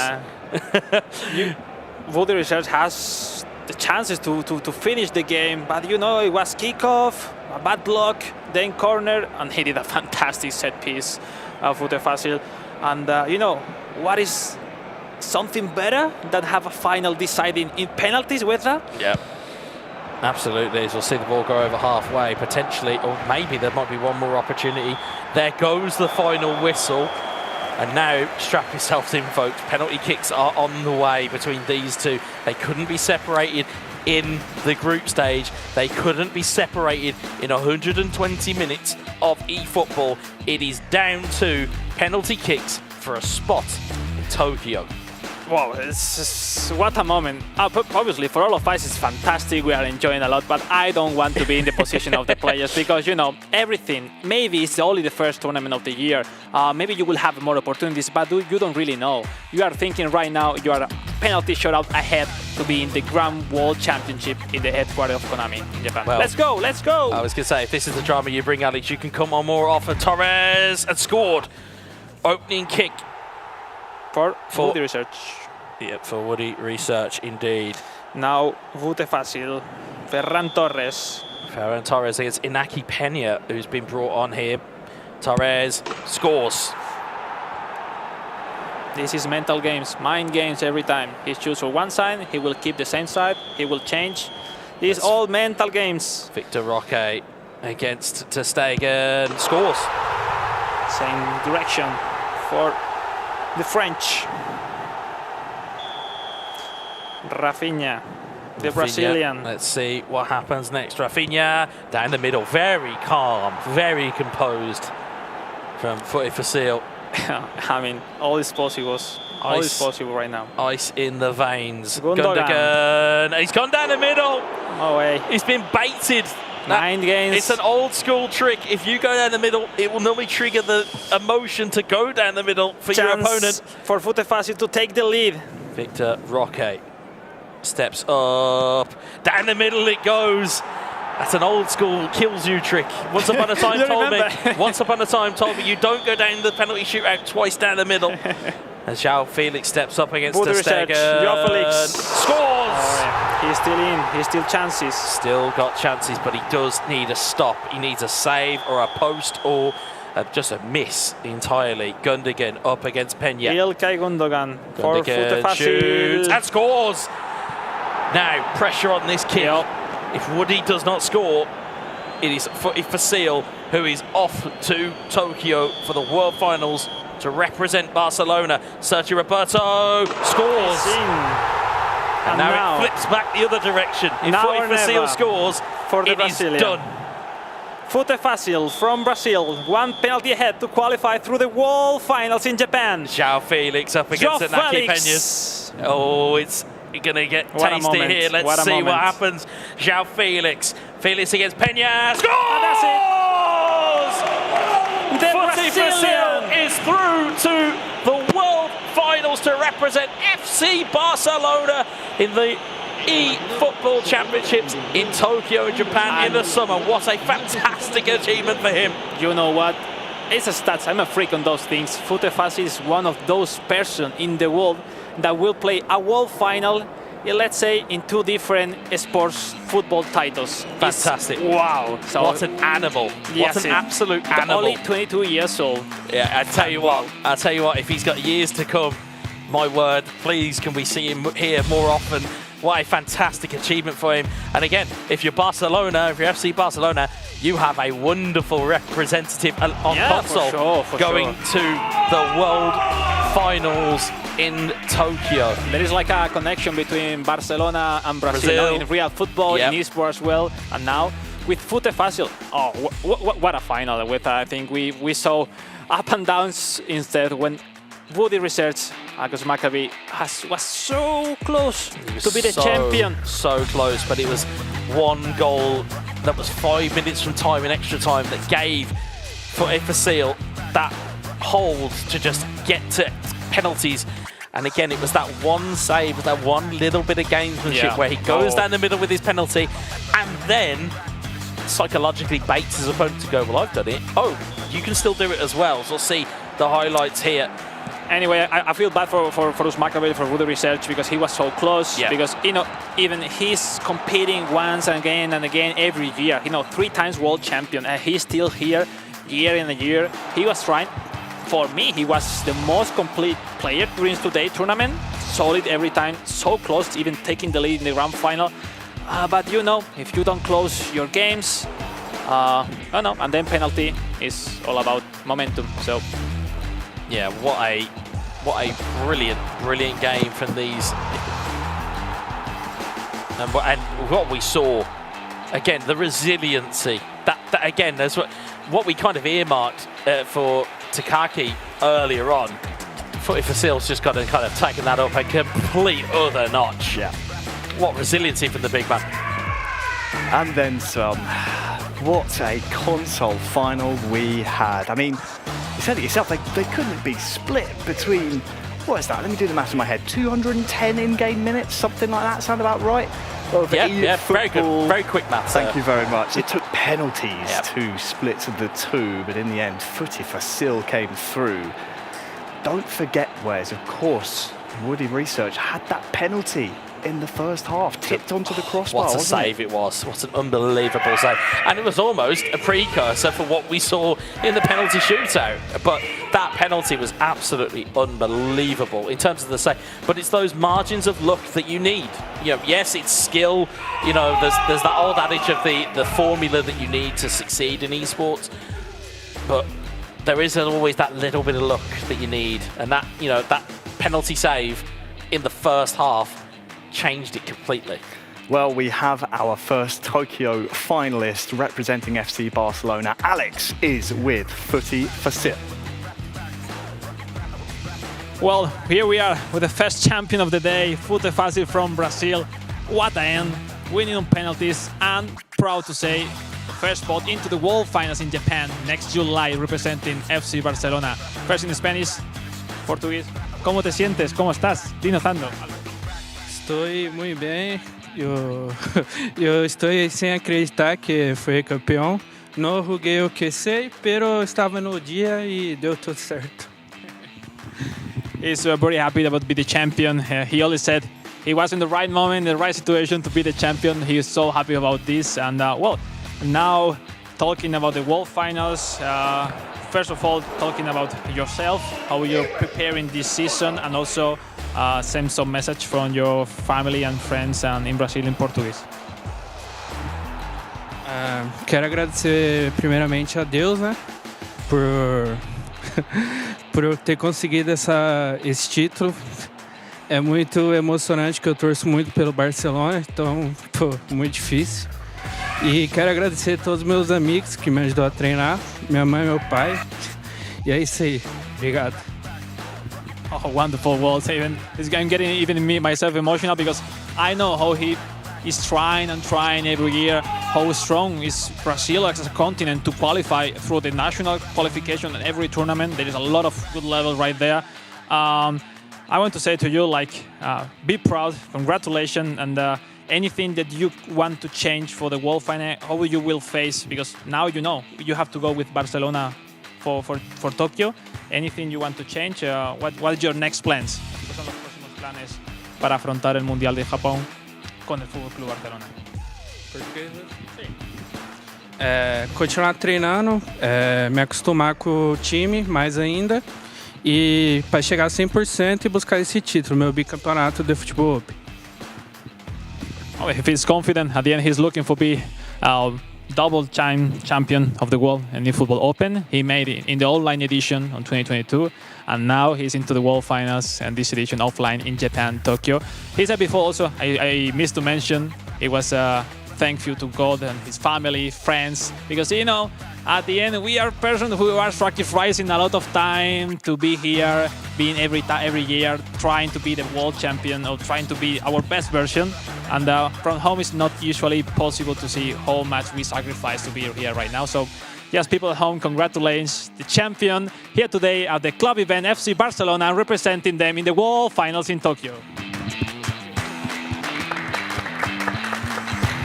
Absolutely unbelievable performance. FuteFacil is our first world finalist, Wes. He should be very proud of that performance, not only, you know, throughout the grueling qualification campaign that went all the way back to December. Also, what he achieved here today was, of course, the leading goal scorer of the group stage on the console category, and had to beat one of the world's best, if not the world's best, to secure his place at the World Finals, and he passed that test with flying colours. Yeah, when it counted and when it mattered the most, he stood tall and he stood proud. Brazil have got a wonderful representative for FC Barcelona at the World Finals. And again, in terms of the ability that was on show, we just saw, just from the names that are on that screen there was no give in any one of them. Every single player on that screen, be it console, be it mobile, all of them gained points today. There was no donuts, there was no zeros. Everybody came and gave it their absolute best, and FuteFacil just at the right moments. You know, you talk about moments, there's the penalty save, then there's the extra time equalizer, then there's the gamesmanship of the penalties. He had absolutely everything in his arsenal there, and it worked out fantastically for him, Alex. Just 2 points. It's like how was preparing his chances. Osmakaville would reserve during the whole game, trying to dominate in the game. FuteFacil just waiting behind for counter-attacks. And how, when everything looks on one side, and I believe I was talking also with FuteFacil, the only chance for FuteFacil was that kickoff. Because afterwards, there's no time, because Osmakaville was going to control the game. And he made it, you know, he made it, because those corner kicks, we say, oh, fantastic. But you do it in the grand final, in that minute, man. Ice in the veins. Ice in the veins. That's exactly what that was. Ice in the veins. Somebody just needs to maybe thaw him out now so he can happily sit down on a chair and take some rest. Absolutely. I mean, what a performance. I mean, final word, gents, on FuteFacil. Big question is, can he go all the way? He's in the hat, but can he go all the way? anything is possible. When you get to a world final, from what I've seen and what I've witnessed within this esport, anything is possible. You can throw all of the kind of the form books out the window. It is one day or a couple of days of a showdown. I mean, Alex, you'll have way more experience of a world final playing in one. I think I will have dreamed to qualify to the world finals any year at this early stage, because he have like 5 months to prepare the world final. Look, because the rest of the player will be struggling to qualify on the next qualification, you know, and you don't really know. There's not everyone can say I will be play a world final offline in Japan, Tokyo. So obviously, if we're open, keep growing. I think what we see in consecutive edition will be more and more and more. I wish from the player scene, but you know, he have a lot of time to practice. So right now he can planify his full schedule on to be ready on July 2024 for the grand final. So that's an advantage for my side. Well, we will have to wait and see, gentlemen. Thank you very much. We've had one finalist and we've crowned one champion. It's now time to find our FC Barcelona Club Finals champion for the mobile category. We have contesting the trophy and for the chance to be champion and represent Barcelona in the Tokyo Finals. Of course, Lacassa taking on Tienes.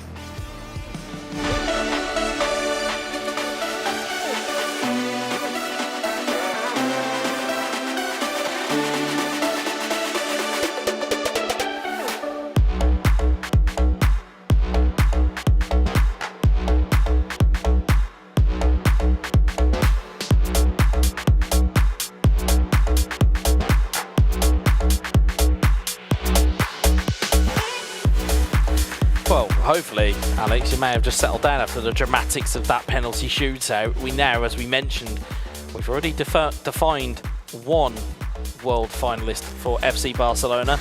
We've now got the mobile game to take care of, and the man on your screen has been on red-hot form all the way through this tournament, seemingly weighing lace to every opponent. Of course, the man opposite him, the final group game, overturning 5-1 in, as we said, a platform where the clock ticks down quicker. That's an incredible feat to put 5 past your opponent. I just say, don't trust in the paper. We have seen in the first final. I mean, they played before. Woodridge was way better in the group stage game. Everything changed in the grand final, and at the end was in the last moment, that for sure. But right now we came from the previous game between Lacassa and the Moroccan Tienes. And do you think will be the same? I'm not sure. This is a grand final. They both will feel the pressure. They know what they are playing for in this game. After, if you are one of them, they were watching the console final. They say, "Ooh, penalties, extra time, pressure. You are going to win, but then no penalties again." It's like, wow. Don't to me is that Woodridge have missed a penalty in the first half. You know. Yeah. How everything can change, but even the logical situation can change at any second. And well, let's see. You know, Lacassa, Tienes. You know, Lacassa with experience in the former player in the World Finals, runner-up last year in Japan versus Tienes, which is like it's a rookie. He's in the final. He's just one game ahead to qualify for his first ever appearance in the World Final. What a moment for him as well. He's getting far too comfortable on this desk, folks. He's using my own logic against me. I'm not too sure how to feel about this, but no, he is absolutely spot on. Yes, you can see it from Lacassa's point of view in terms of his results through this tournament. But as you quite rightly pointed out, as what we've just seen already, you can kind of wipe that to one side. This is a one-game shootout. It's extra time and penalties, much the same as it was on console. And it's a case of win and you're through. That's it. That's literally the most basic equation you can have within eFootball, esports is quite simple. Win and you are through. And that is what Lacassa has kind of got here, because again, as in terms of his aura that he's certainly kind of built through this tournament, as you said to him in the mix zone, his level has started to get better and better and better. But also, all the eyes are on him now to go, can you perform that in the grand final? Or will you crack underneath the expectations? It's difficult to handle it sometimes. Yep. Absolutely. And I mean, let's see. I can't wait to see the formation, especially for Tienes. It's like he proved it. Maybe it was impossible to beat Lacassa with that formation, with that game style. It's gonna change. We're gonna see in a few seconds, a few moments. And what a final again! It's like I'm like breathing a little bit from the previous final. I wish to have even a better final right now. But it's difficult, but let's see. Okay, from the side of Tienes, same formation for Lacassa. It's what I said. At the same time, it's like, all right, you expect he's not able to perform with that formation, but have you come here with plan B, C? Maybe not. So you need to follow your experience as a player. And then at the end, let's go for it. Grand final on mobile. Here we go. Because I think there is something to be said about potentially, as we said, playing into your opponent's game plan. And again, yes, it's great to have your game plan, but you don't really want to fall into the trap of playing your opponent's game, as it be. Lacassa from left to right on your screen, and Tienes from right to left. So it'll be... what a mistake. And it is first early mistake here. João Felix in on goal. And that's it. It's gone in. And there is an early goal. Lacassa taking the lead. No, I think we just had an audible check in our ear, I believe. Yeah, so it is Lacassa who has taken the lead, 1-0. So apologies. Right to left is Lacassa on your screen. Tienes left to right. And an early goal opens the scoring. Those mistakes. One mistake can cost you everything. You know, those mistakes in a moment like this. This is a great player as Lacassa. No surprise that ended it as a goal. Yeah, what a way to start. Very early statement made there by Lacassa. But Tienes will not want to let this one go. As we said, he's maybe looking to use this as a little bit of a launch pad into esports. Getting to a grand final here certainly will do that for you. People will remember you and look out for you. The only problem, of course, is that does give its own expectation when you're trying to qualify for these types of events. It was a goal. Just start to play your game style. No, at the end, you don't need to change nothing until maybe end of the game. Ball's given away here. Another mistake in the build-up. One mistake could be worth its weight in gold for Lacassa. There's Pedri down the line towards Lewandowski. They need to gain some time for the second line. Okay, he found it. He's found to Balde. Lewandowski back to Balde. Balde into the box like for Gundogan. Head away by Araujo. Romeo. Okay, he have some time in there now. And João Felix. Well defended. Now those counter-attacks are the danger one. They are big opportunities for counter-attacks. Plenty here. João Cancelo chips that one into the box. It's cleared away. He's trying once and again to the crosses for Tienes. Yeah. What I like about Lacassa's prep work here, though, is that it's almost seemingly he knows where his runners are at all times. Like he knows what ball, what's the next ball, what's the third or fourth ball that are long. As I see there, Cancelo trying to deliver the ball into the box. But he certainly has that game plan of knowing where his team or where his players are going to be. Oh, if I'm in Tienes, the most important thing is to try to make some pressure in terms of scare a little bit with some chances to make feel Lacassa that he's there, he's fighting to the win today. Cancelo with the ball into the box, looking for Torres, it's cleared away. As far as Romeo, in towards Lewandowski, Gundogan. That's it. Cancelo. Ooh, great ball that would potentially be, but Araujo. Nice idea, but a difficult one. It's definitely a difficult pass, nearly pulled off there. Great Balde ball. in towards Torres. Great pull back. Gavi looking for João Felix, cleared away again.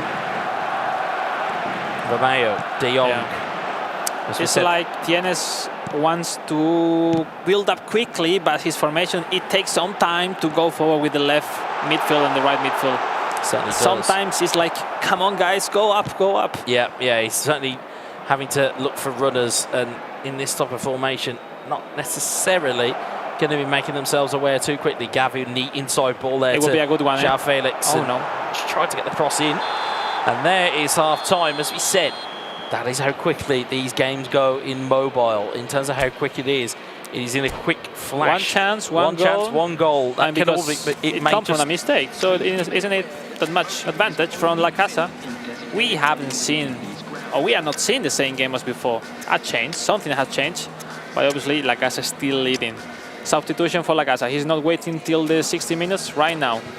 Two new strikers. Tienes is waiting the 60 minutes to make some substitution. Here we go, second half. The North American taking the lead in this grand final for a spot into the World Finals in Japan next July. He's trying to take a stranglehold of this game. Roque in towards Lewandowski, cleared away by Balde. Oh, the Oh, yeah, exactly. It's those that, two passes. It's that intake of breath where you're just kind of saying, that looks like it might be an opportunity, as the ball doesn't quite fall the way.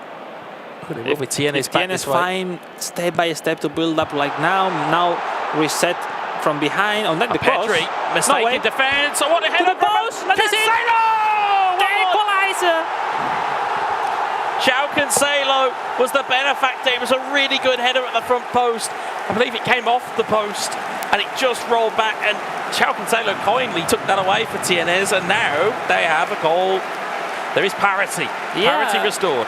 At the end, he tried the same one, like running until the end, finding the movement of Lewandowski, and at some point, Lacassa tried, like he was convinced to take the ball or maybe run back to anticipate a pass. Obviously, at the end, those rebound goes to Tienes. Great chance. He's into the final. That is a big goal for Tienes. This is not group stage anymore. No, we are far from Kansas, Alex. We are far from Kansas.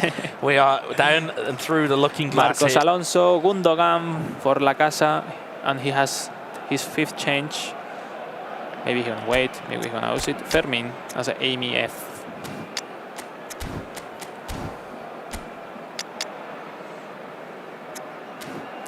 Tienes is just checking. Yeah, he will put Ferran Torres and as a central forward. Some stamina, some speed. I don't know what about heading, but he's convinced to. Let's go. Yeah, it certainly feels as though the mobile players are a little bit of a different breed to console players, and they see things just in a slightly different way. As Gundogan finds the ball down the left-hand side to Marcos Alonso, swinging across into the box. Wonderful cross. But Ter Stegen clears it away. It couldn't go to extra time again, could it, Alex? You know how much you breathe when your keeper do that. It's like, but not every time it's happening like this, eh? Not every time. No, not every time. It's Pedri. Marcos Alonso. Gundogan. Crucial moment. We are in a crucial moment. It's just gone the other way. Gundogan. That's what we are in the final. Everything's so tight, so equalized. Very close here. Pedri, back heel. Romeu clears it away. Oh, what another mistake. That's a big mistake there. And it's almost as though, because of the way the game moves on mobile, mistakes are actually even more critical. They're even more, you can't really correct a mistake once it's happened. You just kind of have to almost kind of sit there and hope that something happens that helps you out. But right now, this has now become a very curious thing. It's not the 5-1 we saw in the last group game. Instead, this is a very tactical 1-1 draw at the moment. I'm starting to be nervous, The time is going and nothing is happening. But, they are waiting the last moment once again. No, I don't think so. I'm hoping that my heart does not have to go through another penalty shootout here. I'm hoping. You're in the final. It's more I would expect it, but I'm hoping I don't have to. Exactly, certainly. but it's more like scared to not to make new mistakes than to be conservative. It's because you want to make everything perfect. And that's why he's trying Lacassa. Build up from behind, from the back. Pedri, look the space for João Cancelo. Ball down the right-hand the side. standing cross is coming. Standing cross. Wow, was quite late. It was very late for that standing cross. He was, pushing till the limit to gain some time for the movement of his players in the attack, but was a little bit late. It was a little bit late, but there is still time on the clock here. It's going so quickly, this final, but it's still 1-1. That's as we said, that's the beauty of the mobile game, is that the time taken. Tienes, Gavi, João Felix, AMF. João Felix, AMF. Yeah, it's another option, especially for this formation. It's the only way to use them. Sergio Roberto for some good crosses in the right side of the pitch. Right. And here we go. Just 6 minutes left with a come on. What's going on here? Calma, tranquilo. We got 7 minutes. Relax, everybody. Alonso with the driven ball. No. How is that possible? Araujo, 92, 93 of heading. Oh, he missed that. I think we're all in disbelief here. Everybody's just grabbed their heads in absolute disbelief. The fact that header looked like it was absolutely going to be destined for goal, and instead, unlucky moment for Lacassa. He just jumped too early. There's Alonso forward to Gundogan. Victor Roque. For the It wrong was one. It's Lewandowski. okay. Lewandowski, could he Yes, seal it? Oh, it's a good save from the keeper. Game on. Petri, still there. Lewandowski header, and it's cleared away by Gavi. Only as far as Romeo. Not usually a player like Lewandowski can miss those shoots. Maybe the last chance. 3 minutes Look here. in the other side. There'll be Oh, three what a very quick mistake. minutes. What a That's mistake. No. Firmin into Roque, in towards Gundogan. Gundogan looking to Oh get my through. goodness. It's in towards Victor Roque, looking for Firmin. It cleared away once more. It will go to extra time in the grand final here at the eFootball And look at those Championship stats. 2024. 2 on shoots. 1-1 extra time for a spot in the World Finals. It's tight. It is very, very tight. They still have one more substitution. And in the side of Tienes, maybe to change the striker, you have less stamina, but I don't think he has many options already. And maybe Lacassa have something to show right now. It looks like they both are not comfortable because they are in the final. Lacassa has missed the timing with Lewandowski in the last chance, which not usually him doing that. But you know, that's it. It's a grand final. You have to prove it right now. The ball for Tienes. The kickoff. Once again, Tienes with the ball. Ferran Torres. Torres in on goal. He can't get the shape to shoot though. Araujo. And Araujo will clear it away. Hopefully for Lacassa, Araujo was there. And as we said, this extra time will go very, very quickly. Because, again, if you can imagine it on the console, it's quick enough with extra time. With mobile, it's going to be even quicker. Gavi trying to go through. And here we are here. 1-1 in the final game of the day. It is the mobile grand final between these two players. Sergio Roberto is found touch 100 minutes gone in this game. Sometimes the pressure weather makes you play like amateur player, but you know, they are playing for a lot in those moments right now. So dangerous, those cross passing. The time is the chance. There could be chances on, but instead... Last chance of the first half for Tienes. He will have the ball, he sees it, he will find the cross. Sergio Roberto looking for the stunning crossing, looking for a header. It's cleared away. You need to gain some time, reach the end, because you know your striker are quite far for those headers. Absolutely, half time in extra time. It cannot get more Marcos tense Alonso here. for Tienes as a left back to try and it's very important to defend the wings on mobile. Super important. Victor Roque. Oh, there's no way! some joy. Lewandowski's funny strike, good save from the goalkeeper.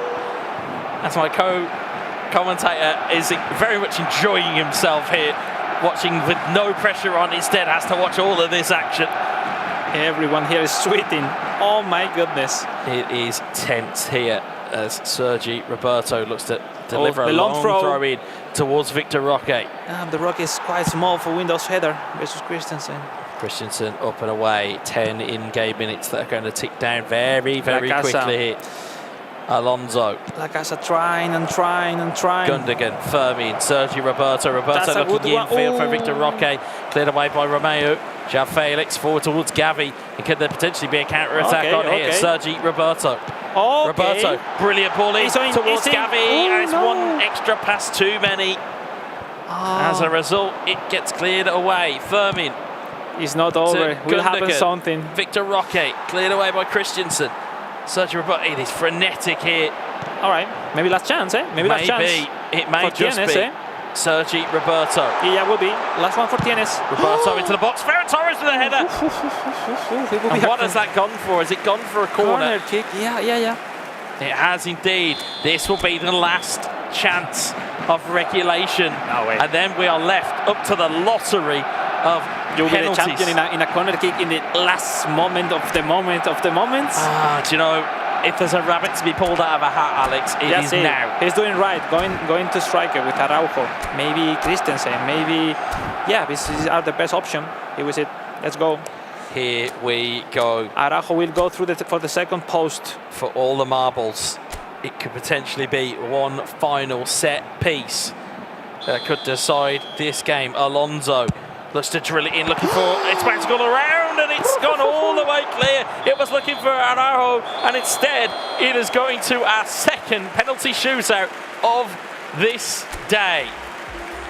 Oh my god. If you could write it, you'd want it like this. If you could write it, it was exactly. We were saying we how want a it. great final. Oh, another great final. This is Absolutely. Oh my goodness. Oh, You know. the mood is tense here right now. On mobiles, there is 3 directions: left, middle, right side. And here we go. Like, Torres against ter Stegen. I think it's it's. We'll find out now. Torres Tienes. takes a shot and rolls it into the corner.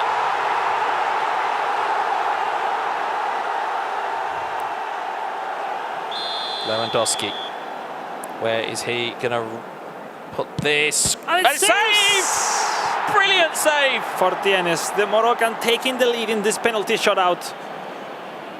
Now time for him to confirm the advantage. Sergi Roberto, up he steps. Where will he go? Straight down the middle.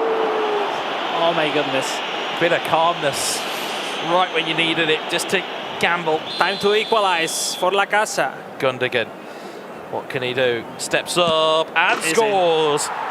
Really good penalty there from Gundogan. If we say it's mental games. It is Every Alonso. time. What can he do? Steps up. Oh, it's just about in. It was just about in. There were some trailing legs there that nearly kept that ball out.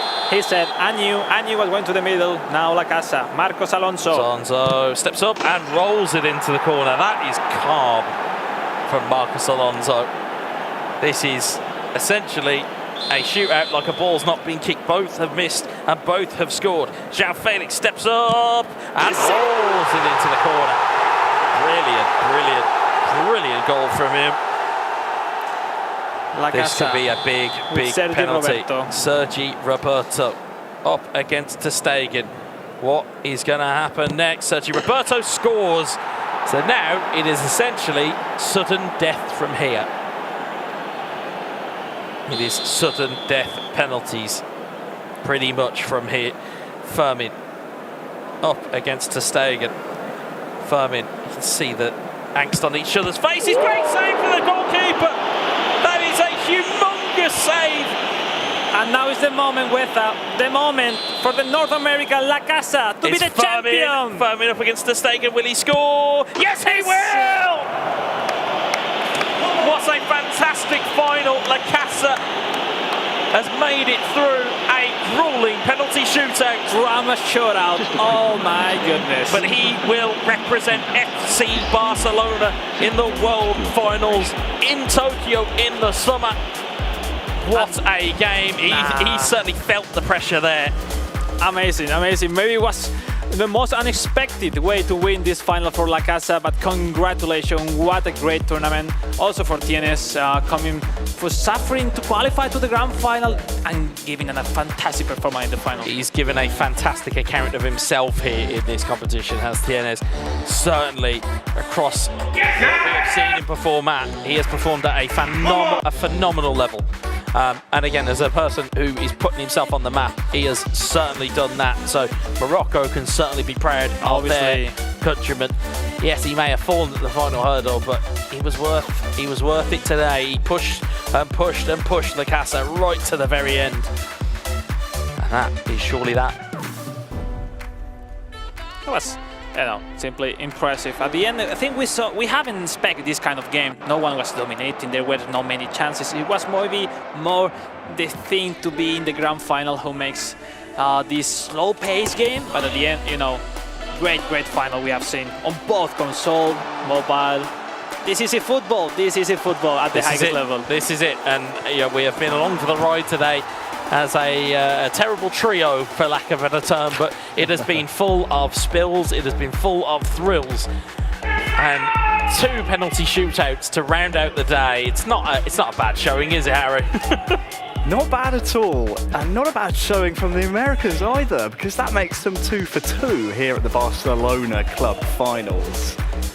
Got to give a big hand to Tienes, of course. When you looked at their group stage result between the two, it was a blowout. He wasn't really ever in that contest, but he steadied himself at the final hurdle. It's just the hair splitting that was the difference between them, and Certainly felt like it was only ever Lacassa's day. What a performance. I mean, undefeated on the day as well, might I add.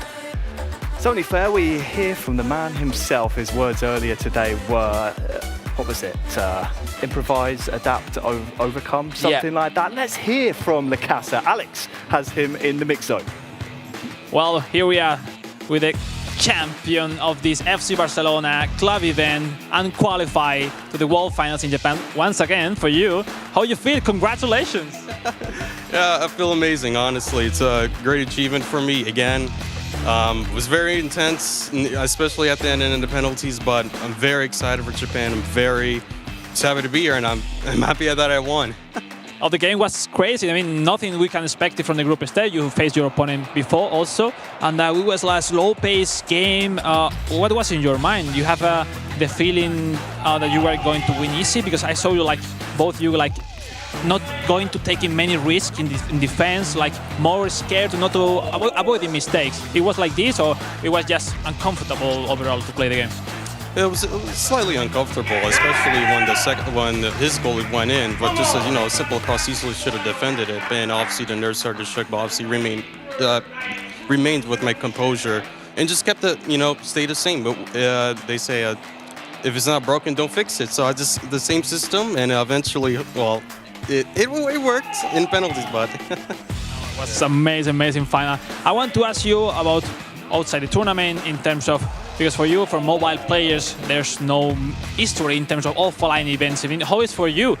Because last year you qualified via online to the World Final, now via offline here in Barcelona with this full experience that Konami with FC Barcelona is offering you during the weekend. How is to you the feeling to be there in the stage with the cameras, with the live stream, knowing that everybody's looking at home? How is that compared to play online?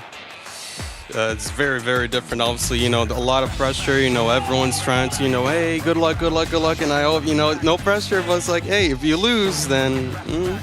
But obviously, well, yeah, it's a totally different experience from online, from being online to being in here in front of the cameras. Yeah, a lot of pressure, especially when you get nervous. The heart is racing. Your hands are, fingers are, yeah, all over the place. But yeah, it was good overall. So yeah, before the end, just you want to say something to your family, friends, people who's rooting for you from home? Yeah, thank you for supporting me throughout this whole process. I'm very happy to be here, and thank you very much a lot. I appreciate it a lot. Oh, well, here we have the word for the champion, for the mobile champion Lacassa, who is going through to represent FC Barcelona at the World Finals this July at the Konami headquarters in Tokyo. Amazing, Alex, thank you. Wonderful wares to hear from Lacassa, a worthy champion today. I know I feel like I've said this 1,000 times, but what a performance. Yeah. Again, there's a kind of a through thread throughout the day. I mean, that graphic will not do it justice. Obviously, you can see our Group 1, or at least the group standings, and you saw just how dominant he was in the group stage.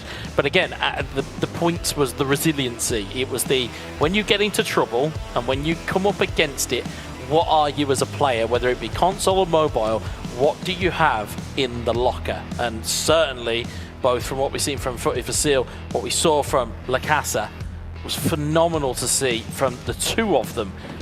In terms of what we saw, and Lacassa again, as I said, there's nothing scarier in esports than hearing a very confident American say that he's going to be #1. It's almost inevitable at that point. When you hear that from, as you say, a confident American, it's difficult to really put them down. Final thoughts from you both, as now not only the group stage and knockout stage here today, but also the entire qualification period. What was it, about 3 months there or thereabouts?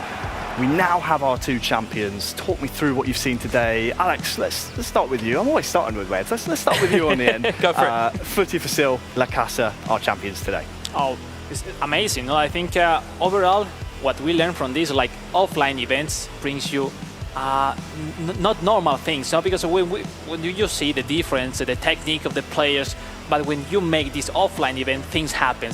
So the favorites maybe are not that favorite as you expect, and we can have surprises FuteFacil beating in the last moment of the final after the 3 times world champion and going through to the World Finals. On the other hand, Lacassa obviously was a favorite, but he was winning in the lately penalty shootout. So that's the good thing on offline tournament. The players feel pressure. The players doesn't play in their comfort zone. So bringing them from the whole world to Barcelona, speaking English, meeting their opponents face to face, you see then how they celebrate in front of your goal. You get mad and you want to score to celebrate in front of him. And that's the good thing that we have with offline events, and we need this event to really enjoy eFootball at the maximum level. Absolutely. It's the emotions of esports that really make these moments matter most. I mean, we saw and we heard it certainly from Lacassa in terms of the, yeah, come on! Like, that's my best American I'm giving you, folks. That's as much as I'm giving you. But you understand what it means to these players. You understand that the dedication, and you very much touched on it lightly, but the time that they spend away, the time they spend at practice, the time that they just invest into this game. And as Harry quite rightly said, you're talking, what, 3 or maybe 4 months ago is when this process really kind of began. And not only this, at the end, everyone who is here wants to have a career in esports. And obviously, Konami is trying to grow in esports, but I think the most important for them is to have really option in terms of the future to have a professional life around eFootball, being professional gamer, and obviously in the game that you love, which is eFootball. So I believe the time will arrive again in the future. Yeah, I think we're ready to rock and roll. Harry, take it. Thank you very much, gents. Yeah, I mean, aptly announced there. It's been a long, grueling process. Of course, we've had our 8 finalists from each platform, but there could only ever be 2 champions. Ladies and gentlemen, I introduce to you your first 2 world finalists representing FC Barcelona. It is FuteFacil and Lacassa.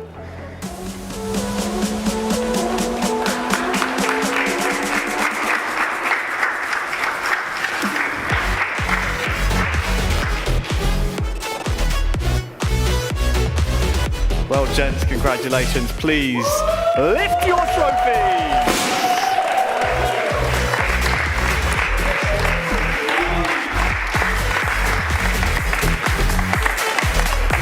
Well, it has been nothing short of an incredible day today, culminating in 2 finals from these 2 fabulous gentlemen on the stage, of course separated by their finalists by penalty shootouts both times. Thank you so much for watching today. That will do it here from the club finals here in Barcelona.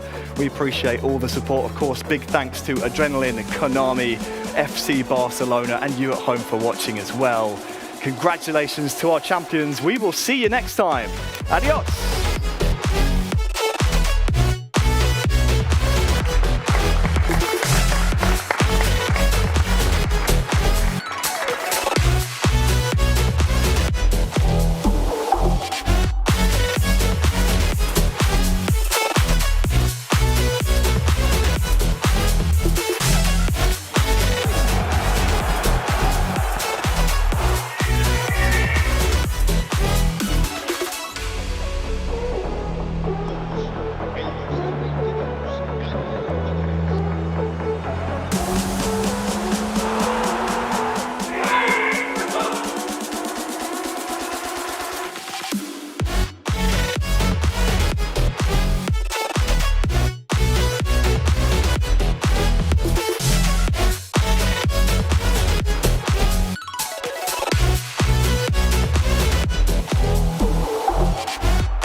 breaks.